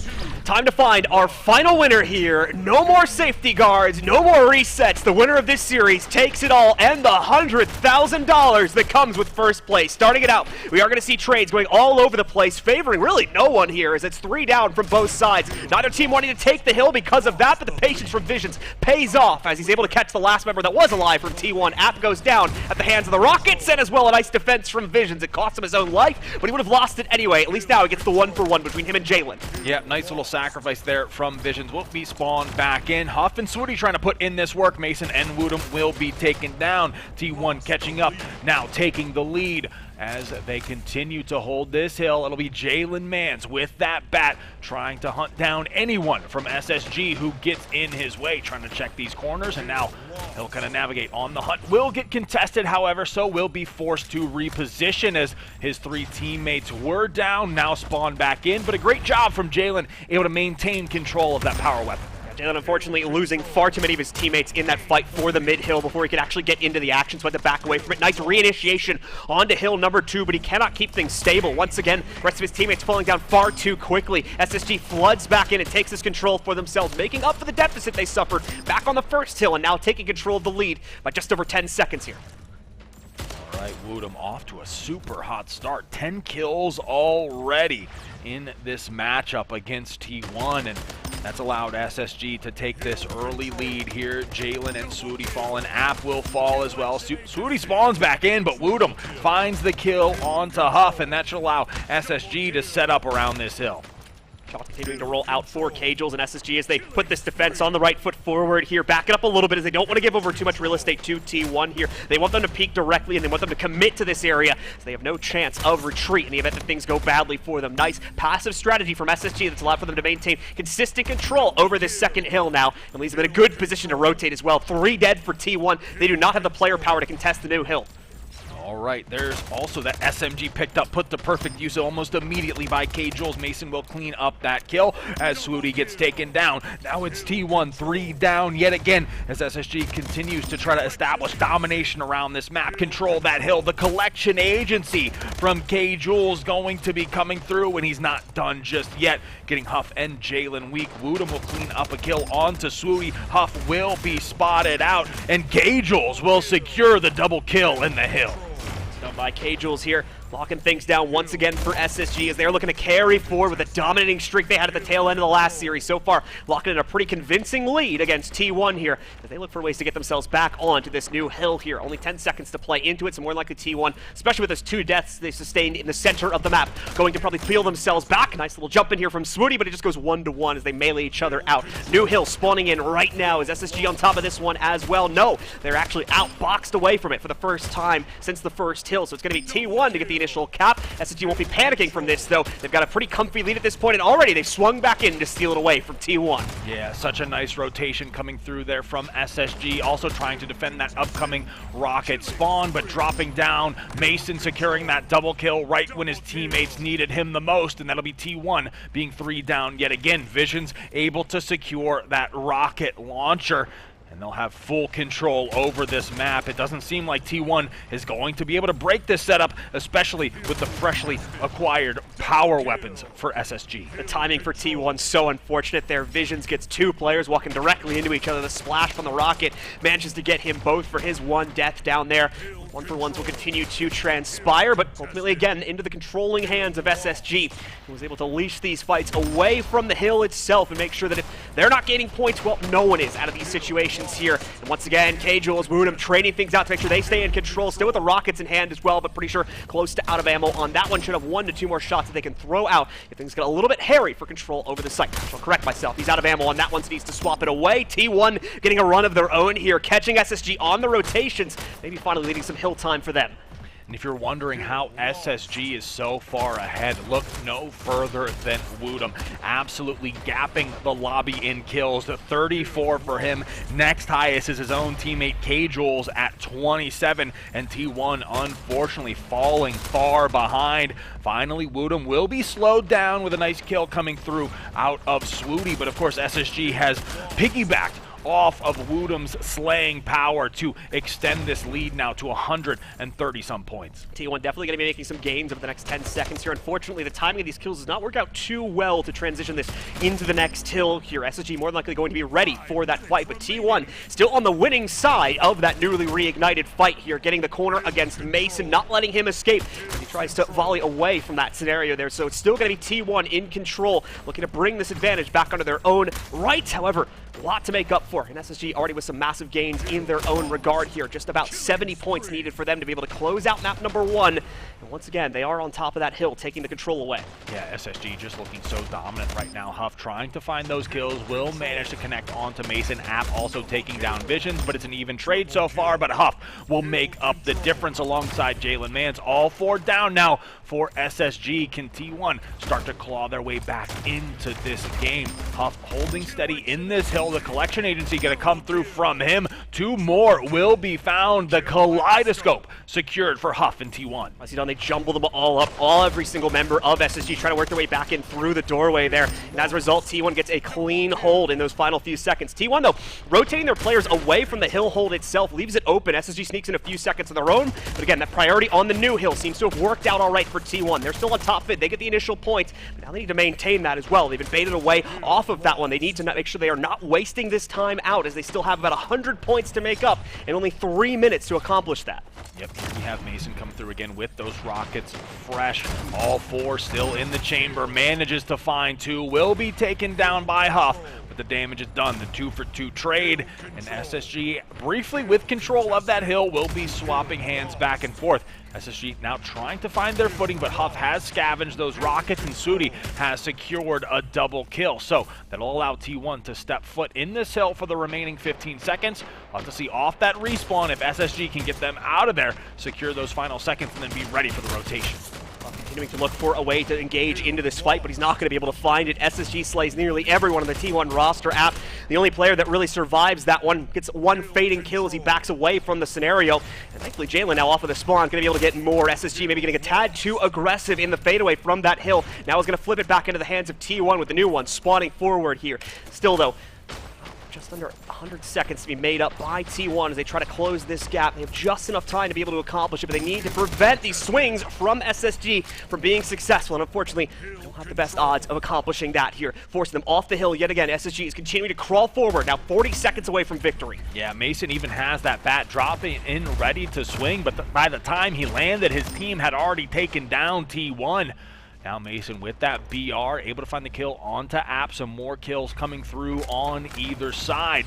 Right now it's all SSG with their control of this hill, looking to extend that lead. The killing spree will come through, but 3 members of SSG will fall. Finally, K-Jules will be spawned back in. The hill will be rotating in just a few seconds, and it looks like SSG is going to be first to set foot, but App with the bat has something else in mind. Found enough impact, though. Vision's being able to trade him back out. Vision's with a missed swing, at least makes up for it, but only guarantees the 1-for-1 as T1 now flooding into the hill to take back this control on their own regard. They are barely clinging on to life here as SSG only needs 20 seconds, or at minimum, just needs to bleed out the remaining minute and a half here, and the game will go to them. But T1, as we've said many, many times, they refuse to give up. They refuse to stop fighting until the timer ticks out, and they have no choice left but to get ready for the next map. Unfortunately, that strategy oftentimes has come back to bite them, as once again, they are bled out from our traditional B point here, forced away from it, and still with 20 seconds on this hill, they need to breach back in and take it away immediately. 4 seconds and less than that is all that is needed by SSG here, as we do see T1 winning out the exchange. A new hill is coming up in 10 seconds, though, so they need to win the race to that new hill and prevent SSG from locking in the only 3 seconds that they need to close out this game. Rockets also will be landing in a few seconds, so that's just an opportunity for SSG to either divert the attention or set foot in the hill. It'll be SSG picking up map number 1 in the bracket reset. Fortunate for T1 here. Need to see an improvement on the early game runs from them, as that's where things have fallen apart, not only just in this first map of the new series, of course, but for the final 2 maps of the last series as well. Really having to work overtime from the beginning of the game because of the advantages they are allowing SSG to take right from the start of it. Yeah, SSG just really trying to close this one out with, I mean, much more intensity that I would have expected after that long losers bracket run, and maybe that's kind of biting T1 in some aspects here, because SSG is completely warmed up coming into this grand final, and you know, T1 had a great first map in that previous series, but then it was all SSG, and they're continuing that momentum into the bracket reset. Now going into the team deathmatch, again, another game type where T1 struggled, and it's just looking more grim and grim for them unless they can find a solution. The map works out a little bit better, in my opinion, here for T1. They've had some great successes on Lava Well, and if memory serves me correctly, specifically against Space Station as well, specifically with how they were able to kind of abuse the bat inside of this map. So we'll have to see if the same thing will unfold from the regular season. Space Station definitely improved their performance on Lava Well since then, so I don't think it's going to be as glaring of an issue, but it is probably a bit of a factor in the back of T1's mind, how they were able to perform in this matchup during the regular season. Yeah, definitely just need to see more of that intensity in the killing department come through out of T1. I think that's where Space Station especially is outclassing them, is in those full squad wipes. It was all kind of in that domination where things started to get even more hairy for T1, and they have seemed off balance since then. So if they can refocus here in this team deathmatch, which typically is a little bit of a slower paced game, kind of get themselves back in alignment, we could have a really intense series back and forth, but I'm sure Space Station wants to just close things out here and now. And even past that point of the early struggles, there's not really a whole lot to critique at this point for T1. They're playing, in my opinion, a very even game once we get to that mid and even late point of the matchups. You saw them trying to make a comeback bid there, but it's been kind of the common story here today for a lot of our matches where a team is able to get off to a booming start in the objective modes, getting ahead by 100 or 200 points, depending on the mode we're playing, of course. Inside of the TDMs, getting up by 10 to 20 kills. It just creates such an insurmountable obstacle for your opponents. T1 needs to find a way to prevent SSG from setting up that obstacle at the beginning of these games. And SSG, you know, to their credit, they've seen all the looks with all the different teams they've been playing. They're kind of ready for anything at this point in time. I'm sure they're saying, oh yeah, that's what Moist did to us, that's what this team did to us. We're ready for that, and we're ready to kind of handle it, and they've just been capitalizing on all of these plays that T1 tries to make, especially in maybe those final 3 or 4 hills. T1 typically would approach trying to break that setup, and they were falling 3-4 down most of the time. So I think, you know, T1, thankfully, the team deathmatch is coming up. They'll be able to take a little bit of a breath, play things a little bit slower, and hopefully refocus for the rest of the series. Lava Well also, so there is a good amount of separation between them and their opponents, or at least teams should be able to create that degree of separation if they have proper flank watch and things of that nature established for themselves. So it can hopefully slow things down a little bit if that's the way they want to play. That's the bit of a double-edged sword to this, is T1 has generally wanted to play lights out, play just constant combat, never giving SSG a moment to breathe. But as of the later parts of the first series, this has started to come back to bite them to an extent. So we'll have to see how they may look to change things up now, getting into the second TDM. Second series. Yeah, T1 seemingly going through it right now. Jalen will be the first to fall. Things will be even in the kill department right now as Woodham will fall for SSG. And yeah, I would expect teams to want to play this one pretty slow. K-Jules fishing for something with that snipe, but trades that out for the bat as well. So we'll have the snipe bat combo, and it looks like, I believe it was Visions, also secured those rockets. So almost a full take for SSG in the power weapon department, but T1 doing a good job of hanging close. Angel's continuing to here to try and see if he can pick up something over App specifically, but App ends up him out instead with the direct rocket play. Now has the bat to work off of also. It even worked out great here too. I'm pretty sure he just traded the rockets for the bat. Seeing his secondary still being a carbine right now. No, that's too easy. Woodham just landed right on top of him there. His second bat kill claimed. He'll continue to portal around looking for a third, but he won't even need the portal for this one. They're just walking right into him here. App being gifted a huge majority of these bat kills. One more free one still to be claimed, and once again, Woodham running directly into him. Excellent play from Bat there to get all 4 of the kills before finally being traded out by Visions. Yeah, great work from App there, really kind of using that power weapon acquisition to its fullest, but it's SSG now finding some openings with their positioning around the map. I believe K-Jules also was able to secure that snipe, so he'll be looking for some long-range engagements. He'll be able to pick off Swooty there, chases down App for the double kill. The triple also secured, and the killing spree coming through as SSG takes back the lead. K-Jules a little dash and dive, unfortunately not able to get much out of that portal peek over towards rocket spawn, but realizes where the setup is at this point for T1. Is going to go for a direct counter onto it, but no, fended off instead by T1. They pick up both of those players. Only Woodham is able to yield some degree of success. Mason as well, getting away, at least evening out the trades, but App now pushing it one step further into T1's favor. Not enough, though, to prevent the tie from coming in. SSG is able to close that gap. However, once again, App reopens it with his first pickup, makes it a second one as well before Woodham successfully trades it. Yeah, great chase down by App there. 3 members for SSG temporarily down, so T1 winning out in that department. Here we have K-Jules fending for his life off that pressure, manages to connect with Huff. A great whip coming through from K-Jules. 3 members now, all 4 members down for T1 as K-Jules beats down App. Played out there to defend his own life, at least making it a 2-for-1 here against the T1 pressure coming out against him. Visions continuing as well to slay out. He's been second to none here as far as the SSG frag contributions have been concerned. A lot of pressure flowing in against him. Hap doesn't have full realization of the situation. At least gets the damage out to be able to take down Visions, but Mason there for the immediate exchange, keeping now SSG in control of the situation, but only by that one kill that Jalen was able to steal away a moment ago here. T1 bringing it back, keeping things as close to the chest as they can possibly be at 27-all here. Nice shots from Mason, though, to get that free one over to SSG, and once again, buffer the lead by 1 single kill. Yep, Huff and App now following App on that respawn timer. Mason trying to acquire one of these targets. We'll spot a few, get them weak, but has not locked in a kill just yet. Finally will connect with Jalen. Huff and App also going to fall in the hands of T1. The killing spree from Mason going to be coming through, and he is able to take those rockets as a result. It's a great position for SSG to be in right now, having that rocket launcher. T1 being 3 down, they'll be able to set up, try to spawn trap them here once they spawn in. Mason continuing to look for opportunities to bring SSG, or rather keep SSG in pole position here. App nicely slayed out, though, gets away with one. The rocket trying to follow it up, but it's a complete miss as far as I can see. The second one as well, surprisingly somewhat. Mason's rocket not connected there, but there we go. Uses the ceiling as the splash point here, and unfortunately runs directly into the bat for his next kill. App will be able to clean him up, and the smooth transition off of the bat for App gets him at least one more before K-Jules trades him back down. Overall, though, not making much difference in the kill advantage, with SSG still being ahead by 4 at this point over T1. Yeah, I will give some credit to T1 here. Much better look than that previous TDM we saw out of them against SSG. But here with the power weapon acquisition that K-Jules does have that sniper. Will be taken down, though. So a great read from Huff and Jalen Mans to take those 2 players down and take the lead down to 1 right now. SSG will find the pick onto Jalen. However, App going to try to reposition, find a groove that he can get in, start peppering these members of SSG, find an opening any way he can. Does scavenge the snipe, will try to get the flick, will secure 1, but it'll be a 2-for-1 trade in favor of SSG.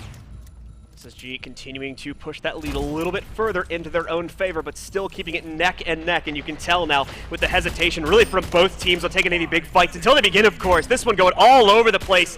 Nice snapshot from Jalen to re-engage back into the fray, and he gets not only 2 but 3 from that encouragement. Nicely done. Brings the disadvantage, though, only down by a single kill from all of that fragging out, as they're still allowing too much response to flow in from SSG. It's 14 kills to go for SSG, 16 for T1.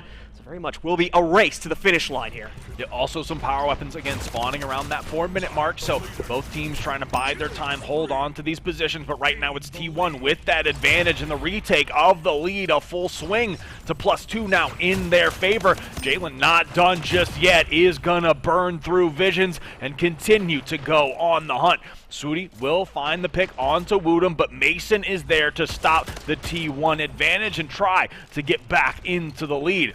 Now all members reset, have to see if they try to get into position for these power weapons or if they're just going to look to press the advantage that T1 has now found. Huff with a big double kill as well will extend the lead to 4, and Jalen continues to survive. Portaling through, will find the pick onto Woodham. Another double kill onto K-Jules will extend this lead yet again. T1 just needing 5 to close it out. 2 for 1 acceptable for Jalen, especially considering how he was able to escape that previous engagement where he leaped right into the middle of SSG without realizing it and still was able to get out. I'm taking a shot or 2 in response as well. T1 continuing to flood in more kills. Only that 1 response from K-Jules so far to be seen. Rocket out front, but he doesn't get the smooth transition back into the portal. Thankfully follows it up, and now he's being pursued though. Will they be able to catch him? Rocket goes into the portal, takes another one, and that 1-for-1 trade onto himself is going to be enough to lock in kill number 60 there for T1. They take control of the second map and once again tie us up at 1-1. And yeah, kind of in the exact opposite fashion of our first best of 5, where the roles were essentially reversed. T1 gets that TDM over SSG, and wasn't the prettiest team deathmatch, wasn't the cleanest looking team deathmatch, but at this point, at this late in the game, T1 is probably just thankful to get that one on the board and tie up the series. Yeah, T1 as well doing a much better job of kind of controlling the fights, getting themselves out when a bad situation arose, and of course pressing the advantage when they had the opportunity to do so, especially in those final 10 kills or so. Had to be very cautious with where they chose to pick the fight. SSG did not want to take anything if they had a choice in the matter there, but was able to finally find a good insertion point to get those last few kills. Domination on Atlantis is up next for our one and only play on that game mode. Yeah, gonna be curious to see how this one plays out. Again, both of these teams so evenly matched, and given the history of the previous domination, we know that both of these teams can clutch up, and I think T1 will know what they need to hold on to going into this domination. They'll be kind of ready and anticipating that we can't really start to let this one slip, because Space Station is not going to give us any breathing room if they start to mount that comeback. They do lose the control that they had in this previous matchup, though. Obviously being able to kind of select the timing of their fights was a huge advantage playing into TDM. No longer is that really the case, as there is a constant fight for active objectives that they no longer will be able to ignore, especially considering the fact that we're going to be on Atlantis as well. A lot of those rotations will take you directly into a hallway where oftentimes you don't have a choice but to fight directly head-on with your opponents, and oftentimes that can lead to a bad deficit in your favor that your opponent, especially here on Domination, will be able to get away with the triple cap, and then that snowballs pretty heavily, as we saw in the previous series as well. Yeah, I think the one thing that is a little bit better for T1 is, on Stadium, kind of like if you start to slip on the ice and you just keep slipping and slipping and slipping, never really getting your footing. That's kind of what happened at T1 in that previous domination. Thankfully, there's some rooms where you can get a bit of a breather, so we'll have to see if that plays into T1's advantage, just allowing themselves to regroup, not constantly get spawn cycled here in this upcoming domination.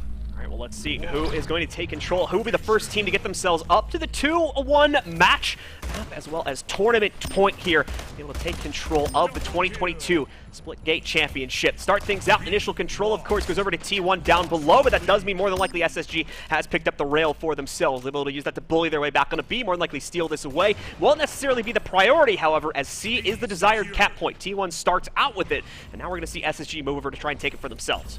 All right, here we see Mason following him through, seeing if he can spot one of these members of T1 through that portal. The 3-0 start from him is keeping that pressure on and keeping B and C temporarily in SSG's favor. Looks like T1 does move towards that B site. They will claim it for themselves, and it is App Huff and Jalen Mans firing down range to take down all 4 members of SSG. Has been spent here now for T1, getting out all 4 of the shots. Huff has already found an exchange weapon to bring it out. We'll see the BR still controlled by T1 along with the bat as well, so a lot of initiation right going over into T1's corners right now. Going to see that translated into an immediate triple cap here just because of the amount of weapon control they have across this map. There's that triple cap. Unfortunately, Huff only able to connect with one member of SSG there, but a little bit of a B hold with A and C now still in T1's favor, and they even managed to reclaim B. So SSG going to try to move out off the spawn, off those respawn timers, start to take back some control of this map, but with all these kills being exchanged either way, it'll be about a net gain of 0 for either side. B is still being shuffled around. C as well about to change up. So SSG getting their own little triple cap run here to play into. They'll fall back onto C, assuming that that is going to be the place that T1 will want to take this play. That's the easiest rotation they have as well from the A cap that they just went for. Not really going to be the case here. SSG actually does a good job of kind of locking them into A, preventing them from even getting over here towards the aquarium room to go for the big fight. Meanwhile, over in B, attempt to steal that away, but thankfully just a quick peek into the hallway to counter that one up. Huff in the meanwhile takes a little bit of a high ground over towards C. He's going to try to chase down Mason and succeeds in doing so. He himself is being pursued, but he still wins out that fight. Nicely played by Huff to win out the 1v2, and that'll reignite the aggression from T1 to move in and take C control. Yeah, trying to reignite that aggression, but K-Jules is able to stop them dead in their tracks as App and Jalen Mans will be off the map for the time being. A brief A and C hold will now flip into SSG, holding on to B and C as they try to take the lead. Down about 40 points at this point in time, but doing a good job of holding on to these sites. K-Jules staying mobile, dropping down to try to help out his team, but bit off a little more than he could chew as all 4 members of SSG will go down. Immediately we're going to see T1 try to volley this over towards A. They know that's where the pressure is probably going to echo itself towards, but there's not much they can do to actually stop the cap from going through. It's a full 4-player stack. They can trap them on the inside of it though, and that seems to be the play here, while also having App go for the back cap. B is left undefended in the meanwhile here, so that will change hands over to SSG. T1 will not be losing too much sleep over it though. They still have confident control on the inside of C, and with this nice run from Huff, he just re-secured it to make sure that no one would try to mess with that. Nicely played by Woodham though, gets a collat off on the rail. 2 players down from that shot, not just one, to take them all down and recapture a 2-cap play for SSG. Yeah, tough break for T1 there. Woodham going on a tear with the railgun, even picking up a 4th kill on Swooty with that carbine. He's not done just yet. We'll also find App now trying to go on the hunt through the portal, but Jalen Mans will stop that run. Woodham with 100 objective points to his name, trying his best to get SSG back into this game. I think T1 just doing such a good job of rotating away from SSG, back capping these hills, and continuing to hold on to this lead. Nice run on the rotations more than anything at the moment here for T1, keeping that constant, or at least an attempt at a constant CB controls. He's going to take a little bit more effort to get back, as that's very much the prize for SSG at this point, but they'll be fended off there. Mason has picked up the bat in the meanwhile, though, and is having a small degree of success with that. He's been pushed away from it. I believe may have very well run out of energy from that, but no, still has it in arsenal. Try to use it here to fend off the rest of the presence, working its way into the top of the aquarium on the members of T1. But T1 just says, all right, fine, we'll head towards the other side of the map then. They have no problem trying to play in for AB, whereas SSG seems a little bit more concerned with maintaining their C cap. And that is potentially detracting from some of the actions that they could be deploying towards on the other side of the map. Regardless, though, the triple cap shows up for them, and this is their chance of glory to bring the tie once again into the fold here in the very same fashion they did it back on Stadium in the first series. Was just going to say, this is looking pretty familiar out of SSG, but if we'll see if the map switch-up plays into T1's advantage. Thankfully, they're able to at least take A out of SSG's hands before things get too ugly. Still on board with Mason here, does have that bat and has a shooting gallery down that range onto T1. Will have to reposition slightly, but his team still holds true to B and C, and Mason is still on this move, trying to acquire these targets through that portal, doing a great job of it so far. Thinks he might have an advantage, able to drop down onto T1, so we'll pull that bat out to see if he can find something. Won't be able to connect with the bat, but we'll find a couple of stray BR shots be fired in to the players of T1. Finally, the bat coming into play here to take down Huff, and now SSG having the 2-on-1 man advantage will push in to try to take some hills back. Took some time to be able to get themselves back into C as T1 was making a bit of a run there, preserves their lead for a few extra seconds, but things still very much falling over towards SSG. Once again, though, possible over-focus on C, as now we see both B and A retaken by T1. This is very much the same issue that other teams have been struggling against T1 with, the fact they may be losing in terms of kills, but at the same time, they're keeping up in terms of rotation and still able to end up with a superior cap even when they lose the fight. SSG, though, quickly making up for that mistake, have decapped everything that T1 was holding, has B controlled. T1 has been able to recenter themselves over at railgun spawn towards A, but now they've lost C yet again as well, and SSG is continuing their crawl back from the brink.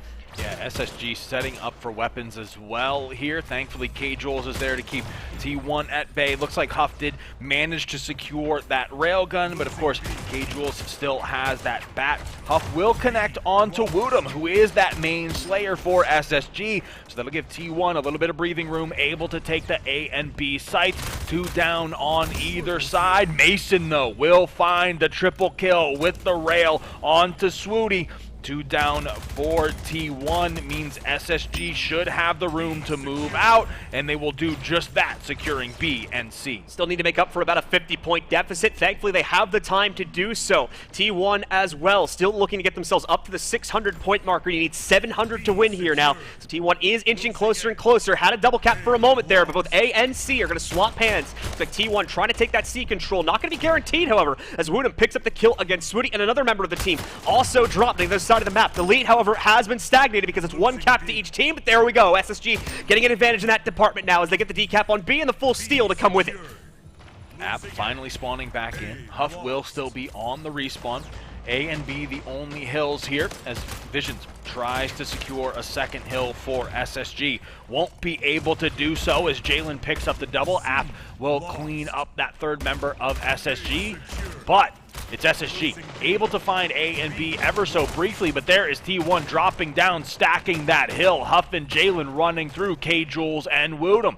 Mason will try to make something happen, but with the man disadvantage, won't have much to come from it. So now we have T1 securing the triple cap ever so briefly, but they're the closest to hitting that 700-point marker first. Sees the priority for SSG, but they've already been beaten out. On top of it, the triple cap going to come alive yet again for T1, and this trip cap may very well secure the victory for them on map number 3, which would put them up 2-1 over SSG. Still a little bit of fighting left to go, though, so let's hold our breath for a moment and make sure that T1 can actually finish the job here. That's the 666 mark now, just a few more points to go. They'll lose control over their B cap. That goes over to SSG, but now they've taken the 2 side hills. SSG just cannot keep up with the rotation speed from T1, always a step or 2 ahead. Yes, they've reclaimed C once again, but they've had to commit their whole team to doing it. Now B is going to be taken right back. A more than likely in the cards for T1 at this point, I would reckon as well. Indeed, they are already on top of it. It has been fully taken by them. Just 4 seconds here. The game is there. There is going to be an attempt from SSG to run it and decap, but far too late.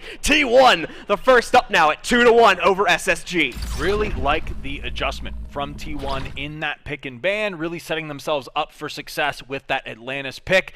And really it was just they knew they could outmaneuver SSG in both the fights and the positioning around the map. So really nice pick up there by T1 to take the lead in the series. Yeah, the map geometry definitely helping out for T1 here just because of the fact they wanted to play a rotation heavy game. There's so much obscurity on this map because of that kind of outer donut of hallways as well as some of the other side rooms as well. You can rotate without being noticed by your opponents, which is a little bit more difficult to do on some of our more open layout maps, but this time works out beautifully for T1. And like you're seeing here once again, even though in some aspects you can see the players on SSG having more kills than T1, T1 is just able to completely outmaneuver and get behind them to still keep the majority of those caps and the lead at 700 to close out this third game. Yeah, I was just going to point that out. The score versus kill disparity kind of showing you what you really need to be prioritizing in those domination game modes, and that's those rotations onto that site and kind of the mind game of being able to read your opponent where they're going to go next and being able to counteract that. So going into our fourth map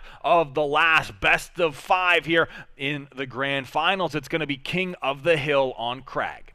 King of the Hill, once again, giving a little bit of credence potentially over to Space Station as now there's not going to be as much chaos, not as much rotation to keep up with here. It's a little bit more straightforward. You've got to watch out for flanks and backstabs from your opponent, but thankfully you don't have to worry about back caps and things of that nature anymore. SSG will try to get that control back going into this fourth map to try and trigger another map 5 here for themselves. Yeah, I will say this is a little bit where some of that slaying power can translate into the objective a little bit more easily with the 1 neutral objective versus the 3, but T1 kind of being unconventional or just really outclassing SSG in kind of maneuvering around that map like we had said. But of course this is the opportunity for T1 right now to close out the series in a 3-1 victory over SSG and win $100,000 for that first place finish. Already both teams have been guaranteed $60,000 just by making it to this phase in the tournament, but as you just mentioned there, a win here will upgrade that pool by $40,000 to the smooth $100K. Let's find out if T1 T1 can do it, or if we need that map number 5, should SSG be victorious. Map number 4 is live now, ladies and gentlemen. It's King of the Hill on Crag. All right, starting off on board with K-Jules here. A little bit of a slower start. Woodham will find a kill onto Swooty, but T1 will fire back, finding 3 of their own. Make that all 4. A great start for T1 here in King of the Hill. T1 going to be able to get a nice setup here because of that. We're really having to watch out for that top portal wall, and once again, Jalen already on top of that one. It's a great overwatch, too, and some great blind shots going in. Has to rely on just the red reticle there to be able to see those players through the enemy portals and is still able to line up those kills. Very nicely done indeed. Blowback that comes in from SSG is also quite strong here. App trying to save the day, but now he's brought down to quite low HP. Is not going to be able to sustain. K-Jules takes him out, but at least he wastes a good 5 to 10 seconds additionally on that hill that could have gone into SSG's pocket. You'll have to see. K-Jules does manage to scavenge that shotgun here, and on this rotation, 10 seconds remaining. Will rely on his teammates to trade out a couple of these kills. Wants to survive with that shotgun, of course. Now a few seconds remaining. Him and his teammates will look to rotate out, maybe catch T1 on this rotation as well. Looks like it will be T1 beating them to the punch, and they're trying to battle SSG out of this site, but it's a long-range shotgun from K-Jules and a killing spree double kill that will follow, will allow SSG to take this lead. K-Jules already setting up his portal route too if he needs to try and get aggressive to counter out the play from the other side. However, T1 still able to flood things in here. Seems like they get far too much aggression going onto that hill and take it down. Woodham trying to win it out from the top side though, does end up being quite successful. He'll move forward, be able to lock him down. Play coming in as well here from T1. They're able to get at least themselves off of the hill, but SSG is not going to be gaining any huge momentum just as of yet either. They've been forced back. They've been pushed away from this hill, and now as a result, T1 going to try to claim the last 10 seconds of play. It's continuing to evolve here. We'll continue to see how T1 looks to try and tie things up, but once more, if the new hill gets ready to spawn in, it's still SSG in control of the status quo. Yep, all 4 members of either side up as the hill will rotate, so we'll see how they approach this one. It's SSG stepping early foot in that hill, but that allows T1 to go on that flank, but great shots coming through from Woodham will take down Jalen Mans, and now the trades will follow. App finds the beatdown onto Mason. Still trying to allow his team to camp out in this hill, and there comes the tie, but here comes SSG. What do they have on this push? Mason will take down App.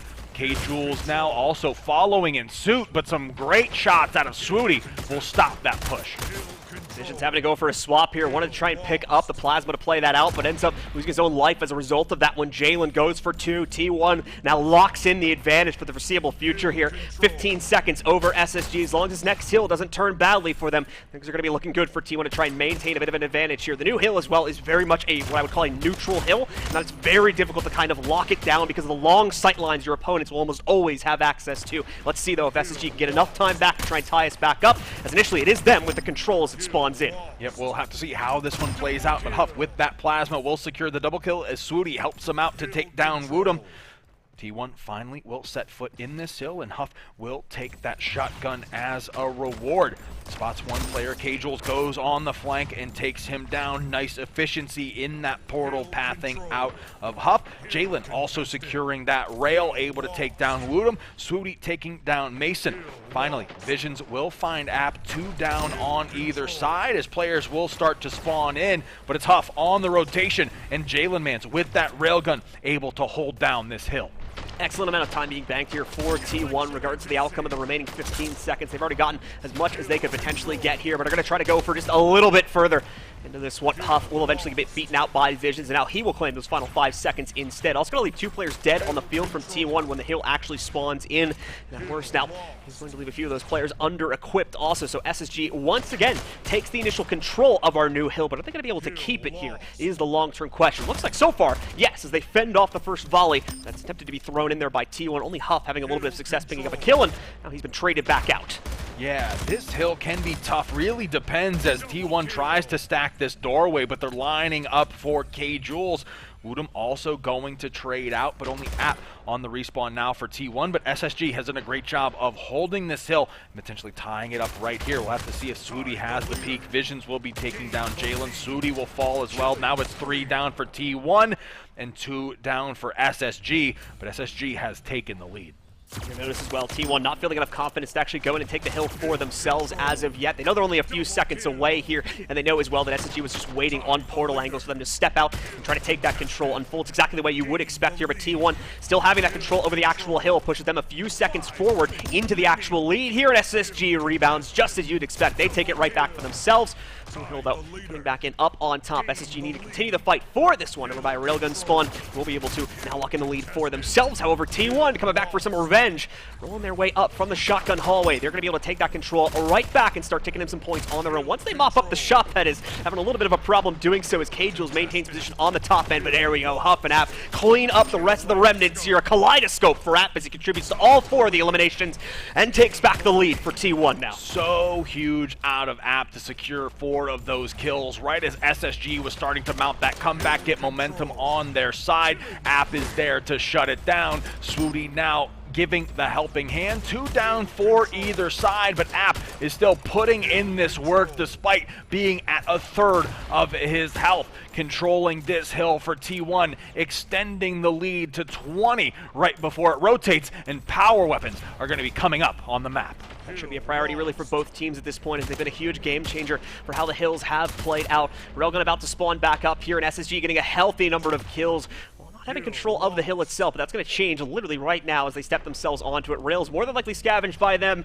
Looking from Swooty's POV, it looks like it has already been picked up. Shotgun also in the hands of SSG. Woodham uses that to close out the first fight there at the entrance to the mining tunnels, and indeed, we get confirmation. Mason now with control over the rail has top overwatch here to shut down anyone from T1 that tries to go floating towards the hill. Healthy amount of time in the bank for SSG, and they take the lead back from T1. Yeah, T1 tough on this approach with Mason having that railgun, Woodham having that shotgun.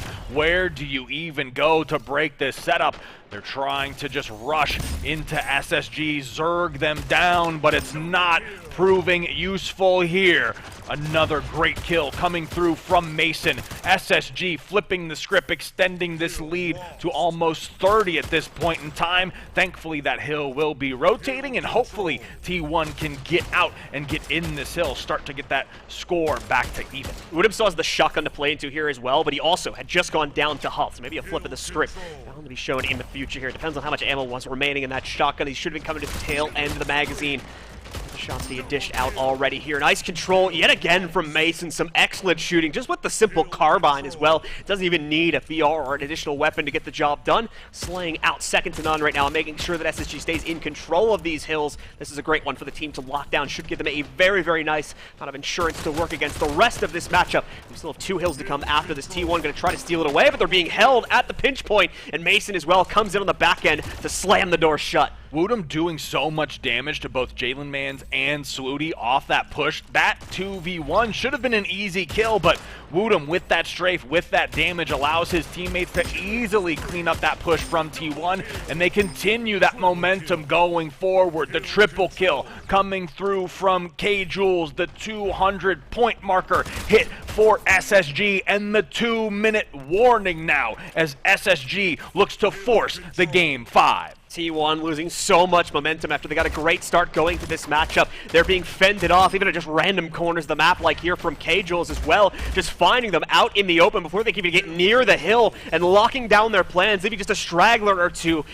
Boundlessly running across the middle of the map, trying to find some safe place to hide, but can never really get it for themselves. Finally, App starts to turn the tables a little bit. Nice portal from K-Jules, gets him back in a position to trade out some of these lost lives, and nicely done, gets his back, both of them pushing against him. Huff and App end up going down. T1 will still control the hill, but they're going to be incredibly weak in doing so. There you go. Just 5 to 10 seconds later, SSG has already swapped it back into their own control and sits only about 30 seconds away from victory now. Yeah, T1 going to need to pull something out of the hat at this point in time.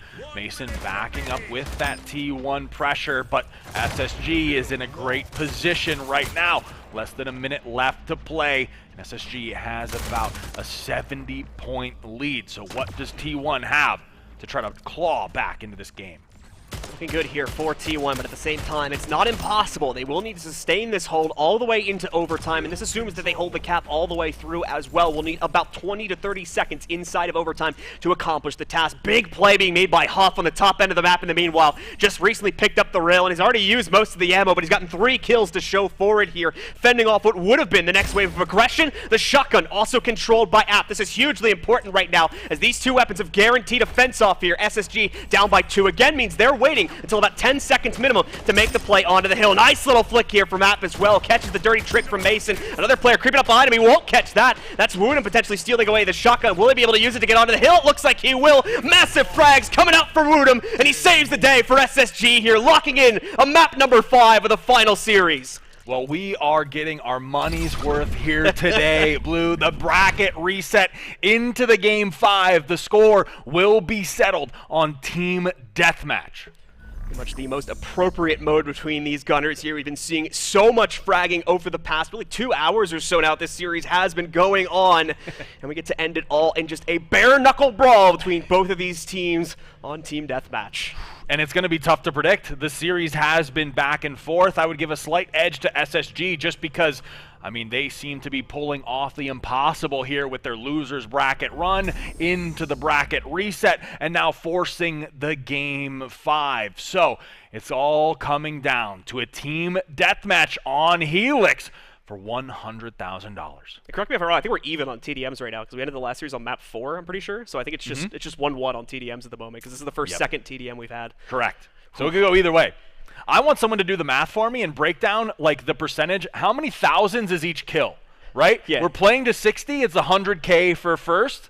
What is the differential on that? If anyone's got a TI-83 in the chat right now, crunch those numbers for me because I am certainly curious. But this one is going to be interesting only because these certain circumstances have not happened in the history of the Splitgate Pro Series. We've never had a prize pool this big, and I don't know that we've had a bracket reset go to the Game 5. I believe when XSET did reset the bracket against SSG, I want to say it was done in 4, not entirely sure, but with this much money on the line in a Game 5, it's a team deathmatch on Helix. Just what does this even look like? Helix as well is probably the perfect map. I'm going to take a little bit of a guess here, but I'm pretty sure Helix is our most played map overall for the SPS. It's got to be very close to the top with the amount of times we've seen it. So this is a map that every single team in the SPS, every single team in the Challengers League should be very well familiar with, know how to play. Great spread of power weapons to be fought for across this map as well. This is going to be an epic affair, and it's all about the kills, of course.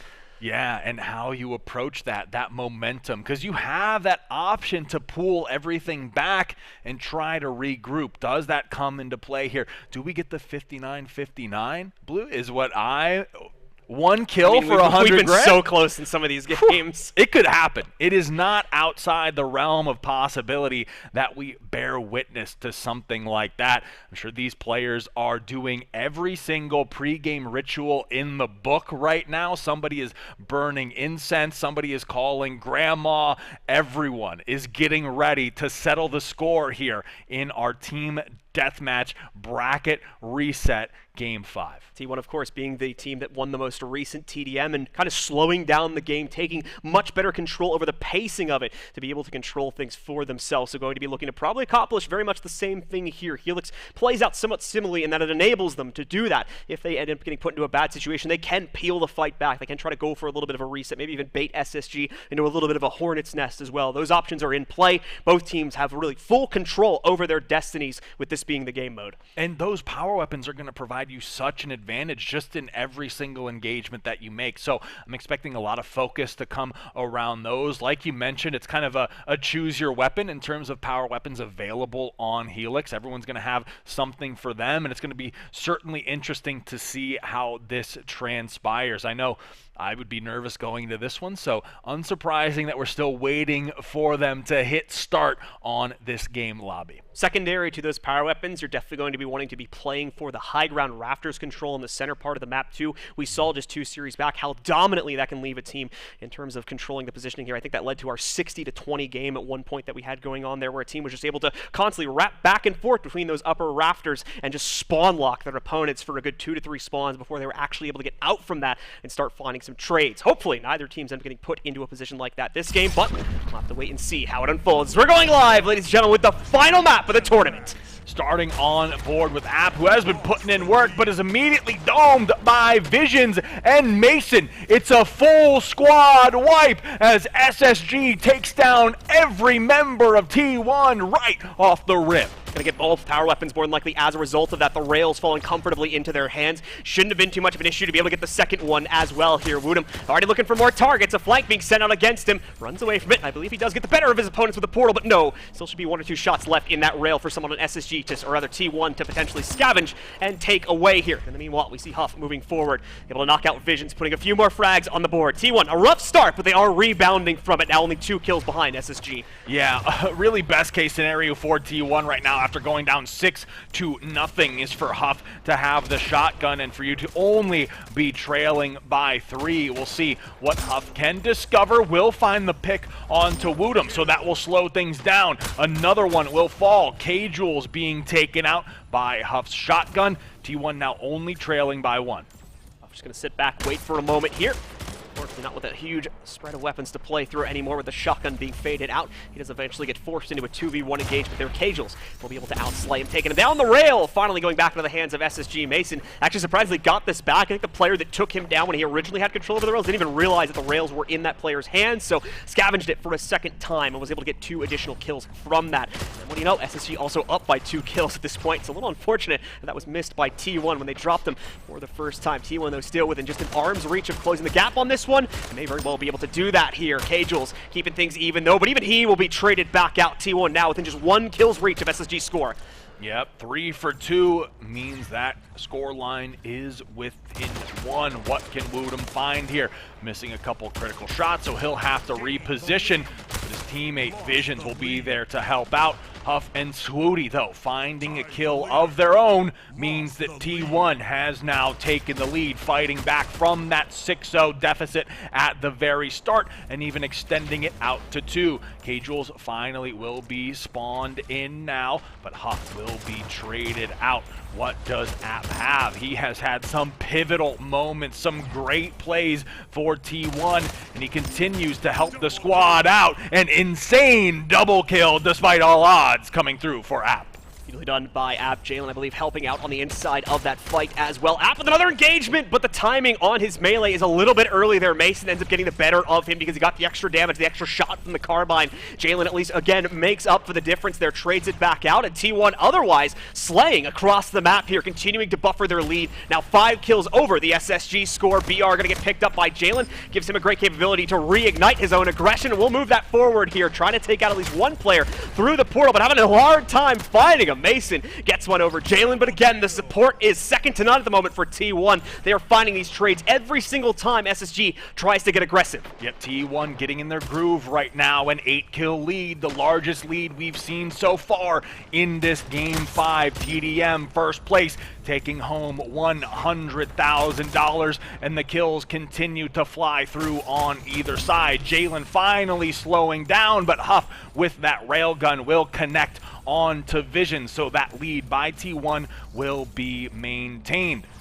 Huff now trying to reposition, find one of these angles, spots someone out, but Woodham has the double kill for SSG. Both Jalen Mans and Swooty being taken down as Huff tries to connect with 2 shots left in the rail. Now SSG pulling things back slightly, being careful on their approach, but Huff going to connect for the collection agency double kill. Big kills there from Huff as well to negate out some of the free picks Woodham has been finding. Interesting enough, Woodham has also finally just gone down on his own regards. The shotgun finally dropped out. It's not looking like either team was able to necessarily pick it up for themselves just yet, so more than likely seeing it run out of ammo during Woodham's lifespan there. We've got about a minute and a half until we get another one spawned back up for either team here, and the same will apply to the rail. K-Jules, as well as Woodham, though, getting aggressive there. 2 melee kills back to back, continuing to try and shrink this deficit. Nice little close from App there, gets himself away from a dodgy situation. Tries to reinforce reinforce the portal wall, but again, SSG going on a tear here. 2 more kills that go unresponded to. A third one now showing up for Woodham as well. Only 6 kills behind T1's scoreline, which is suddenly flatlined at 40. Yeah, 10 kills being cut down to 6. Finally, T1 able to extend that out slightly, but things are being traded. Some great plays, though, coming through from Swooty means SSG will be 4 down. Now all players spawned in on either side. Swooty looking for an approach, looking for that angle, down to 10 health, fighting for his life. Will thankfully reposition and find a little backup from App, but it's Mason with the perfect shots, taking down Huff and Swooty. Still T1 with a decent size lead, and you have App securing a double, 2 kills with that SMG. Lead extending out slightly. T1 approaching 50 kills, only needing 10 to take it. SSG going to need 20 at this point in time. T1 keeping that momentum up. App still on the hunt, and it's about 30 seconds until more power weapons hit the field. T1 at 49 frags here, just 11 more to go, and they will be our 2022 season championship winners here. Looking for kill number 50 still. Continuing to see SSG as well try to close that gap, bring it down to only a 6 kill advantage, but there we go, kill number 50. You were looking for money for kill odds earlier. At this point, it's $10,000 a kill here for T1. Now, 9 more to go as Huff claims another one against Woodham. SSG trying to close the gap, but at the same time, having it extended against him here. T1, another one claimed by them as well, but SSG can keep keeping up the fight here, trying to close the gap on T1 as they as well continue to look for some of their own final frags. Gonna have to see if the power weapons can make up the difference that SSG needs right now.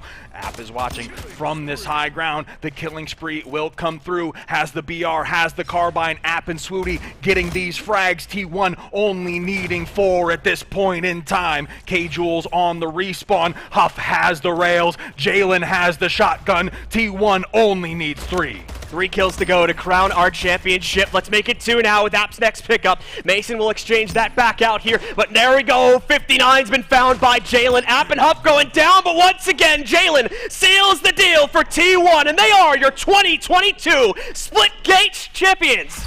Man, that must feel so good for T1 to get that revenge story onto SSG. That was the narrative of the last seasons. T1 was heads and tails above the competition, but SSG rose through the ranks to question that dominance. T1 comes into this season needing to prove themselves in the ultimate Splitgate Pro Series championship, and they do just that. Excellently played by T1. Could not have given us a better show along the way as well. Scaring their fans at home with the first series not working out in their favor and dropping it there. Making it seem like as well SSG might have been able to run the gauntlet nice and easily in this second series with the way those last few maps played out, but they bring it back from the brink and are able to control things in a full 5-map second series to win it out and indeed lock in the 2022 championship for T1. And here you have how that final best of 5 of the day played out. SSG going up early in that King of the Hill, looking dominant. A nearly 90-point victory for them. But then T1 able to take the next 2 maps. Space Station battling back on Craig. Craig? I don't know who Craig Both is. of us are slipping up now. Yeah. That's a new map. It's a DLC. Battling back on Craig, looking super solid. But it's T1 at the very end, able to clutch up, looking so good. What a story from both of these squads. Really every single team that we saw here had some sort of narrative to their run. I don't think if you're any team that performed in this championship, you can really walk away. You can be upset that you lost, but in a few days, you know, this was such a storied kind of championship out of all of these teams. I think it's super rare that you have a league where you can point to a team and have a narrative kind of built around it. There was no single team that, if you said, well, what was their deal, that I wouldn't have something to say positively about some of these teams. You even look towards the Pioneers, having a rough season, but battling through this bracket so well. Even Elevate tumbling a little bit early, but still showing us kind of what it means to play Splitgate with heart, looking so good against so many other teams and really hanging on to kind of that Pro Series title, and then all the way here in that grand finals. SSG versus T1, the bracket reset into the Game 5 victory. T1 getting their redemption at the very end. And here's how you see exactly how that bracket played out. Absolutely the case. T1's journey started out without a single bump in the road all the way to the grand final. If you followed out, taking down Portal Magic 3-0. The same for Luminosity, Xset, and Moist even in the upper bracket grand final. There only when they faced off against Space Station did we finally see them drop the 3 maps in the initial series, but they got their revenge, of course, here in their bracket reset as they take it in map number 5, 3-2, just barely besting out our previous season's champs. Yeah, just an insane run. Looking at every single team here, even Xset, despite some of their struggles here in the season, managed to really show up. Super impressed with their performance as well. Even E United, I know they struggled a little bit, probably not the performance they wanted, but looking back on it, I think they had an incredible run given the shakeup with the roster, the things they needed to do to really finish in the place that they did. So I just want to give a huge shout out to all of these teams, because without them, this is nothing, right? We rely on you guys to give us the entertainment, give us something to talk about, and walking away from this 2-day championship, it's definitely one for the history books. Even for some of the Challenger League teams that came in here as well, Immortal, for instance, doing a fantastic job being able to even best out some of the SPS teams, ultimately getting them one higher prize pool up there. So big shout out to them for being able to accomplish that feat as well and showing us what can be fought for in some of those lower leagues. Yeah, let's take a look now at your final prizing. Let's see whose DMs I'm sliding into after the show. You have T1 finishing in first place, your gold medal winners, taking home $100,000. Second place, Space Station, going to be taking home $60K, and then Moist taking home $30,000. Again, throughout the rest there, you have Xset going to be finishing in 4th, 5th, and 6th, going to E United, and the Pioneers, them taking home $10K, and then even LG and Immortal, like you mentioned, that Challengers team finishing in 7th and 8th, taking home $6,000, and 9th through 12th. The Challengers teams, Elevate, will each be walking away with $2,000. Very well fought from all of our teams today, and a massive congratulations over to T1, reclaiming their global champion title after it had evaded them in the previous season, and Space Station as well, stepping down now to be our 2nd place finish for this season. Massive shout out to Moist as well. We already gave them one earlier, but being able to surge forward after a pretty tumultuous season in the regular play was able to bring themselves into a very, very strong position here, finishing top 3 in our championship. Yeah, and even, E United, I kind of mentioned them earlier, but the resilience there to finish high in that previous season and then kind of go out early in that championship. Then in this season, kind of working with a new roster, and then even in this tournament, I'm sure, they wish they placed a little higher, but to be honest, like the perseverance and the improvement that I saw really out of all of these teams was just something super impressive to watch. Yeah, definitely the case, and it's been a really fun treat getting to watch these teams evolve and, of course, improve tremendously to give us the absolute show that we had today in our Grand Championship final. Yeah, do you have a favorite moment? If we may get a little nostalgic and kind of endearing here on the broadcast? It's a bit of an unfortunate moment for one of the teams, but probably that missed sniper shot that we had yesterday that sent one team further forward. I think I saw a tweet earlier for the team that actually found success from that. That missed sniper shot gave the other team $8,000, basically upgraded their prize pool. So, yeah. So like I said, a little bit of an unfortunate one for one of the teams, but it was still a really cool moment. That is just kind of the nature of anything competitive, though, right? There's going to be winners and there's going to be losers, and no one here really a loser, but a tough break really to see. You see that in sports all the time. You talk about a missed free throw, a missed putt, a missed snipe. Yeah. It all falls in line with some of the greatest competitions here on the globe. So that's definitely one of them. I think, it's going to be a weird one. It's not really a moment, but I will say, you've cast a lot of games. I've cast a lot of games. We've been a part of a lot of communities. For me, despite all the bickering that might occur on social media between some of these players,